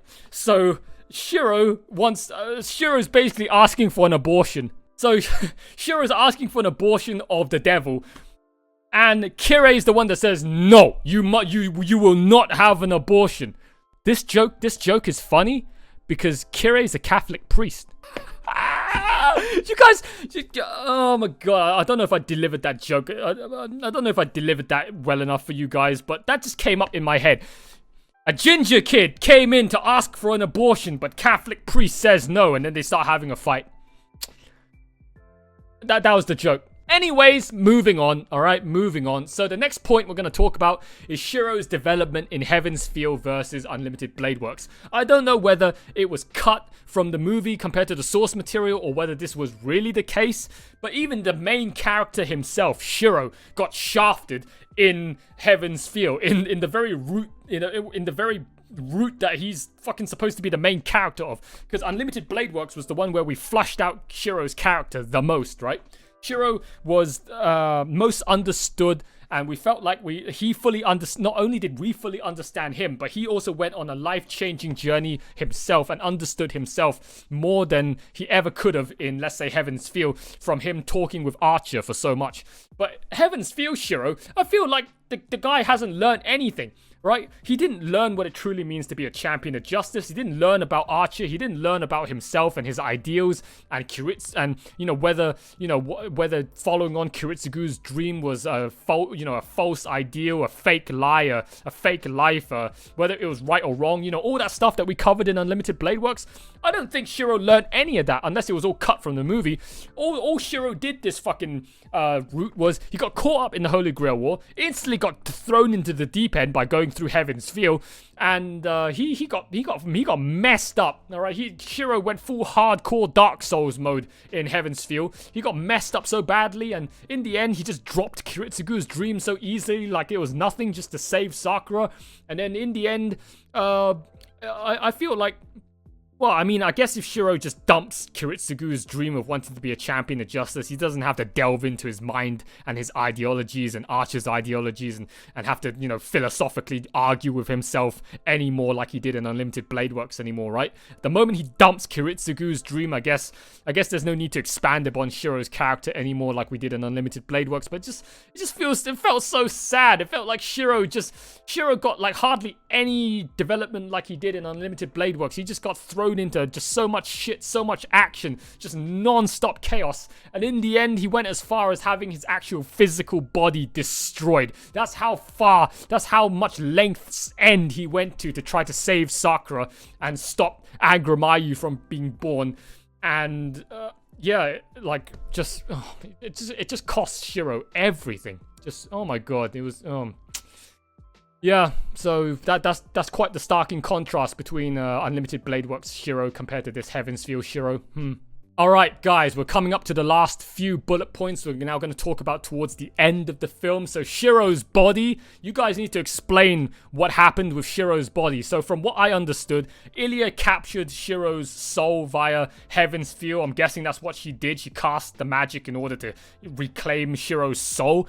And then Shiro's soul all of this time was just a floating ball of light sitting in a fucking bird cage held by Sakura, which, by the way, I don't know how on earth Shiro got out of the cave to begin with. That wasn't explained. And then also, how the hell did Rin and Sakura know that floating ball of light was Shiro? Does that floating ball of light even talk?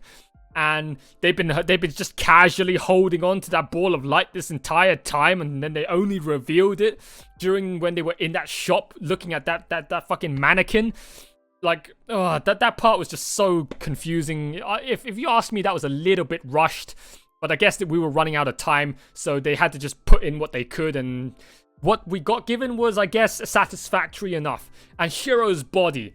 Alright, so they got given a mannequin, which clearly looked like a mannequin. You could clearly see all the ball joints and everything. It clearly didn't look like a normal human body.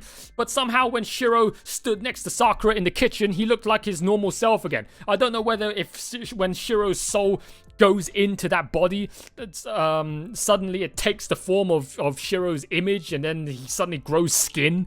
Like, you guys need to explain the whole mannequin thing. Oh, by the way, the cameo. I'm so glad I didn't listen to all of the vocal minority telling me you need to rush and cram in Kara no Kyokai, the Garden of Sinners, okay, before watching. You need to watch Garden of Sinners before you watch Heaven's Feel, okay? That's literally what I was told. You need to watch You need to watch Garden of Sinners before you watch Heaven's Feel. Otherwise, you won't understand the ending. Fuck off! You guys must be having a laugh. I'm guessing that woman with the burgundy hair that they just passed along the way in the alleyway when Sakura bowed down to for a sec to pay respects. That's the cameo. You guys wanted me to cram in like 7 to 9 2-hour films of Kara no Kyokai for 2 seconds of that. Oh, I'm so glad. I'm so happy. I'm so glad that I didn't listen to you guys. Jesus fucking Christ, your credibility's gone down the fucking floor with that suggestion. Fuck me, man. If I had to go through all of that just to get that 2 seconds of cameo, which didn't make any sense to me, regardless. Okay, that 2 seconds of cameo didn't mean anything to me. It's just a cameo. It didn't she didn't even talk. She didn't even turn around and you got to see her face. I mean, even in Unlimited Blade Works epilogue, all the cameos that turned up had more screen time and more face reveal than who the heck that was. Okay, but she literally had almost no part to play. I'm guessing she's the one that delivered the doll. All right, that's the most I can get out of that cameo. Maybe she's the one that delivered the doll. But yeah, in terms of, I need to watch Kara no Kyokai in order to understand the ending of Heaven's Feel. Otherwise, you won't understand it. That is a load of fucking bullshit. Let me tell you that much. I'm calling you guys out on that. That is absolute bullshit. So yeah, well, let's leave that. All right. So that's the cameo, which 2 seconds worth. Didn't understand. Shiro's body. Don't understand. I don't know how that mannequin ends up looking like, you know, perfectly fine, normal human Shiro. You guys need to explain all of that for me. As far as I'm concerned, it's just a mannequin. Shiro's soul was able to go into the mannequin and it somehow use your imagination. Magic, it just took the form of Shiro's image, I guess, of his soul, and it just took the form of Shiro. Like, what else can I talk? What else can I say? All right. So that's Shiro's body and cameo. That's all I can come up with. Anything else that I missed about that, you guys explain it to me in the comments. All right. Okay, so we're going to wrap things up with talking about the ending, right? So the whole ending after the cave collapsed and Sakura stuck her hand out in the air with the blinding beam of light in the sky saying senpai, and it fade to black and then it cut to the epilogue. I wish that epilogue was a bit longer. I'm not going to lie. That epilogue was rather short. I'm actually a bit sad about that epilogue.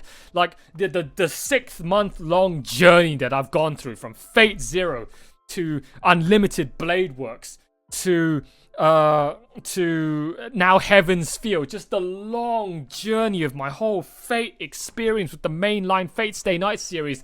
And Lord of the Rings, The Return of the King is single-handedly the best epilogue I've ever seen, period, from anything. I know many people out there cry and complain that it was so long, so dragged out, so just boring.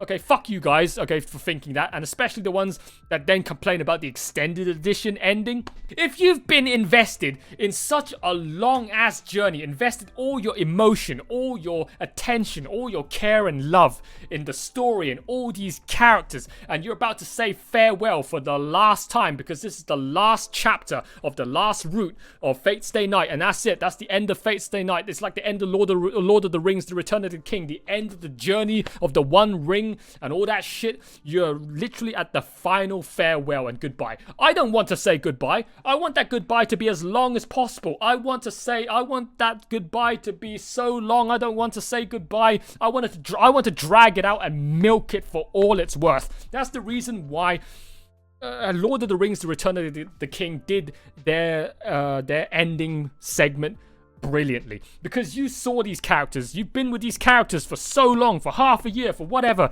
and now you're about to say goodbye to them once and for all. I want every single character, no matter how main or how side character, I want every single one to have some respectable amount of screen time, of closure, of epilogue, for them to wrap up their lives. You see their happy ending, and then we call it quits. That's why Lord of the Rings, they did it perfectly with the way they ended The Return of the King. But this one, I mean, it was okay. All right, the ending was okay, but it was way, like, if I had to be totally honest, it was way too short. I wanted that ending to be like 15 minutes long, and instead it was like, what, 5? I wish there was way more post-apocalyptic end epilogue story time.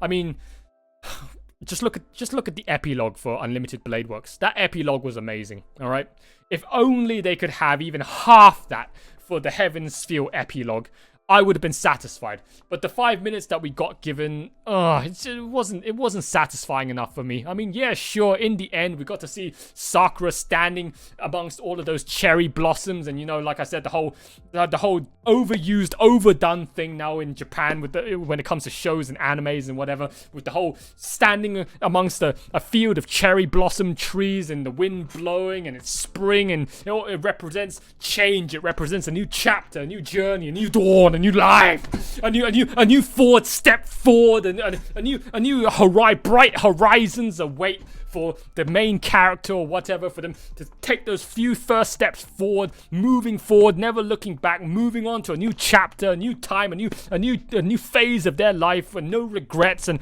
they're basically like reborn again into a new life of happiness, just moving forward. And those sakura blossom trees and all the petals flowing in the wind just represents a change in time, a change in life.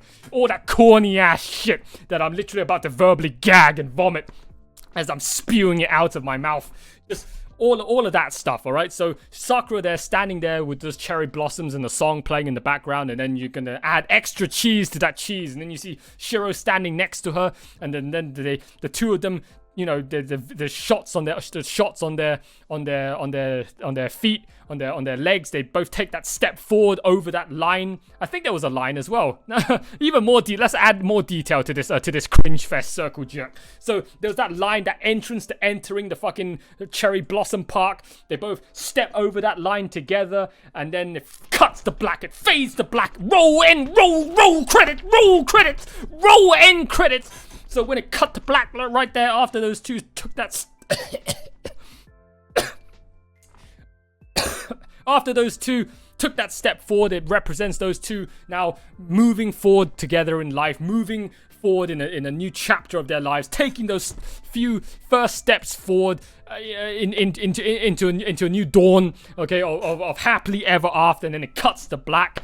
Perfect ending right there to represent, you know, just the end of everything, and now a new happily ever after life with Shiro and Sakura together. That was nice. All right, that bit was nice, but I would have liked at least another 10 minutes before that. Okay, just to wrap things up with the ending. I would have liked a little bit more detail, like all of those side characters in the picnic area. I would have liked them to have talked a little bit. I would have liked Fujinare to have talked a little bit more, other than just, you know, when they cut back to the archery club and all she said was and then said, oh, when Shiro's gonna get back. I mean, that's it. That's all we got given for Fujinare at the end there. Oh, man, that's so cheap, man. So fucking lame. And let's talk about that as well. After we just got given such an epic, like 1 hour, 50 minutes of Heaven's Feel 3, cut to a blue sky back at the archery club at school, and the first thing that goes into my ears is that fucking generic stock audio of summer bugs chirping in the hot summer sun in the middle of August or something that they use for every single Japanese off-brand cultured high school hentai harem gangbang hentai that you find on Hentai Haven and H Anime from like the early 2000s, and they're still using it to this day. They need to fucking update that stock audio, man. I mean, just it's so old and so overused, and you're gonna put it in something as masterful as Heaven's Feel Part 3. Like, bro. And speaking of epilogue surprises, Ryder is still here? Nani? Nah. What the fuck? Why is Ryder still here? Why is Ryder still here? Huh? Did Ryder suddenly get reincarnated like Gilgamesh did when he and Kirei won the previous war, and somehow, I don't understand. Or is Ryder still here in spirit form, or I was about to say Saber in the fucking OVA of Unlimited Blade Works, but Saber's not a spirit. So yeah, the only way I can think about it is Ryder either got reincarnated, or she is still in spirit form and she still has her contract with Sakura and just chooses to stay around to look after Sakura a bit more, like how, you know, Saber hanged around with Rin and Shiro in the OVA of Unlimited Blade Works just because it was her own free will of her free choice. But yeah, seeing Ryder just pop up like that in Shiro's living room and dining room like that.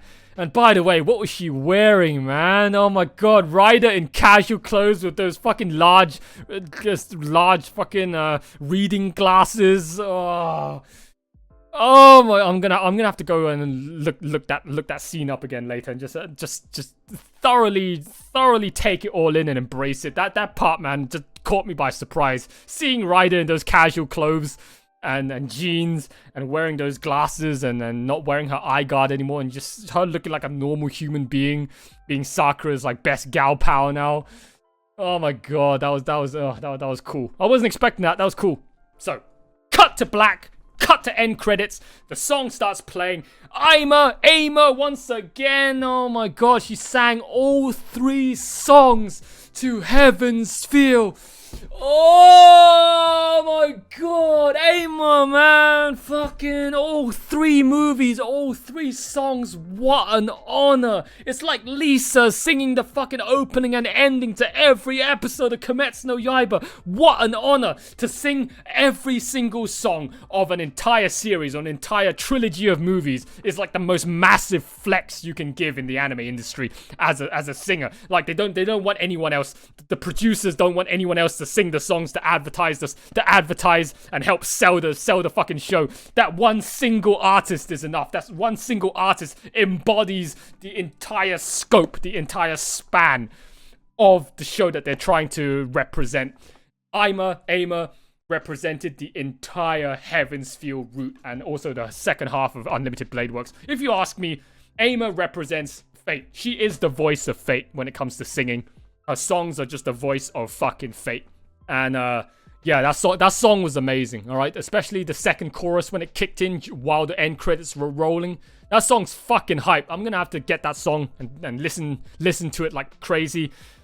Oh my god, that song's amazing. Oh, that song is an absolute 10 out of 10, 11 out of 10. Fucking amazing. Alright, absolutely fucking amazing. And yeah, that's it, guys. That's the end. When the end credits finished rolling, there were no after credits. It just faded to black. The last company logos and watermarks and whatever just came up, faded away, and then that was it, the end of the video. So that's it, guys. I can't believe it. It's been 6 months since I started my Fate journey with the first episode of Fate Zero, one of the starting videos here on my YouTube channel. What a ride it's been. I'm still in disbelief that I just managed to sit through the whole last Heaven's Feel movie. I'm still in disbelief and shocked that we finally reached this ultimatum moment, and I got to witness the finale of the mainline Fate Stay Night series. I'm still in disbelief that I got to sit here and experience this film for the first time fresh. The Blu-ray came out like, what, 2 days ago? At the time of me recording, the Blu-ray came out like 2 days ago on a Wednesday or whatever. And I'm literally one of the first people on the planet to watch this film on Blu-ray at home, not in a theater, because unfortunately my shithole country doesn't support anime, and we never would have had this anime brought over here, exported over here, licensed over here to the UK. Fuck you, UK. You suck ass when it comes to supporting anime. Okay, compared to everywhere else, like Australia and the US with their anime stuff, but here in the UK we get fuck all. So I'm one of the first people to witness the movie in Blu-ray format at home. 2 days after release, still pretty fresh, I'd say. I'm one of the first people to watch this film now when it came out, when it's current, when it's still, relevant, not doing 5-year, 10-year catch-up like I did with Fate Zero and Unlimited Blade Works. I'm still in disbelief that I'm here. I'm in disbelief that I'm watching something so new alongside everyone else, alongside everyone on the fresh hype train. I'm watching something just so modern, and it's a surreal experience. I'm still pinching myself. My brain is still going at like 100 miles an hour trying to wrap my head around what I just watched over the past 2 hours. Like I said, every frame, every second of that movie was just gold. And to try and cram all 2 hours of that into my brain through my eyes on one watch, not possible. It literally is not possible. And yeah, guys, I don't know what to say. Okay, I honestly don't know what to say. That film's an absolute masterpiece. Okay, like I said, the only grudge I have with this film, the only gripe I have with this film is the fact that the end wasn't long enough. The epilogue wasn't long enough, because now having finished and now in hindsight looking back through the Heaven's Feel journey, after everything we went through in Heaven's Feel, and we just end on like a 3 to 5 minute just ending like that. It feels kind of a cop-out, man. It feels kind of cheap. I really wish they made like a 10 to 15 minute long epilogue, or at least included like some OVA or something with some extra bonus footage for the Blu-ray that wasn't shown in theaters. But no, that was it. It's kind of a hastily rushed wrap-up, if you ask me.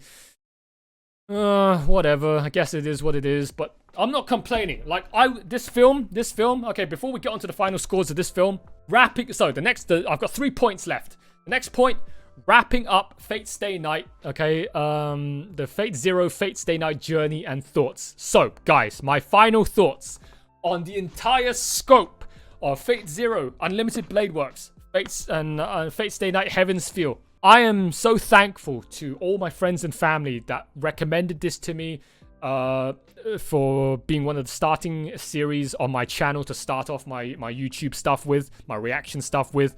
I'm so happy that I watched Fate Zero and I committed all the way to this point, to the end of Heaven's Feel. I've been told by many people on my Discord and on YouTube comment sections the number of bandwagoners that jump on the Fate train to try and leech views on YouTube, try and just exploit the simple-minded people of the Fate community, okay, to give them view numbers and whatever. But being a bunch of just brain-dead shonen tards with no IQ, they couldn't understand anything about Fate Zero. They got bored after the first episode. Granted, the first episode was a massive info dump. Sure, even I thought it was an info dump, but the fact that they literally just got bored because there was no action, no shonen in the first few episodes of Fate Zero, and they got bored. Many people dropped it. Many people tried to continue watching it, but the fact that the show is not a fucking shonen, it requires quite a lot of brain power if you want to get the most out of it. And you watch so many reactors so dumb. Just so dumb watching them try and watch Fate Zero, and they just don't get it. Okay, and then they give up. Or they then give up Fate Zero and jump into Unlimited Blade Works, and then they still end up giving up on it. They don't understand it properly. They don't care about Shiro's character development. They don't care about all of the storytelling. The problem, people think Fate is a shonen. Fate's not a shonen. Fate requires, actually, ironically, at least Fate Stay Night. I don't know about fucking Grand Order and Apocrypha and all the other spin-off stuff. I mean, certainly not fucking Prisma Ilia based on the first 2 episodes I've seen. But the only thing you're going to need from Fate Ilia right now is a jail cell, all right, and a pair of handcuffs. Fate Stay Night, the main Fate line series, and Fate Zero requires quite a lot of intellect for your average YouTube reactor. And unfortunately, I don't see a whole lot of IQ in a lot of the reactors that I've watched in my lifetime when it comes to understanding the full concept of Fate, unless they're hardcore enough to go full visual novel route, or if they're really smart and they just fully analyze everything like I do when I'm watching the most out of Fate. So yeah, Fate Zero, and I don't regret it. Okay, it was amazing. This journey that I've been on has just been the ride of my life when it comes to watching anime. Like, in all my years of watching Gundam, I don't think I've ever come across a single Gundam series. I think Unicorn is the champion of Gundams, in my opinion. Personally speaking, Gundam Unicorn Bandai was Sunrise's crowning achievement when it came to making Gundam series. Even to this day, Unicorn is an absolute fucking masterpiece. But I don't think even Unicorn, being a hardcore Gundam fan, could hold a candle to Heaven's Feel. Unicorn doesn't stand a chance. Just Heaven's Feel is just, for me now, the #1 anime that I've ever seen, period. And I think it's going to stay that way for a few decades to come. I'm so happy that I jumped on this Fate Stay Night, Fate Zero bandwagon, and I stuck with it through to the end. I analyzed the shit out of it. I hope you guys have enjoyed my discussions for the main Fate line series and Fate Zero. I hope you guys have enjoyed all of my thoughts and all of my brain pickings and feastings on all of my discussions and regurgitations and vomiting out all of my knowledge and opinions and whatever about what I see every single episode and every single movie of Fate so far. It has been an absolute joyous experience. I love this series. I love this franchise so much. And yeah, just wrapping up Fate Zero and Fate Stay Night. My final thoughts. I honestly feel so sorry for anyone who hasn't watched Fate or has dumped Fate after like 2 episodes, or even the first fucking info dump episode of Fate Zero, or maybe even a couple of episodes into Unlimited Blade Works. I feel so sorry for everyone that dumped or hasn't checked out Fate or refuses to check out Fate. Because if you don't watch Fate, you're not going to watch this spectacle. The number of times I've seen people circle jerk and wank off Kimetsu no Yaiba, thinking that's the greatest thing they've ever seen in their entire life. Even they think the movie's the greatest thing they've ever seen in their entire life. Granted, I haven't seen it yet. I don't think it's going to beat Heaven's Feel Part 3. now I believe what everyone said when they were hyping Heaven's Feel 3 part up for me. Ufotable's pinnacle crowning achievement.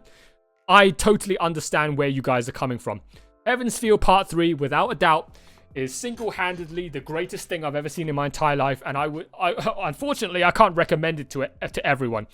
You are unfortunately gate-kept from watching Heaven's Feel Part 3 by the first 2 movies, by Fate Zero. Well, I don't know about Fate Zero, but if you ask me, Fate Zero, and also Unlimited Blade Works. So, in my opinion, you're gate-kept by 50-something episodes worth of TV series and 2 more movies before you get to have the privilege, the honor of watching this spectacle. Because I swear to fuck, if you're never gonna watch this movie in your entire life, you cannot say that you've watched the greatest thing ever made by anime. Because the greatest thing ever made by anime is this. Like, I don't want to say opinion and fact. I honestly think it's fact. You can't argue. Like, you can't put you try to put any other anime, put any other fucking anime in its animation, visual, soundtrack, whatever, up next to Heaven's Feel Part 3, and you try to lie through your teeth and tell me that it's actually arguably better than what you can see from Heaven's Feel Part 3. You can't do it. The only way, unless you want to lie through your teeth, you can't do it. This is it. This is the greatest thing ever made. Until Ufotable pulls another thing out of their ass. Ufotable, our Lord and Savior. Ufotable is the greatest studio in the world, alright? They might not be amazing when it comes to making TV series, because, well, I mean, Kimetsu no Yaiba was pretty damn good. But if, you've heard my critiques about Unlimited Blade Works.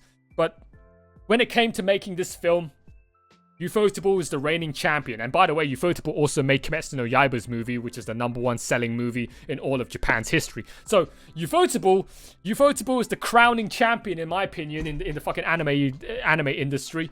So yeah, Ufotable, amazing. If only anyone could watch Fate, man. If only anyone could watch Fate. It's incredible. It's absolutely incredible. I would strongly recommend anyone who has half a brain, who doesn't just get bored from dialogue and actually cares about character development and story and whatever, to give Fate a go, and to finally your goal, your dream. Okay, your task is to one day reach the privilege, the opportunity of watching Heaven's Feel Part 3. Because my god, it was amazing. Alright guys, final scores. Alright, we're about to wrap up this. This is actually, I think it might actually be a 4-hour discussion. I'm gonna have to check that in post-discussion. This might end up being a fucking ridiculous video. Final scores, guys, alright? Final scores for Heaven's Feel Part 3 Spring Song. What you guys want me to say, right? Visuals, animation, soundtrack, storyline.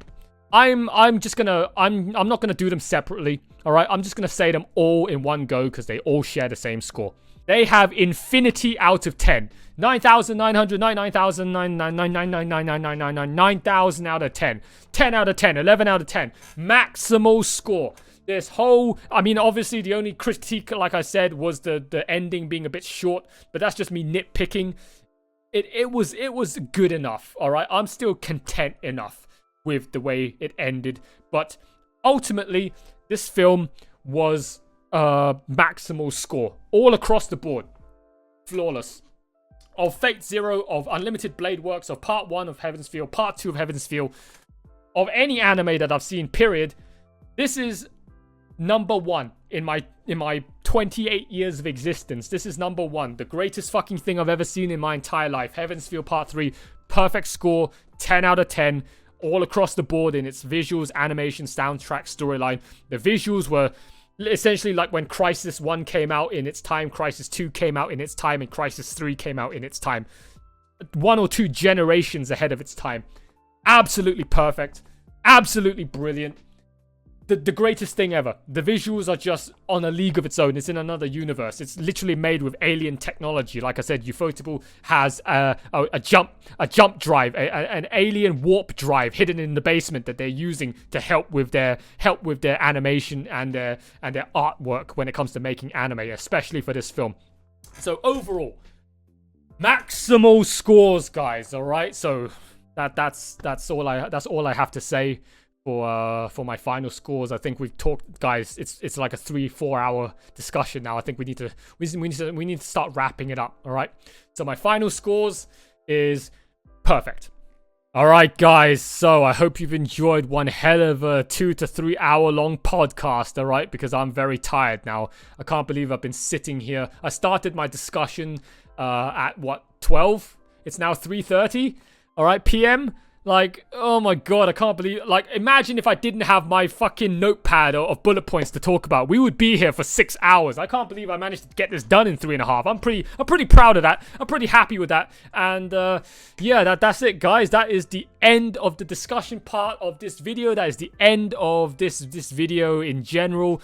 That is the end of my Fate Stay Night mainline series journey here on YouTube.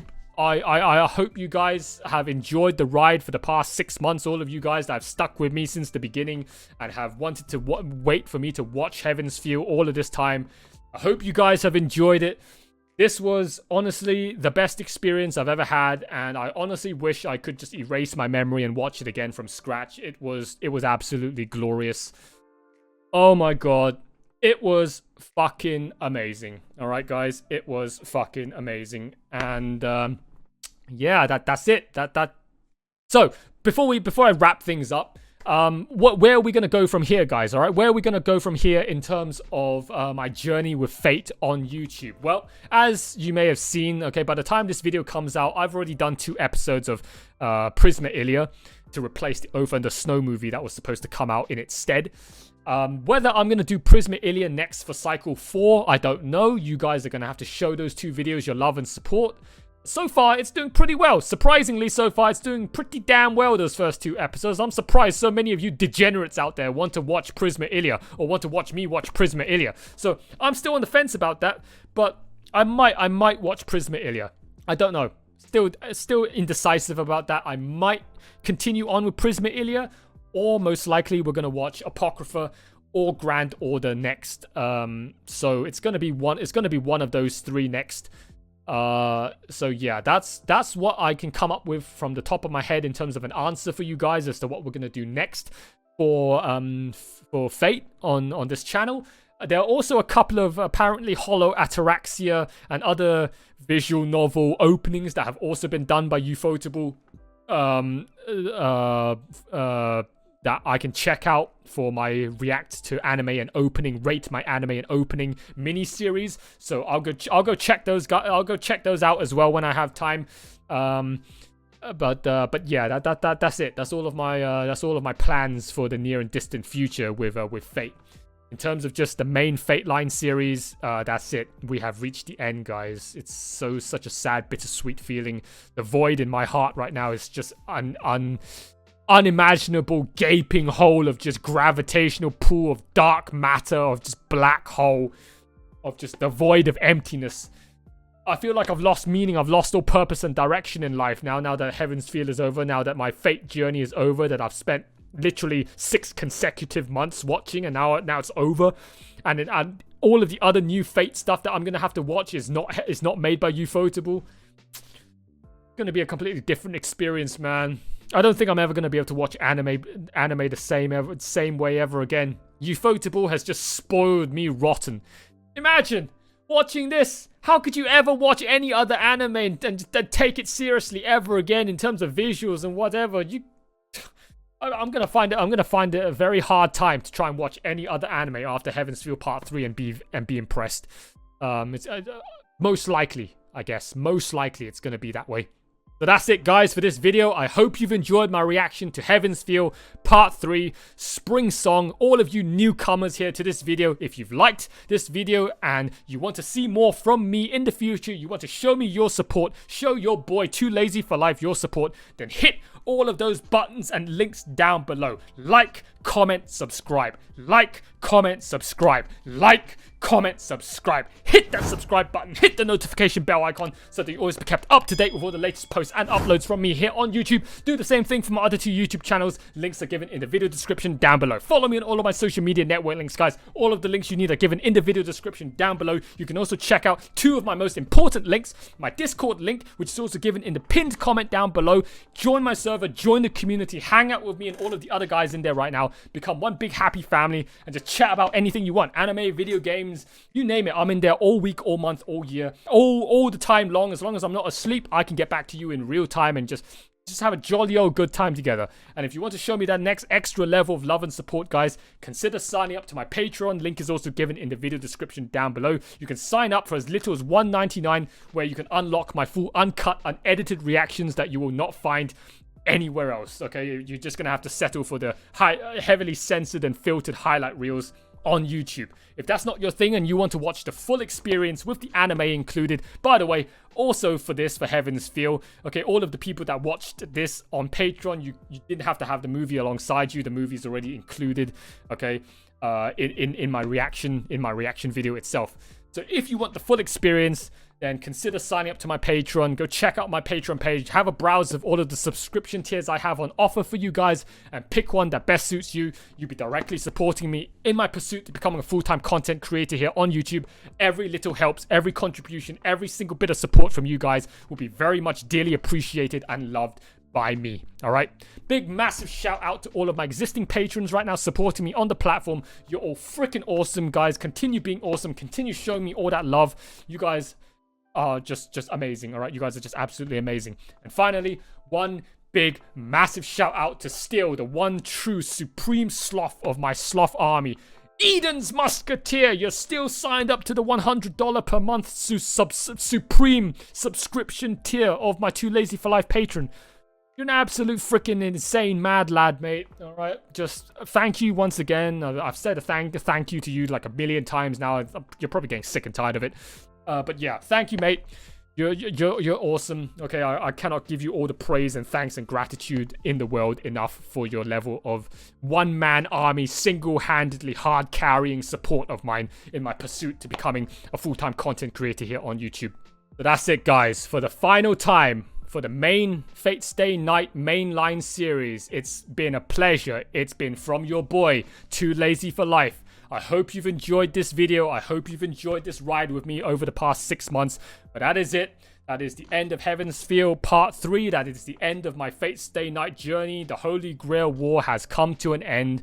That is the end of this video. I hope you've enjoyed my 2-hour reaction and my 3 to 4 hour discussion. I hope you've enjoyed feasting on all of my tears as I just brain trembled and cried my eyes out, just having an out-of-world body experience orgasm over the entire 2-hour movie. Just every single frame, every single second of that movie was just biblical. It was just an absolute masterpiece and a half. Okay, guys? But yeah, that's it for this video. I hope you've all enjoyed it, and I'll see you all very soon in the near and distant future for the next thing that is to come on the Too Lazy for Life anime reaction channel. Alright, guys? But until then, that's it from your boy. Bye for now! Bye-bye! Bye-bye, bye-bye, bye-bye, bye-bye.